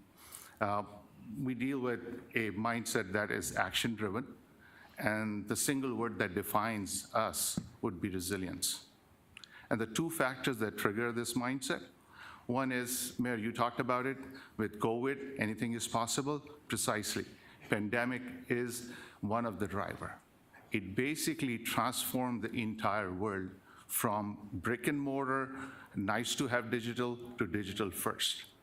Now, every business, irrespective of what industry you are in, requires digital capability.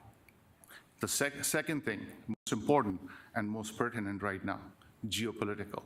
You heard many people talk about inflation, supply chain issues, now throw in geopolitical issues, and it just further aggravates. And what it does for us in IT is cybersecurity. And the amount of threat and amount of attacks that are taking place is unprecedented. So I'll just quote one example.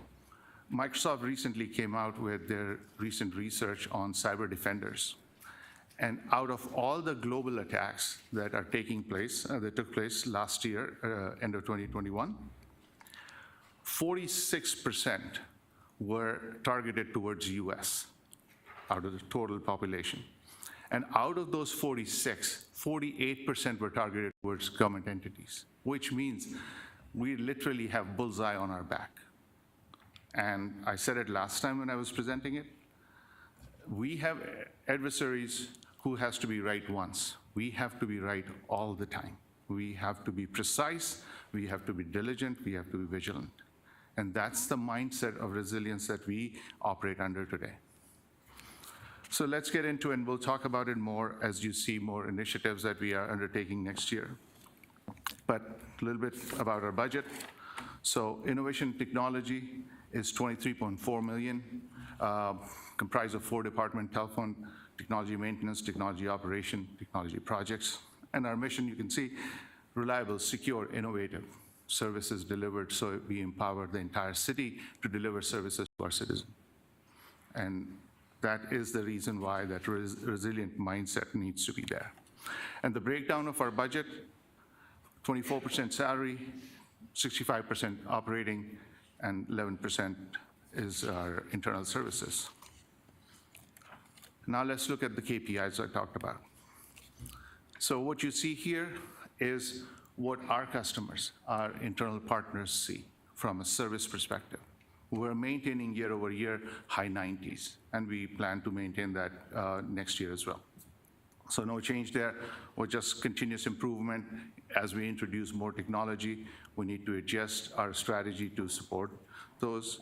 We want to make sure that we continue on that high 90 track on not to reopen. So first call resolution is the key factor when we operate, and that can only happen if behind the scene that 854 million transactions are flowing through our network without a hitch. There is no congestion, there is no fender bender, there's no traffic cop required. It flows through seamlessly, and that allows us to do that single call resolution. Finally, number of replaced equipment. We're future forward-looking, technology forward mindset department. So what we are trying to do is make sure that we maintain a consistent cadence of retiring old hardware, because it's risk-prone from wear and tear perspective, it's risk-prone from security perspective, and bring in new technology so our employees are able to serve our citizens in more efficient manner possible. So that's what we plan to do next year. So that brings us to some accomplishments. Now, these are list of few. There are many. We undertook, I think, about 30 or so projects. There are some multi-year projects, there are some in flight, others are completed, but this is top of the mind items that I think would be worth sharing here. So the first one you see here is IT Summit. The pictures kind of give you a perspective in terms of what took place in that summit. But there is more that was delivered through this IT Summit in terms of value that is not apparent. So yes, it was a technology summit. We talked about technology. But the important thing was to bring everybody, all the city leadership and their direct report, to come in and sit at the table and have that collaborative conversation and co-create the vision of future in terms of where we want to go, how we want to leverage technology. That is immensely powerful. We did it for the first time ever. Now, more interesting and more powerful thing is that we did it ourselves. Easy thing would have been for me to go look for a facilitator, hire a bunch of facilitators, bring them in, conduct the session, call it a day. But what we did was we brought in our team from IT and all the other departments.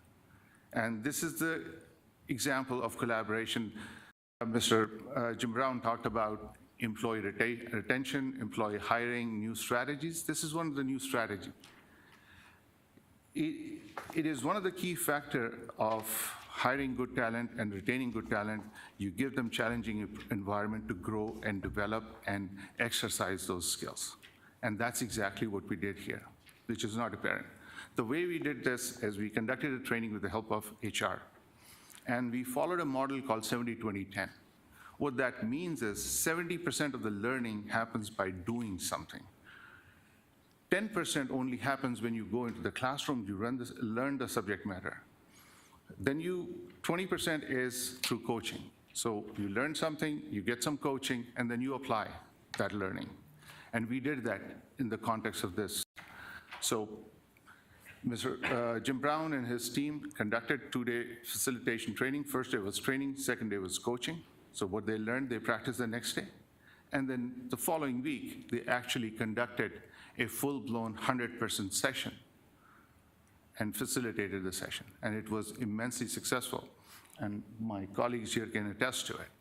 And we have teams that came out of that session that are part of initiatives that we are undertaking in next year and the years after. So that's an example of how an internal service organization, recognizing that digital first is the future, collaborate with their partners and build the future jointly, not in isolation. And that's what we did. And in the process, developed the staff, gave them the new skill, and allowed them the opportunity to practice that skill. So that was kind of highlight. The next one, Ms. Camacho talked about AZ Central. So we'll have a dedicated presentation about that. The one thing that I'm going to talk about here about AZ Central, it was, again, a very successful collaboration between finance and IT. But from a technology perspective, a key takeaway, how do you turn an internal IT organization into a startup from Silicon Valley, build a product out of that idea, and not only build, actually launch it, build all the support structure, and not a legacy product, a modern SaaS-based solution, software as a service solution, comply with all the ADOR security requirement consistent with FedRAMP. All done in a short period of time, same staff, same talent. That's why I wanted to acknowledge my team, because that's what they brought to the table. Next, continuity of operation exercise. So you heard me talk about resilience. This is, again, physical manifestation of that resilience. We have a plan. We never tested our plan in recent past. So when I joined last year, this was one of my personal goals that I wanted to do this, and I wanted to do 2 exercises, and we did both. The first one was full continuity of operation. Again, a highly collaborative exercise. We went through the critical applications. We exercised our disaster recovery plan. Finance, HR, EMS, PD, everybody was there, and it was successful. We met all the targets and goals for that COOP exercise. Next, we did, through participation with internal audit and external auditor, a desktop exercise for incident response. And some of you received that presentation during the audit committee presentation. That was also very successful. You heard throughout various different presentations about data and analytics. This was one of the themes that came out during the summit as well. So there were several operational analytics and data needs that were not being met because we have technology that is a little dated and doesn't have the modern capabilities. So what we did was we brought in team together, figure out what those pressing needs were. We addressed those needs by providing those capabilities. And those solutions are in use and they're very effective. Next, GIS. You heard Mr. Mehta talk about GIS, how they're leveraging it. PD is leveraging it, water is leveraging it. Entire city from planning perspective leverages GIS in one way or the other. So it's a critical piece of technology that we have. Now, resources are somewhat decentralized, so there is a little bit of inefficiency involved. What we are doing is building a center of excellence. We hired last year a GIS manager, so first manifestation of that center of excellence is creating a community of practice. People who use GIS, they come together and they have a discussion and dialogue and they share good practices.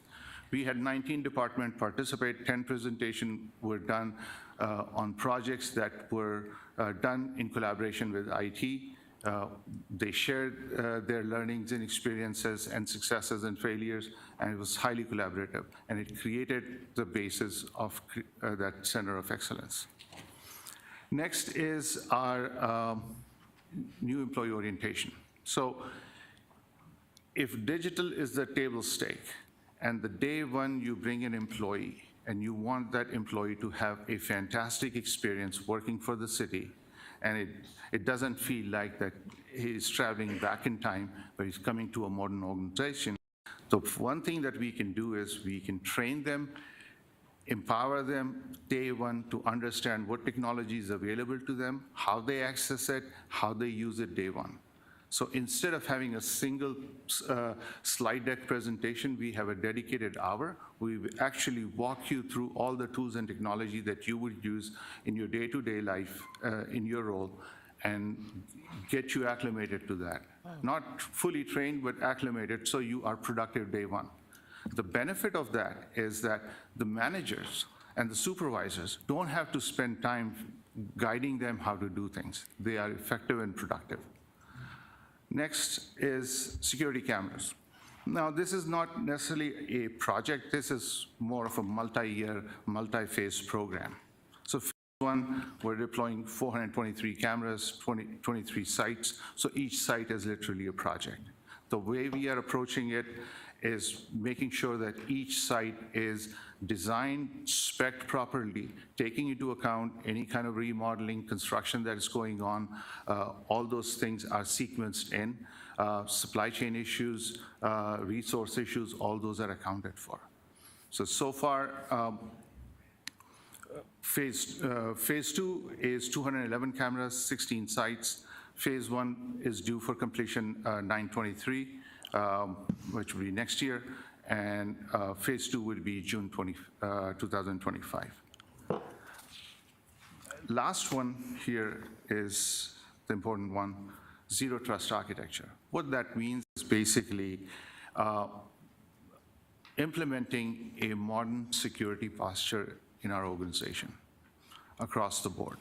What that allows us to do is to make sure that we have enough preventive control in our environment to prevent any kind of bad actor to get in and do anything malicious.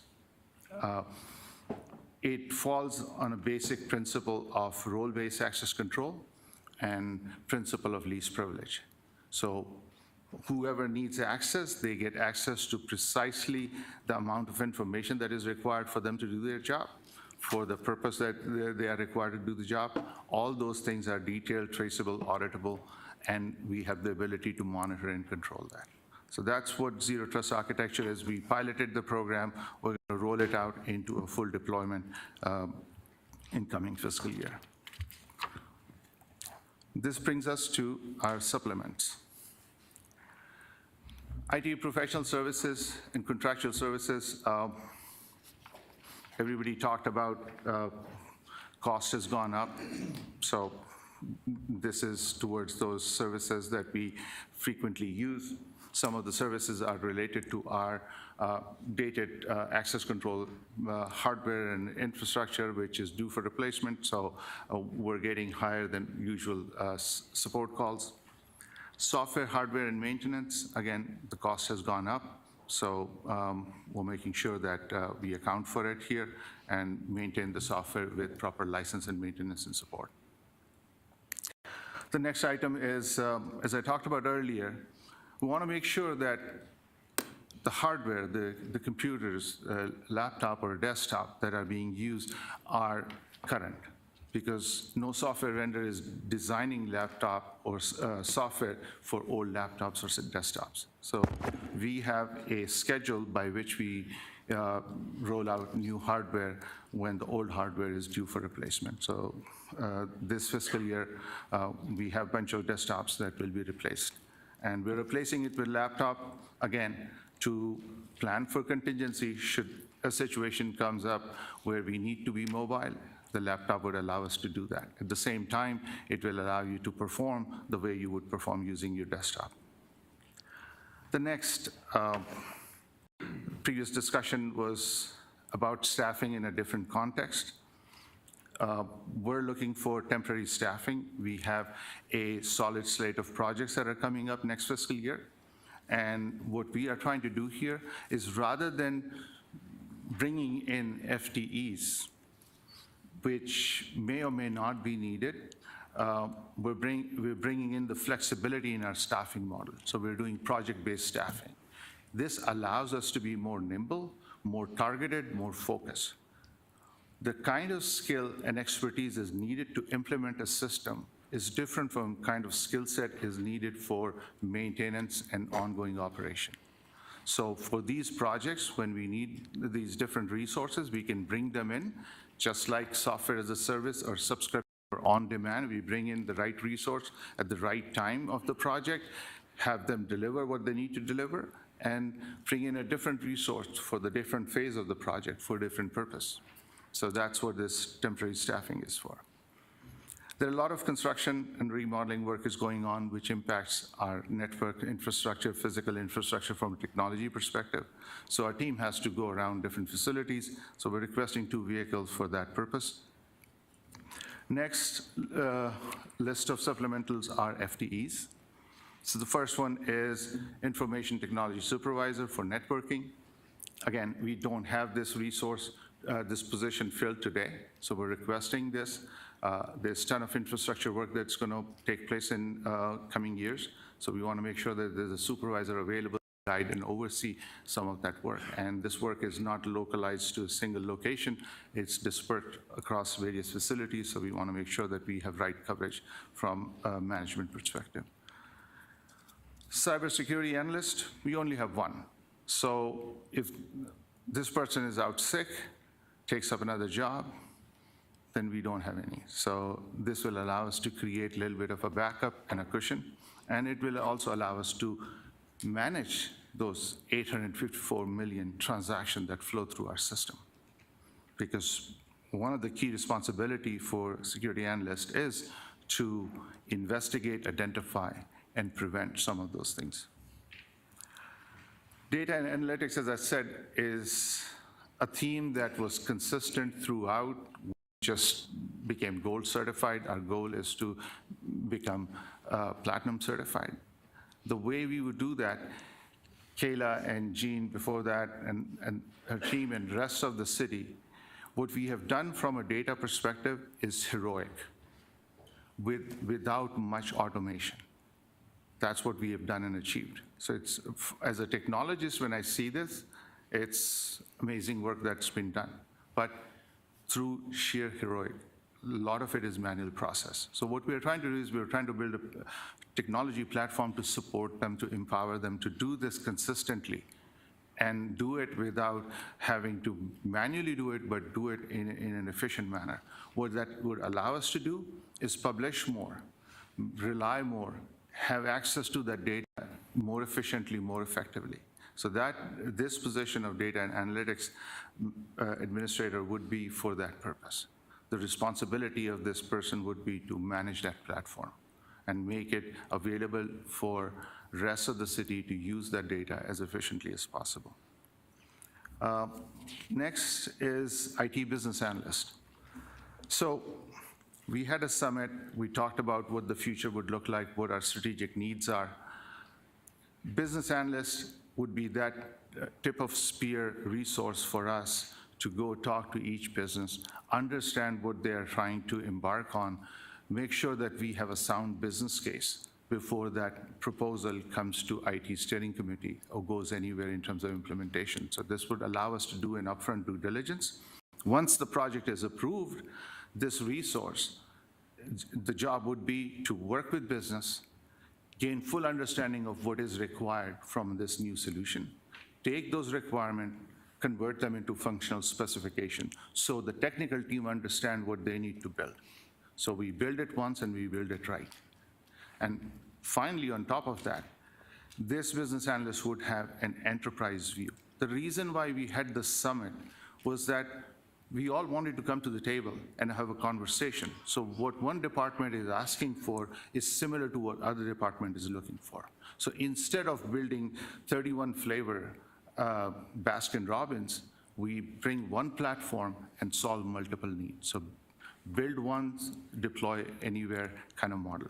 And the way you would do this is having this kind of resource in the middle, trying to understand those needs and translating into an enterprise solution.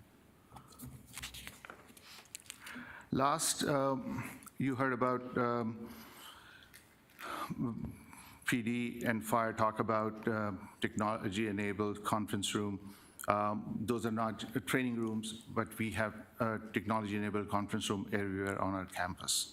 So the need is there for a specialized resource in our service desk area to focus on those. So your Zooms and Teams and GoToMeeting, whatever technology platform we have and what kind of camera or sound system is needed, there's a resource focused on that. We make sure that that is available. Again, the reason is that technology should not be an encumbrance when it comes to usage. And then we're asking for a professional services to go along with it, because chances are as more people come back onto the campus, more usage, there may be a redundant need or simultaneous need, and one person may not be able to support. Or there may be an advanced need that a technician may not be able to handle, so this professional services would allow us to bring in those specific resources and help us.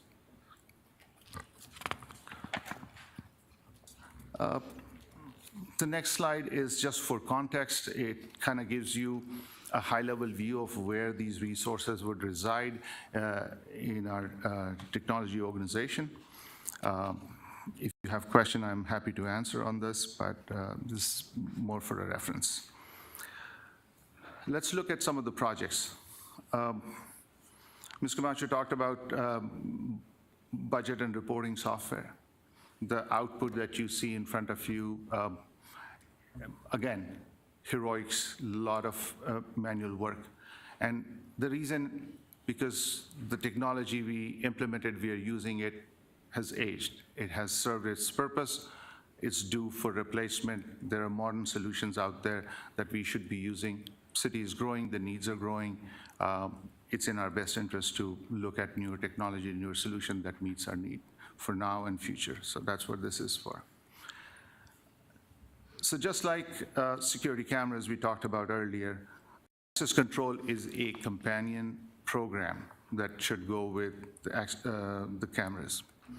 And access control is all access within any given facility. So there are 32 sites. We plan to, again, handle this as a program. Each individual site is a project, so we understand the schedules in terms of any kind of construction or remodeling work that's going on, sequencing in terms of networking work that needs to be done, availability of equipment, and supply chain issues. The timeline for that is August 2022, ending in December 2023. Next one is mass notification system.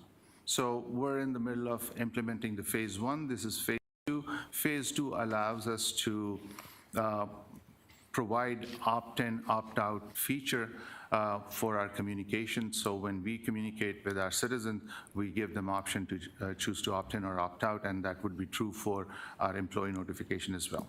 It also allows us to have a curated, validated city's phone list, so we don't have to spend time compiling one. It would be readily available, so we can use that for notification. Next one is timekeeping software. Our current solution is end of life, end of this year. So we need to replace that system, and this would be the replacement cost. Esri Enterprise License. So we talked about GIS. As the usage is increasing, licensing, number of licenses available will outpace the demand. So what we have to do is we have to make sure that we right-size it. And the way to right-size is get an enterprise license, which will remove the restriction of number of licenses available. Why now? We're doing it now because the licensing is dependent on size of the city. We're at the top end of the current size. If we don't make a decision now, next year or year after, we may be on a higher level and the pricing would go up. So timing is important to get into the enterprise license, and most of the city in the valley are on enterprise license. So this is for that reason. The next set of projects are ARPA fund projects. The common theme here is most of them are cybersecurity related except for digital signature. Immutable backup, it's a requirement. You heard Mr. Jim Brown talk about cyber insurance yesterday, or day before yesterday. It is a requirement as part of cyber insurance that we have immutable backup. And all immutable backup allows you to do is to have a copy of your data available in a safe, secure place, separate from your primary or secondary site. So in case of an adverse event, you're able to recover from that. So we need to establish that, so that's immutable backup. Application rationalization, we talked about timekeeping system coming end of life, other systems. We have 140 applications. They were put into commission or use at different points in time. Some are highly demanding, some are less demanding, some have more risk than other, this application rationalization tool will allow us to track all those, make sure that we know where each application is in its life cycle, how we need to handle, when we need to retire them, when we need to plan for replacement. And then we timeline everything in terms of resource availability and when it's technically feasible and possible for us to deliver those changes. So that's what this is for. So it has a security component, it has an operational efficiency component. Cybersecurity, implement Zero Trust. As I mentioned, we did the pilot. Now we need to roll it out. The way this would be rolled out is down to the single device. So we will be able to isolate, should an adverse event happen, isolate the device where the malicious activity first started. So we can narrow the blast radius if an adverse event were to happen. Digital signature, we have this solution in use in some areas. What we are trying to do is to avoid the process of printing paper, signing it, scanning it, and storing it again. So if we can digitally sign it, then we don't have to print it, and it retains its integrity, and it makes a good sense in terms of not having to print. Endpoint detection, we have a system in place. Again, this is a regulatory requirement for most of the cybersecurity insurance requirement. Our current system is dated and old. It's end of life, end of this year, so we need to replace this. So this is for that. And with that, we come to questions. Happy to answer any questions. Thank you, Mayor. I think you really love this stuff. For the first time I saw you get excited and animated about talking about data and analytics and IT. So that must really be your passion. However, let me ask you a couple of questions. Sure. Do we have a way to monitor hacking attempts, people who try to get into the city network? And have there been such attempts? Are there a lot of attempts, or tell me more about the hacking situation? Okay. Mayor, council member, do we have the capability to monitor? Yes, we do. Second part of your question, how many attempts? This is not the forum for us to have this discussion. Happy to provide you more detail, but a different forum would be more appropriate. Then let me ask another question, if I might, Mayor. For the tax, you talked about the Tax Central. Yes. Now, that was a program we wrote. Mm-hmm. Yes. Why are we not doing that more often? I hear from so many different departments that they're looking for a function to be delivered via IT, and none of the programs they've investigated or software they've investigated really meets the needs. I have said for years, we need programmers who are writing programs tailored specifically to meet the needs of our departments. Is that a good idea or not? Mayor, council member, it is a good idea when there is a business justification behind it. The reason why we did this, because there is no commercially available software. I am absolutely excited about the fact that we developed something and turned it into a product. If I have to write it as my professional credit, yes, absolutely fantastic. But if I'm doing this as a CIO, I would always look at marketplace and see what's available and bring that into the fold as opposed to building it from scratch. Because me trying to do this would be trying to reinvent the wheel. I don't want to do that. I want to add that value where it is truly warranted. And not making a claim, but there will be more opportunities where you will see us come in and present to you those kind of innovative solutions, because the need was so unique and there was nothing available out in the market. And that's when it makes the sense for us to do that. Otherwise, if there is something commercially available, we should consider that because it makes good business sense. Mayor, if I might continue. But a lot of times the programs partially meet needs, and partially do not. Yes. Is there an ability to modify those programs?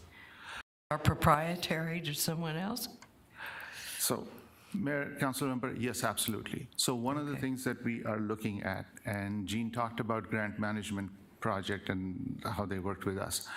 Instead of buying a packaged solution, we're buying a platform.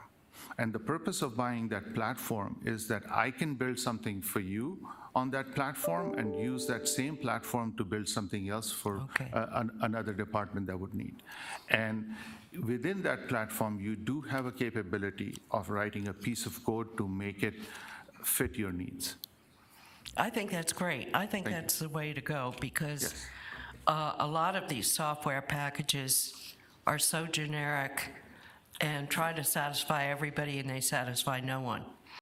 Let me ask two questions with, if I might continue, Mayor, with regard to IT, conversions of desktops to laptops. Yes. I'm always curious. What's the cost per unit to convert a desktop to a laptop? So how much money are we talking about? Sure. And how many can you do for $320,000? 250 are written on the KPI. The exact number is 288. I don't have the per unit cost with me, but I'll be happy to provide you. You can get it and send it to me. Absolutely. But excellent answer. You knew the numbers, and that tickles my little baby heart. Lastly, temporary staffing for IT, and you alluded to some major projects that were coming up. Yes. What kinds of major projects are coming up that temporary staffing would be used for? So here in front of you are some that are listed. So we have budgeting and reporting software implementation. You have mass notification phase 2. You have timekeeping. Access control has a whole software component to it. So there's a physical hardware on the door, there's a software that is behind it, and that software would not only help us monitor the doors opening and closing, but this software will integrate with HR. So what will happen is today, if you hire an employee, that employee gets hired, the manager sends in a request to say, please grant this employee access to building A, B, and C, floor 1, 2, 3, right? It's a paper-based request. When we implement this new solution, this will be integrated into your HR system, so when you have a new hire request come in, it would send an automatic notification based on the person's role to grant them access to specific areas they need to have access to. When they leave the organization, that system will go back as per the HR disposition of the employee no longer in service. It will take the access away. So no more moving the paper around, doing anything. You have efficiency throughout the onboarding and offboarding of an employee. Okay. That's what this will allow. But data is only good as the data inputters, too. Sure. I would make that comment. Mayor, if I may also add to that, we also have a couple of projects that are already have already started this year or are in process that are not here. One of them is Lucidity, the asset management system. I think you saw that with a number of departments are in the middle of implementing or going to start implementing. And we also have the replacement for the permitting system is also, it's already been budgeted, but these are additional projects that funding will help us get the right resources to get those projects actually done, because they've been in the queue for some time. Okay. Yeah. Very good. I understand. I've got a better idea of what they'll be used for. Thank you very much. Thank you, Mayor. I want to first say I love the forum that you did. And I think that is excellent that we didn't have to bring in consultants and pay outside people. And I love that you gave your staff opportunity to grow and develop and do presentations and things like that. That's really shows a real good leader of a department. So I am really impressed by that. I do have a couple questions on the IT project fund. Yes. The budget and reporting software for budget and finance. Maybe I didn't understand what the purpose of that was. What are we getting new software? I thought we did the ERP and we would need no more modules and no more anything. So I just want to understand what that was for. Mayor, members of the council, it would be for the budgeting of our operating and capital budgets, and also for the development of the budget book that we submit to the Government's Finance Officers Association. Right now, for budgeting, we're using several software. So we are using Munis for both capital and operating, but for the materials that you have in front of you, this is actually information coming out of Munis, but to make it look in this format, we have to use Tableau. And then we're also using a lot of Excel worksheets for various supplementals, calculating MOU impacts, salary impact, and so on. So we're looking for a software that could do all of that, and IT is helping us with that process. Okay, very good, thank you. And then 2 other quick questions, if I could, Mayor. I want to understand the mass notification system. I kind of missed what that is. That basically for the public at large? Is it like a reverse 911, and I guess we've already phase 1 and now we're on to phase 2. So what is that? Mayor, members of the council, that is a project that's already underway, and it is for emergency type notification. So an example for our employees, just as an easy example, would be when we have an air conditioner out on the 4th floor of City Hall, before we get everyone here and everybody drives in, and then we have to tell them, you have to go somewhere else because the air conditioner's out, we would be able to notify. So we can create groups of people to notify if there's any type of notification that needs to go out of a traffic accident or something like that that we think is going to impact our employees. And then as Mr. Murcia said, the second phase of it, we can do notifications to the public as well. So if there's a water main out or a major accident again, or something that we want to notify people to avoid a specific area, they can opt in or opt out of receiving those notifications, but the system will group them and notify the appropriate people. Based on, Mayor, if I could, so based on GIS, if that's a, I mean, you'd notify the people that would be affected by whatever the water main, and for the example that you used, it doesn't need to be a citywide notification. Mayor, members of the council, that's correct, but there could be other types of opt-ins as well. If you just want to know when some event is happening and we happen to do that, then we could do that as well. We also think this will be very helpful with the upcoming Super Bowl, because if you've been to some of these venues, when you get there, you can text a number to here to get traffic updates around your venue and things like that. So many systems have them and other entities have them, and they are very useful, particularly for that type of event. So Mayor, so is this integrated with any kind of public safety use or just other uses other than public safety? I'm going to let Mr. St. John answer that question. Certainly could be beneficial if it notifies when the train's coming through. 10 minutes ahead. Mayor, Councilmember Tomalchoff, it really could be used for anything. On the public side, we want to keep it to not necessarily public safety emergencies, but emergency situations until we enter into phase 2 and have that opt-out option. So Mayor, if I could, do we have the database? This would be, I'd imagine, text notification. So example for the council members, should we be trying to get people to opt in if they want to be? I mean, I wasn't aware of it. I don't know that the public's aware of it, that we probably don't have, a whole data, or do we have everybody's phone number and that we would need? So Mayor, Councilmember Tomalchoff, it is primarily cell phone driven. We don't have that information. People would have to opt in, and once we enter into phase 2 development, we'll develop a communication plan with your constituents and anybody that would want to participate to give them the mechanism for participation. Okay, very good. That's really interesting to know. Let's see, one other thing here. The last thing, Mayor, if I could, the cybersecurity implement zero trust, is that just an internal thing?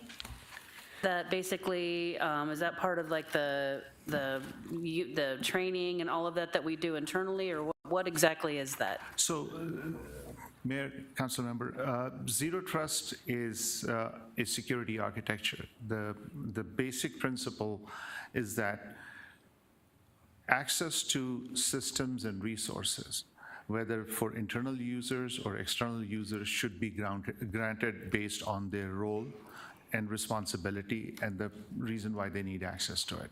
And it should be monitored and managed. So this architecture will be applied both for internal users and external users. Now, there's a strategy part of it or process part of it. The next step is leveraging technology to do that. The project that you're seeing has a technology component, which will allow us to segment or micro-segment environments so that we can give access to person A to environment 1 because that's where they need to be, and they shouldn't have access to environment B. Similarly, person 2 can have access to environment B and not have access to environment A. And that's the purpose of that zero trust. Minimize exposure. Minimize exposure. Okay. And if there is an adverse event, we now have the ability to segment out affected area so that we can avoid infection or malicious activity to go through the entire environment. So that's what Zero Trust would do. Very good. But Mayor, I sleep much better at night knowing that that you're managing our IT. It's really, I mean, it's a really dangerous world right now as far as cybersecurity. Yes. And you know, any form of government entity is a target. So I sleep much better at night knowing that you're in charge of our IT. Thank you. Mayor, Council Member, I have a good team behind me. This is to a representation of the folks who are behind me who are helping us do this. So very good. Thank you. Okay. We're not moving on. A question? I still have some comments. Oh. Yeah, I just, I want to echo the sentiments that Councilmember Tomachoff about your cybersecurity. I really appreciate your intense stance on cybersecurity. And I assume you're responsible for those pesky emails I get about my training for cybersecurity? Yes.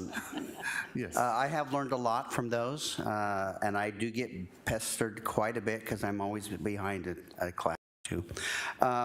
But what I wanted to say really was, you know, last year when you gave your presentation, you said we had a lot to accomplish. Yes. And I've really seen you do that in just 1 year. And from your supplements, I mean, that's pretty aggressive. What you're asking for, but I approve and support that because I have confidence in just in the way you present it and your plan, and I have confidence in your staff to making this happen. So I appreciate what you're doing for us. I think it's going to help the City of Glendale in its not only cybersecurity but in providing a service to our customers. Thank you. Thank you. And Mayor and Council Member, I think your trust means a lot to us. That gives us that time that we need to accomplish what we need to accomplish. So thank you. Good. Thank you. Thank you.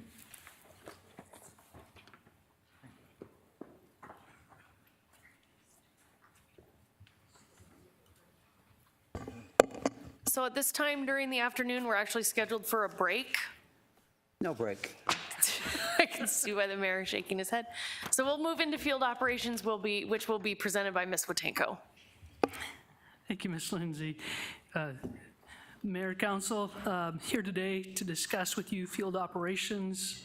As with most of the others, it does take a team, and so I've asked the team to come here today and help me out. Mike Carr, I think you've met. He's now over the solid waste and landfill doing phenomenal things. We'll talk about that a little bit.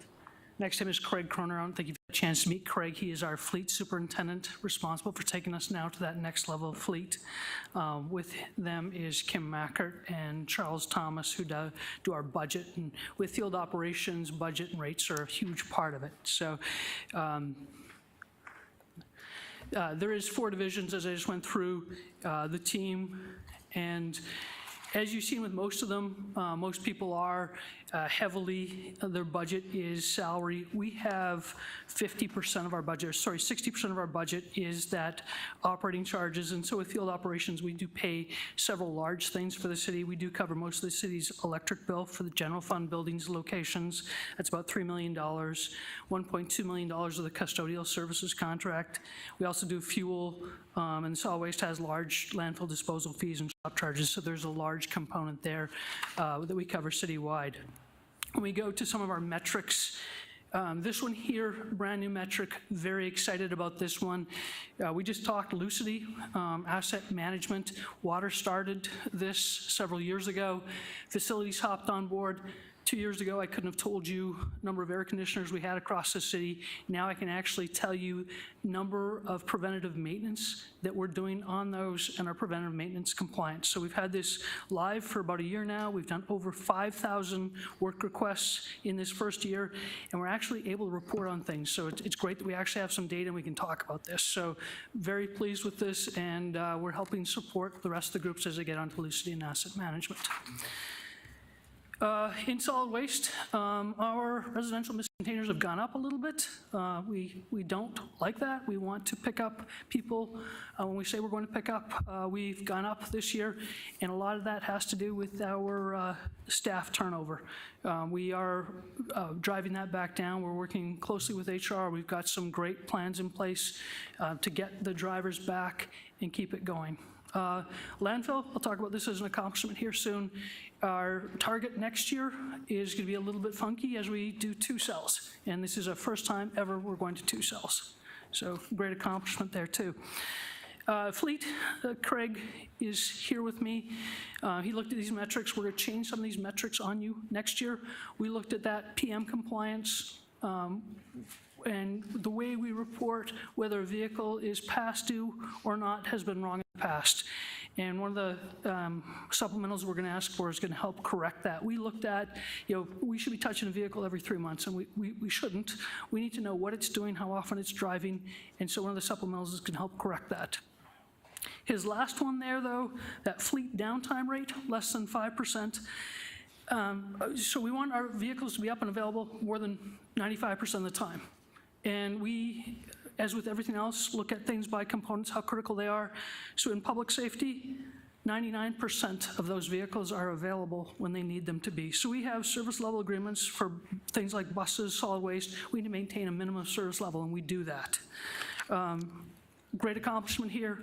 Didn't hit the paper or on words yet, but earlier this week, Glendale was named one of the top 50 government fleets in Canada.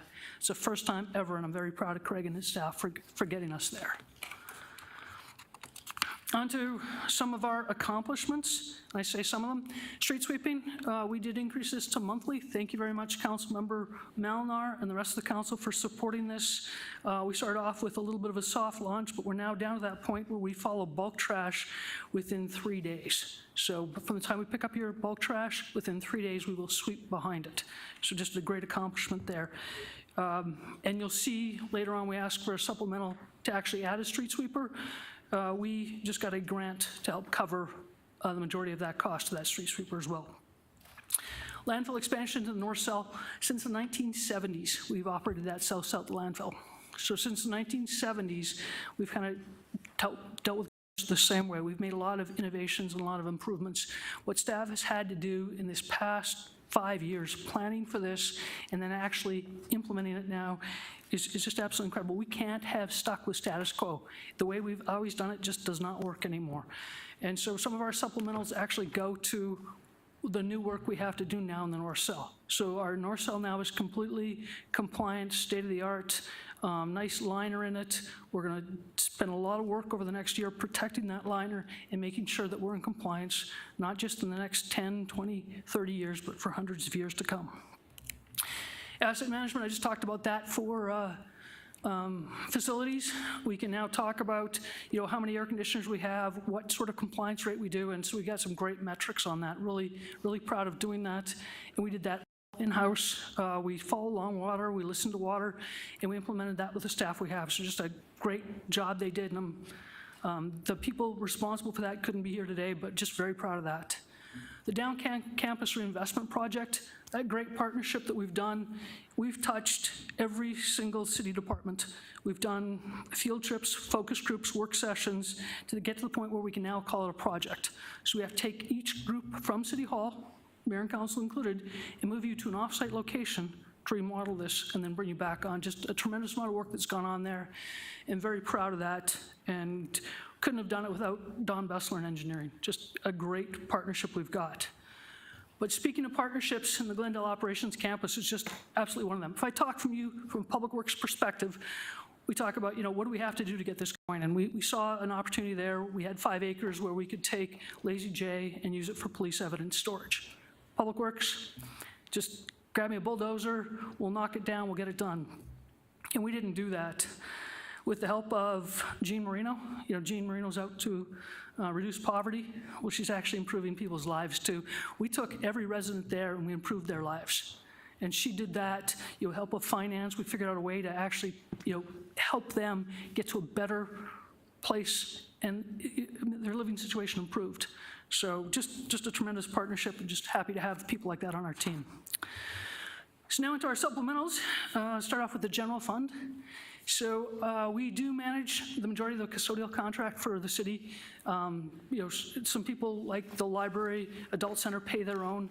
So for the places like City Hall, the general fund locations, the custodial contract cost increase, $210,000 is what we're requesting for next year. At the cemetery, there are 4 requests we've got there. First one is a cell phone reimbursement. We have an employee out there that is not getting a cell phone reimbursement currently because there's 2 people on that site.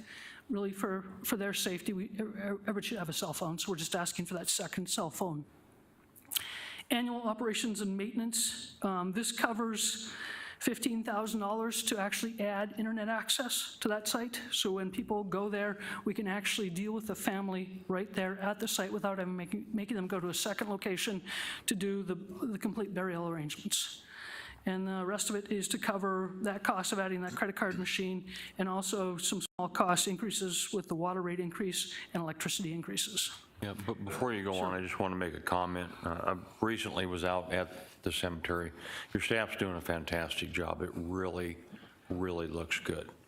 Thank you, Mayor. What a far cry from a few years ago. But very proud when I was out there. They're doing an awesome job. I'm glad to hear that, and I will pass that along. Next request is purchases for the public. So when somebody goes to our cemetery and requests certain things, the headstone, we essentially just pass that through. And so we're seeing now those costs have gone up. And so we're actually asking for just the increased appropriation to pay for those supplies. And then the cemetery, $900 for a uniform allowance for that second individual. The building maintenance repair, this is in our facilities. This covers all those maintenance contracts that we have, and this is the minimum maintenance frequency for things like elevator maintenance, fire protection services, the emergency power system. These are the things we don't do in-house because they are highly specialized and wouldn't take a full-time person all the time to do it, but this is the amount that we need to cover all those essential contracts. Chiller preventive maintenance, energy management system, automatic doors, gates, that type of thing. The next item is professional development, and this is for facilities. A lot of our systems become a lot more automated, and this is to give the technicians the actual training in the automation systems. So Mayor, today when you commented you were getting a little bit cold, they can actually adjust the controls from an office versus having to come over here and adjust the thermostats. So we want to make sure they've all got the proper training to do that. The next request is facilities uniforms.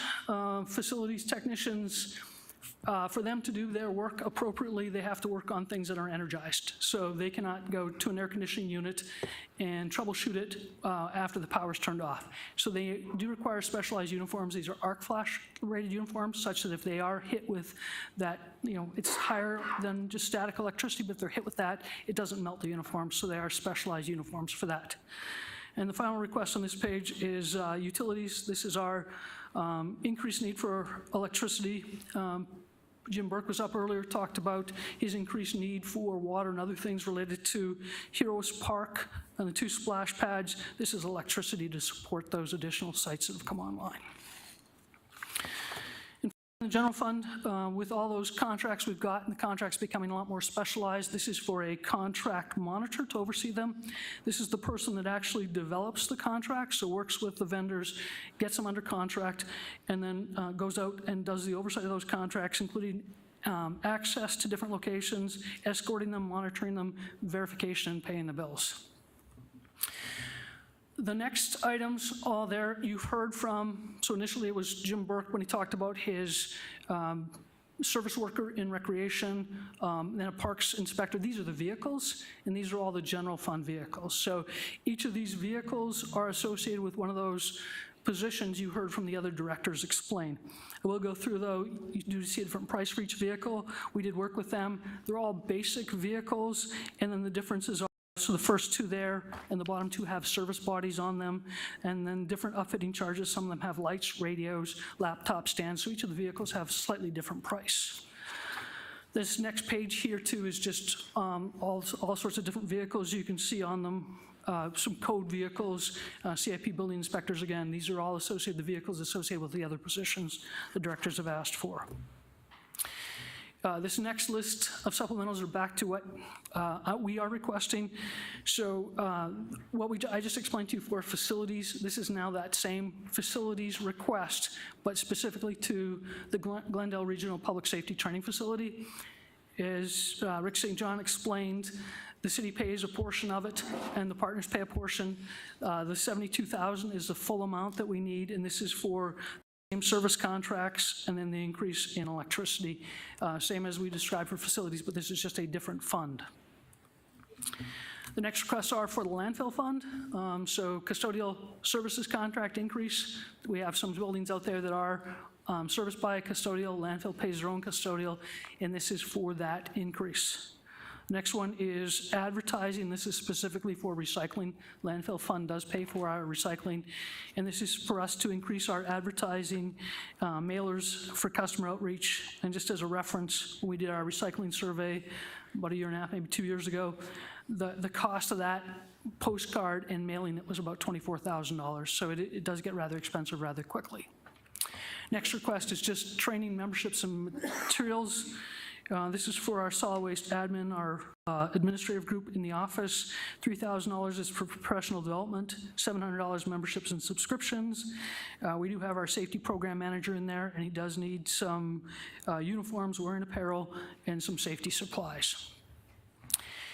Tool allowance, our landfill, we have 2 mechanics at the landfill. They are required to bring their own tools, so all the wrenches, that type of stuff are all their tools, and then we provide just the highly specialized tools. Typically, we pay these employees, you'll see the same thing in fleet, we pay them $500 per mechanic per year, and that's their allowance, but they provide all their own.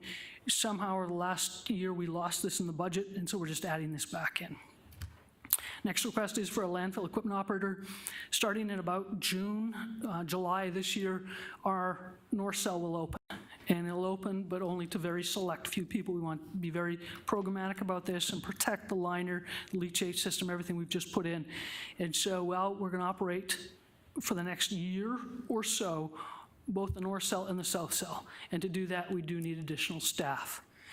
The staff, we thought long and hard about, do we need a full-time or do we need temporary type staff? And just with the increased regulatory requirements now going into the north cell, we felt it best getting a full-time person to make sure that we achieve our compaction and everything else. If you do look back in the supplementals not approved, you will see that there's a service worker for the landfill in there, and there's $10,000 we asked for training. We found that we had a vacant service worker position at our material recovery facility, so we pulled that one back and said we don't need that. We're going to move this person over to landfill and train them.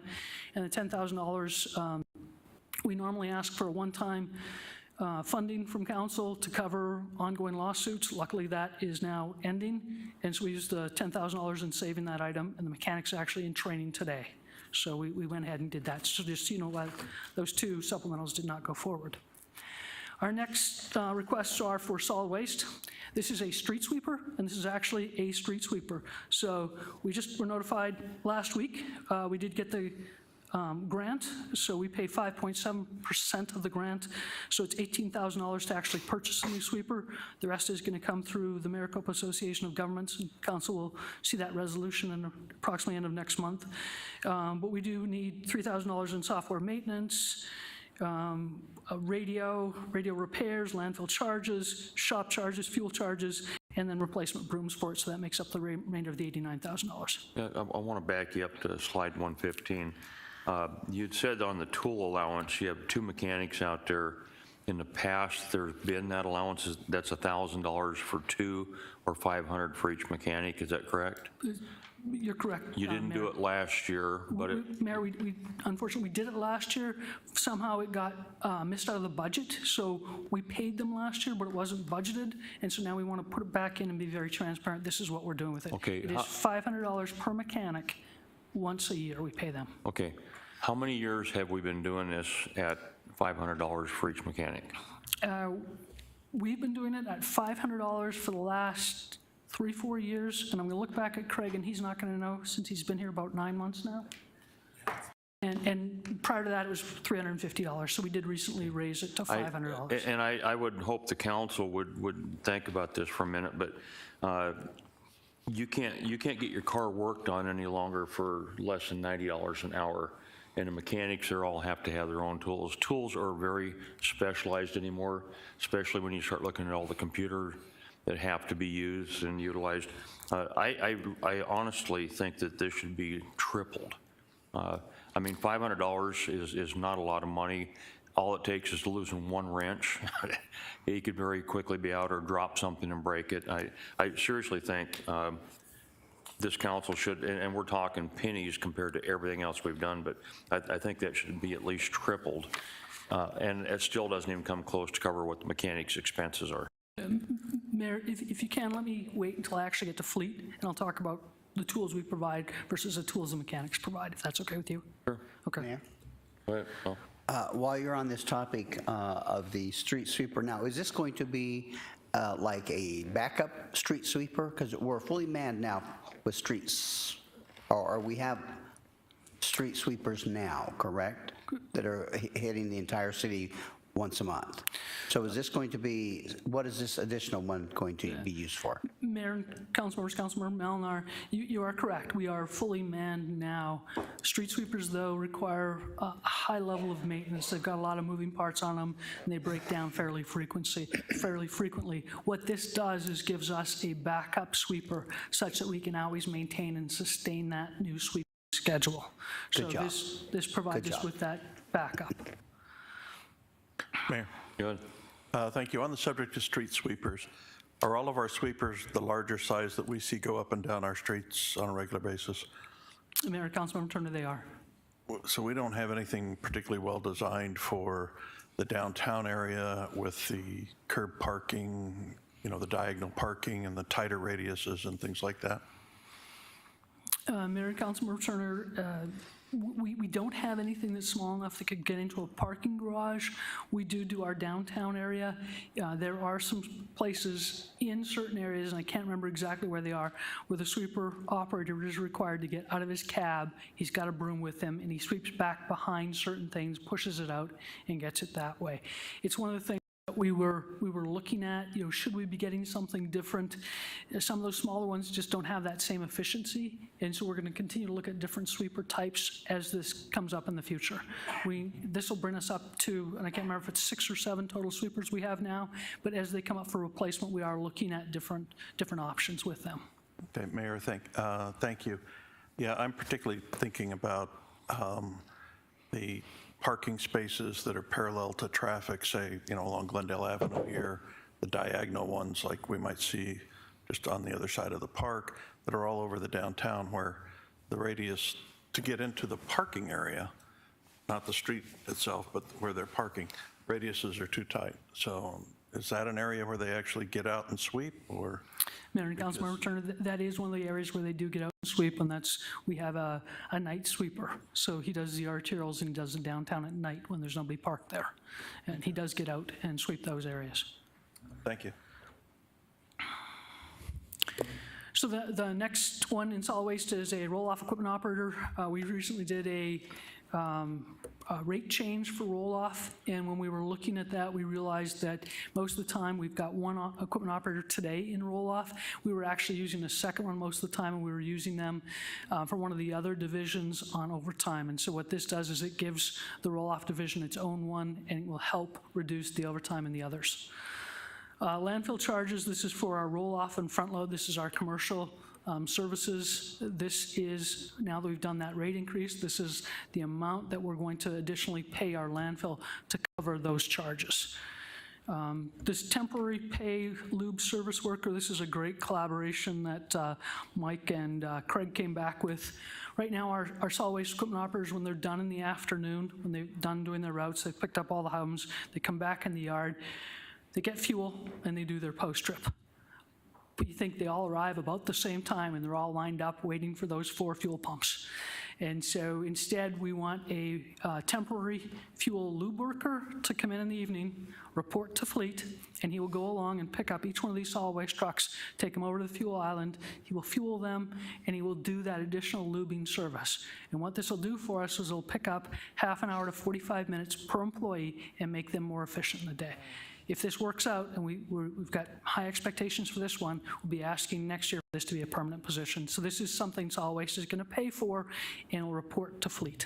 And the other thing it does for us is it gives us another set of eyes on it. So we're really excited about this one. And the final one is a equipment operator. This is for our residential. We call it our curb division. Again, we've been funding this, using overtime for this, and we kind of watch that where after overtime hits so much, then you ask for a full-time person to pull the overtime back down. And so now we're at the point with growth and overtime that we need another equipment operator.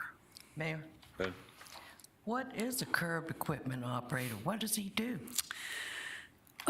Mayor, Councilmember Clark, curb is our division we talk about. So this is a residential equipment operator in solid waste. So this is the person that would pick up your weekly solid waste or recycling services.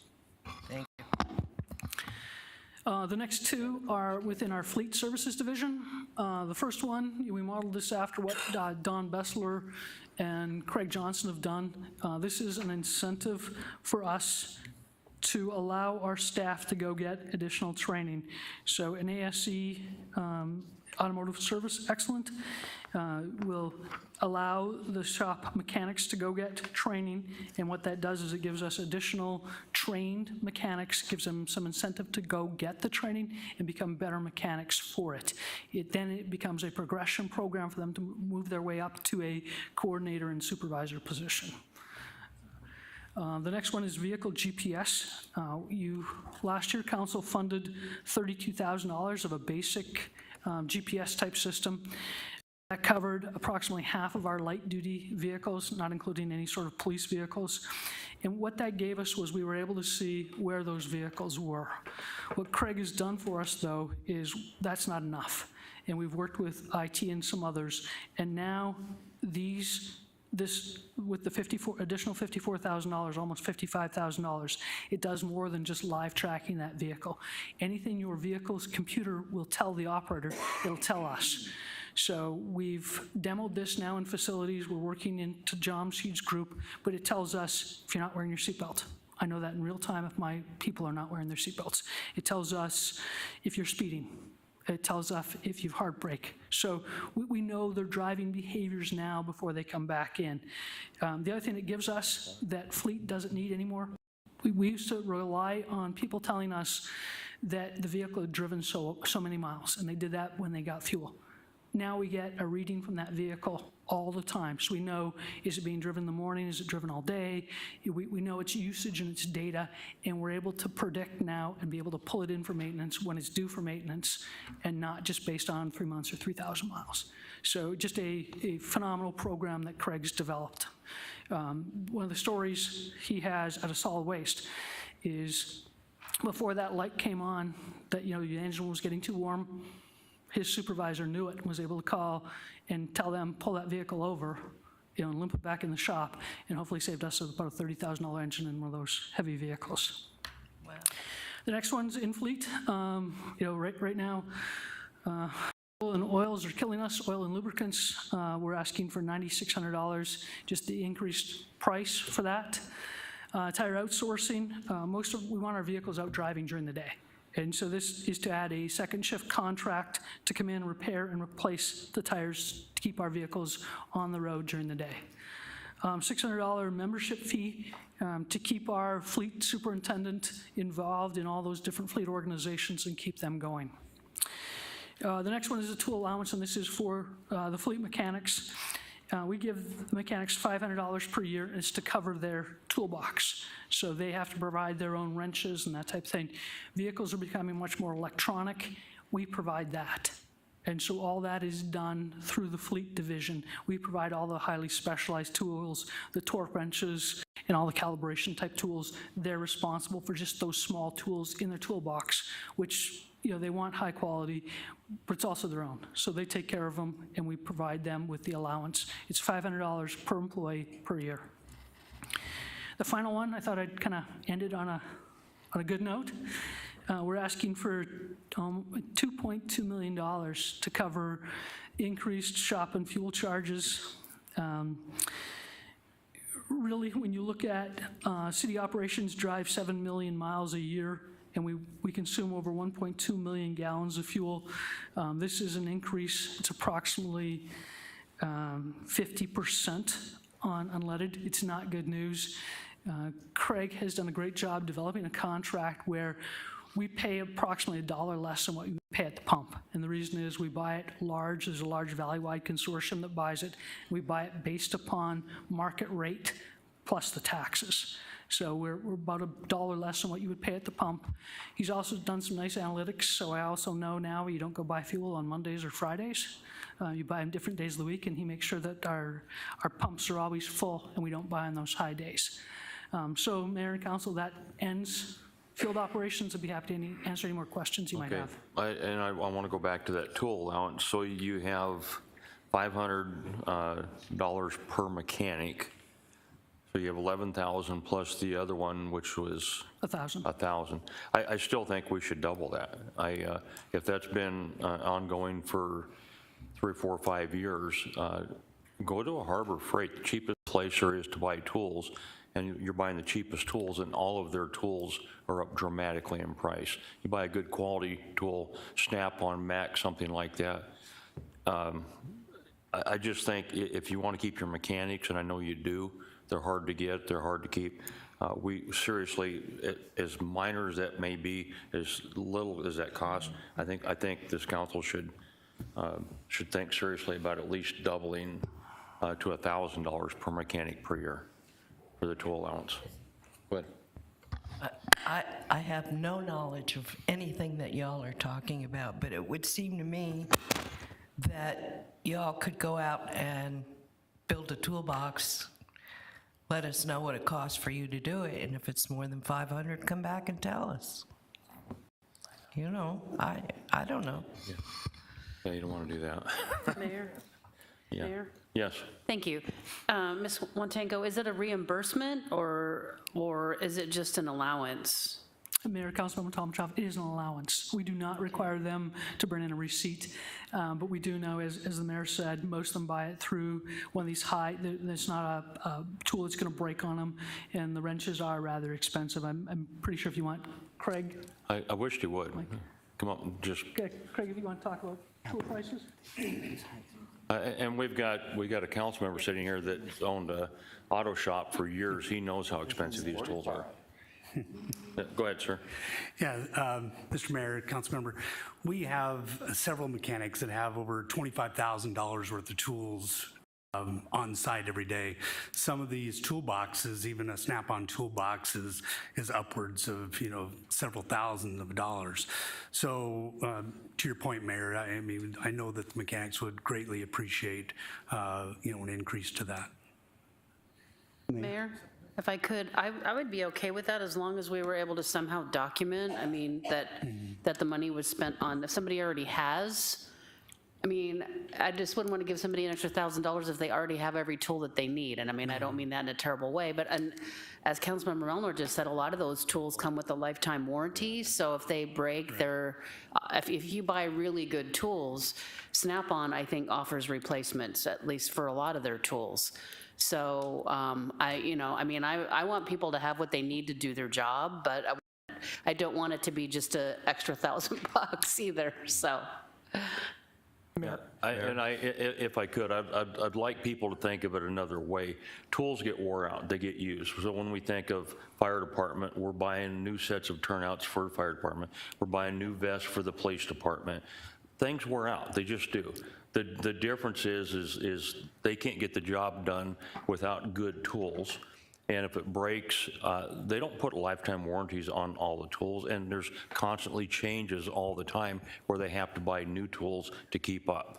Mayor, if I could, I don't have a problem with that, and I don't disagree with you, but my point is that it's public money, and that for the fire department, we actually go out and purchase whatever so I just would want to have some sort of evidence to show the transparency to the residents what the money's being used for, because it's public money. I don't disagree with doing it. I would just want to know for sure that if we were going to increase it to $1,000, that we could be assured, the public, that it was for tools. Yeah. Mr. Yu. Yeah, thank you, Mayor.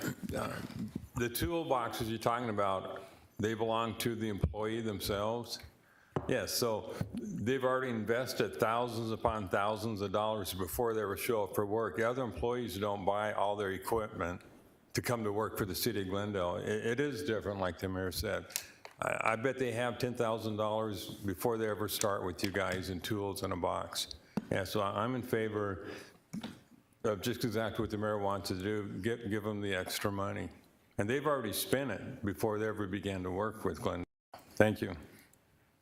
Mr. Phelps. Yeah, Mayor, members of the council, a couple of thoughts. I mean, one, we can certainly come back and when we present the first rollout of the budget, we can include that into there. We have a number of situations where we provide an allowance and don't ask for receipts. It's very cumbersome on finance and budget to have to track every single little. So within fire, I think Ballistic's vest is an example. We have a number of where we just do an allowance. And remember that there's an ebb and flow. It's not evenly every year. Maybe, $500, maybe one year they need $700 worth of, and the next year might only be $250. So the allowance kind of smooths out over time, but we'd be more than glad to come back and recommend or show that, take your recommendation and include it as it's a fairly de minimis amount into the budget. But I guess, I understand Councilmember Tomachoff's desire to make sure we have good accountability. We do have a number of situations in our budget where we do allowances, because it just, by the time you calculate the cost of all the accounting and tracking small invoices, it's not highly efficient to do that. Councilmember Clark. Give them the money. Councilmember Turner. Thank you, Mayor. It is de minimis, and I do think that, it's important that our employees have good tools to work with. I know mechanics, that's the nature of the trade, and that these tools are their personal property.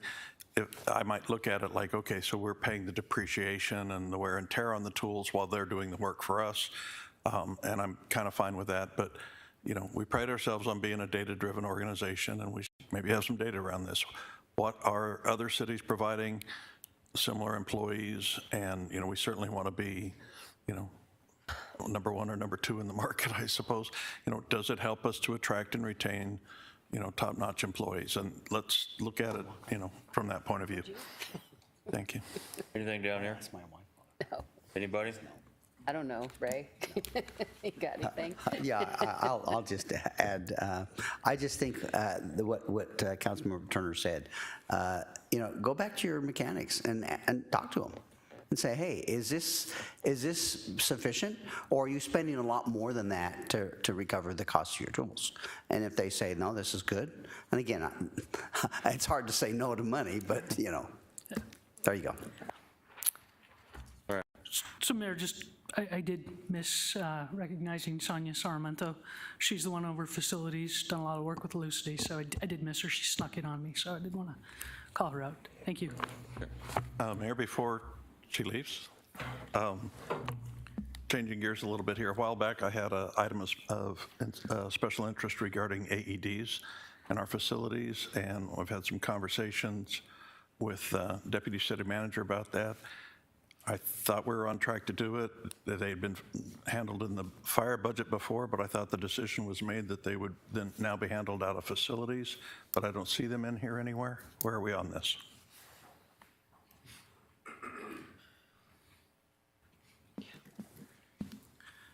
Mayor, Councilmember Turner, we were given direction by management to implement the the program this fiscal year, so the initial buyout or payout for the program will occur this fiscal year. We've identified, working together with you in particular, the locations where we think we need the AEDs, and we're developing a cost model for an ongoing cost, and it's just not prepared for this budget discussion, but I can have it ready for the next budget discussion. Mayor, Deputy, so we haven't done it yet. We haven't installed the AEDs anywhere yet. Mayor, Councilmember Turner, that's correct. We have not done any installations. And so I'm assuming we haven't purchased them either. So I just want to make sure either we're in a budget somewhere or there's a commitment to do it out of contingency or something. Mayor, Councilmember Turner, I'll work with the manager to get that settled, but yes, that's my understanding from the manager's office. Yeah, and Mayor, for the record, not that I'm demanding it, but I'm told that we're going to do it. I just want to make sure that we've covered it in some fashion that we actually can do it. Yes. Thank you. Thank you.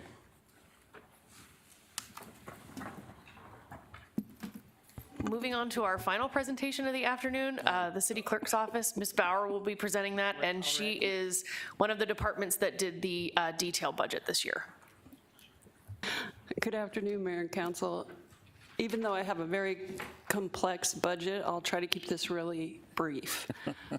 Basically, the city clerk's budget is status quo. We're not asking for any supplementals. We're moving some money around to better allocate where we need it. And you received detailed budget information on my budget. So if you have any questions, I'd be happy to answer them. Otherwise. Mayor, I would say this is another department that is small but mighty. You really are. You have 7 people, and when you look at the amount of just public information requests that you handle per year, that's a ton of them. And yet you get them out. Excuse me for slamming the previous city clerk, but it might take 30 days, 60 days to get a public request. Go ahead, Joyce. Fulfilled. You guys do it in a matter of a week or so. It's truly amazing. And it's a very clean budget. So I have nothing but kudos to offer you and your department. I think you're doing a fantastic job. Thank you. Thank you. Thank you. Sorry. Anything else? No. Mayor, if I could, just, and Ray said I could say it on behalf of the rest of the council. We couldn't be happier, Julie. After I got home from the Boards and Commissions dinner, and it wasn't just you, I know there was a lot of staff involved, and thank you guys, all did a really wonderful job. I looked at the program after I got home, and I was like, every time it comes to mind, you don't have to worry about it. Julie will take care of it. Julie took care of it. We really don't have to worry about it. She handles it, so thank you. Thank you. Mayor? Yes. I'd like to suggest that when we do performance evaluations next year for our hired employees, that instead of a scale of 1 to 5, we go to a 1 to 10, so that Julie can get 10 out of 10. Okay, there being no further business before this council, the meeting is adjourned. Thank you.